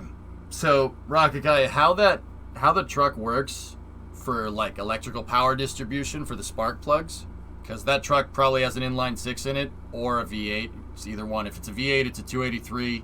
If it's an inline six, it probably has a stove bolt. I mean, I don't know my Chevys too well, but it's one of those engines. Do you know any Van Halen? I am not that good of a guitar player. I know Van Halen. Van Halen's one of my favorite bands. Rocket Guy, do you know if it's a 6 or an 8? If it's a stove bolt, yeah, dude, I can tell you exactly what to fix. Yeah, even on a Chevy. I just like old cars. So, if it's sputtering, the spark plugs might not be going off. And Rocket Guy, so here's the thing. You know good and well that if you look at the nozzle of a fired rocket engine, and you look at the residue on the nozzle and stuff, and you look in the combustion chamber, you look for corrosion and stuff, you know good and well what went wrong with that rocket engine just by looking at it. I mean, don't get me wrong, it's a little more complicated than that. You got to prove it, right? If you see a rocket engine that went engine rich, you'll be able to look into the nozzle and figure out exactly what failed and why. Because the mixture will go south, or it'll lean out, or it'll go too fuel rich and it'll blow out soot and you made a nice flamethrower, right? Or there will be no nozzle, or you blow the freaking throat off of the back of the front of the engine, right? With rockets, you can tell. Like we knew that Starship failed because of the green flames. I could tell you exactly, well, not exactly, but we have a good idea what went wrong. So Rocket Guy, with cars, it's the same way, and that's why I bring up electrical power distribution. Take the spark plugs out. I can tell you exactly what's wrong with a rocket engine, with a car engine by looking at the spark plugs. It's very easy. So if you pull the spark plug out of that truck, for instance, and you're looking at the head of the spark plug and it's just full of soot, what does that tell you? It's full of soot. If it's full of unburnt fuel, well, that means you're running fuel rich. Well, why are you running fuel rich? You're running fuel rich because there's no spark. If you run the engine, then you pull the spark plug out, and it's kind of sooty, but it's kind of shiny, so it's kind of like wet almost, like somebody poured gasoline on it. That means you're also not getting spark. I mean, the sooty spark plugs are really what you got to look for. The shiny sooty spark plugs mean that you just ran the engine a second ago. So yeah, but if you take the spark plug out and there's nothing there, it should be clean. If it's clean, that means the motor's running just fine and that cylinder is sparking.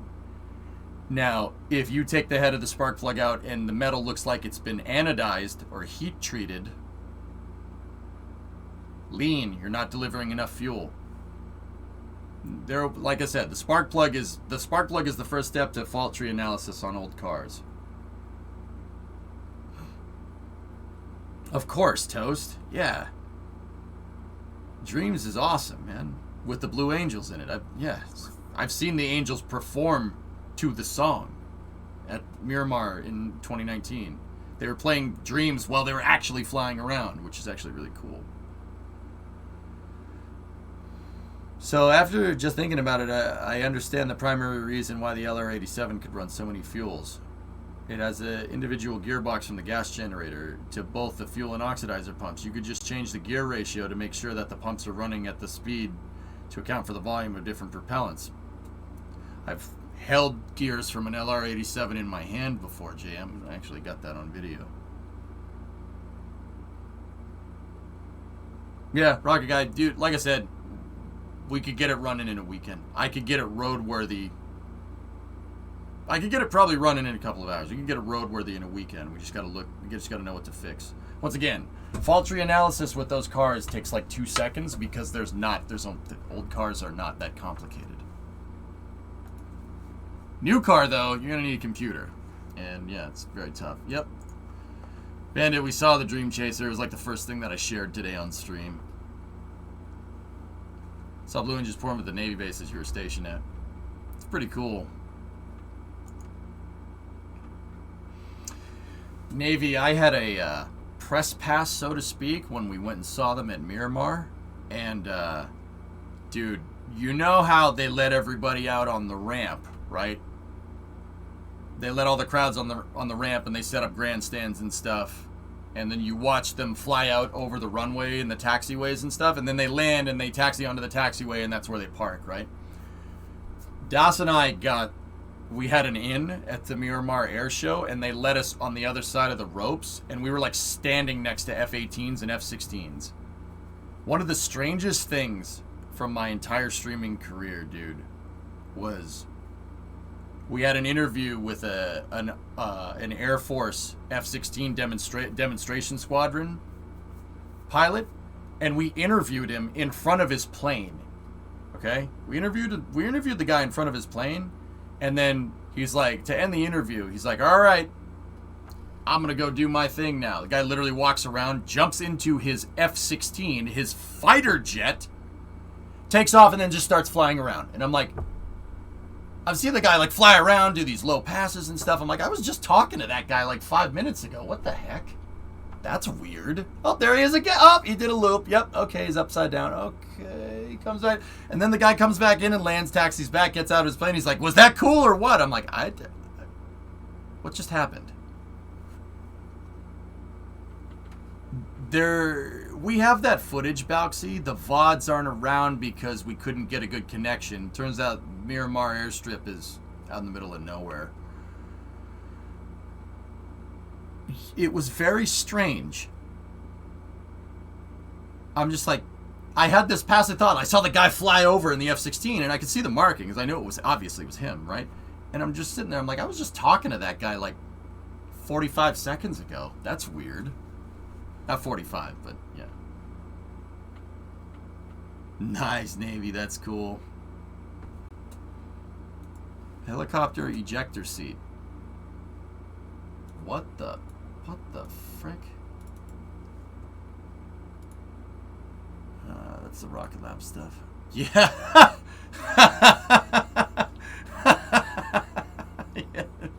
Okay. Gave a speech, then walked 10 feet from the podium in a helicopter and flew away. Yeah, it's really strange, Toast. Dude, I've seen that with helicopters, but an F-15 is an F-16 is very weird.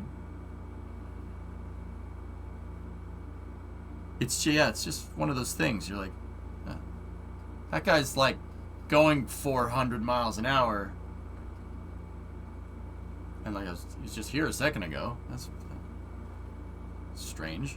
Like, again, I know what's going on. I can get his plane lift and flying around. It's a fighter jet. It's maneuverable. But it still made my brain go, huh? You know, like.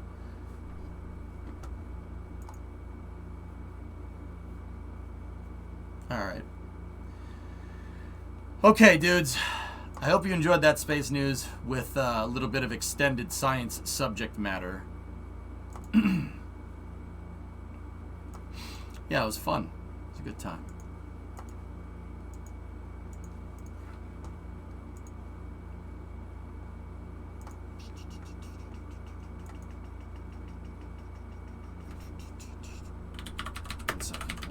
That's pretty neat. I missed that. Can you start over? I will condense the entirety of space news into a second. Ready? Did you get all that?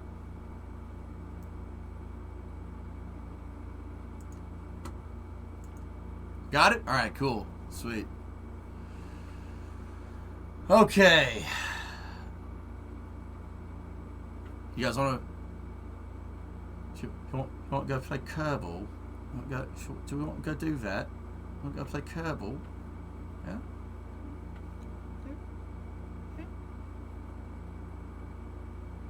Negative, can you do it again? My translator is broke. No, you gotta go back in the VOD. That's what it's for.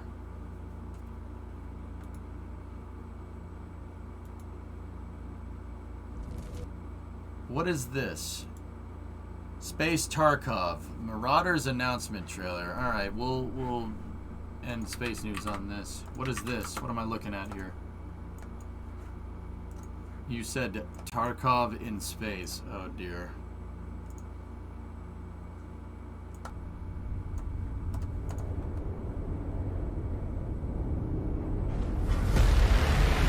Yeah, that's true.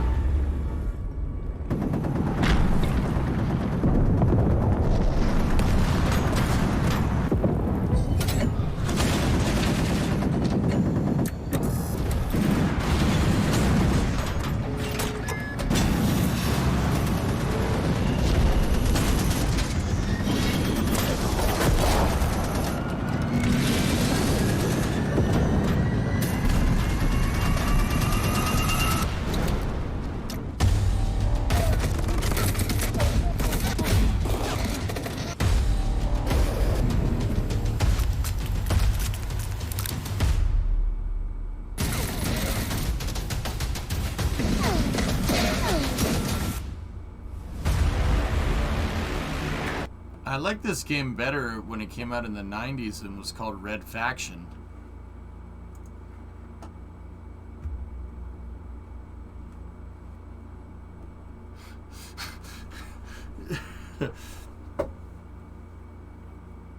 That looks kind of neat. What do? Do you raid ships and then have to escape? So, what is this? Some DRG thrown in, my guy.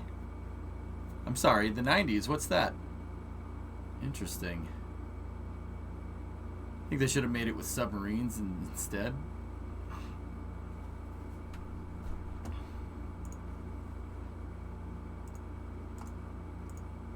Do you remember the fully destructible environments with Red Faction? Geomod, dude. Yeah, absolutely.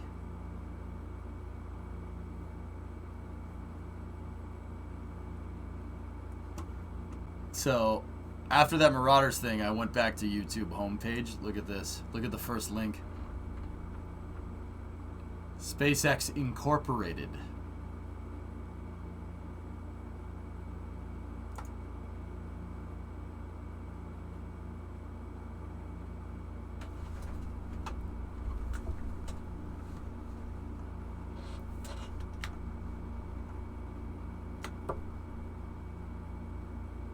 Discovery, go at throttle up.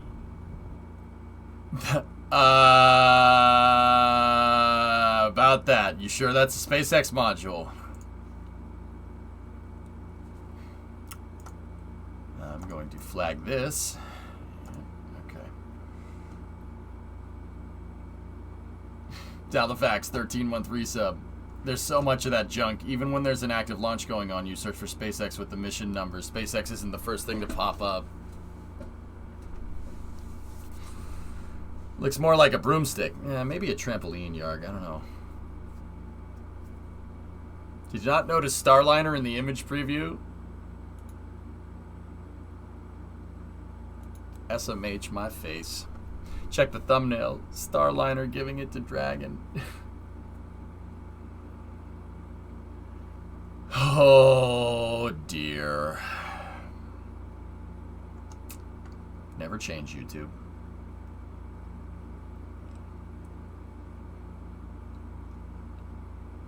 Yeah, those channels are horrible. Yeah, how about the game over channels? Dude, I don't even bother like looking. I just immediately flag those.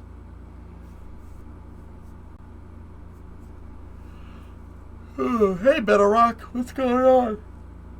Oh man, guys, I'm getting kind of tired. I said I would play some KSP today. Would you mind if we just played like I don't know? I mean, it's 9 o'clock. That was a fun, good long space news.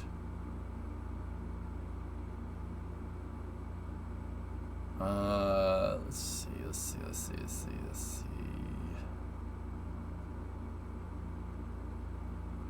You know, I want to be part of the science trip that studies human reproduction in space.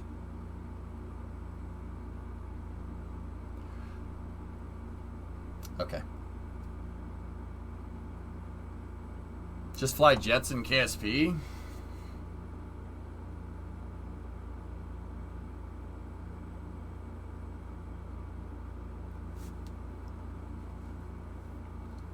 Nap time until GTA.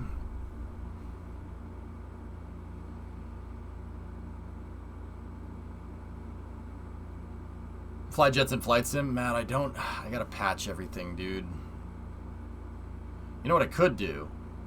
I could take a break and patch flight sim so we have it ready to go.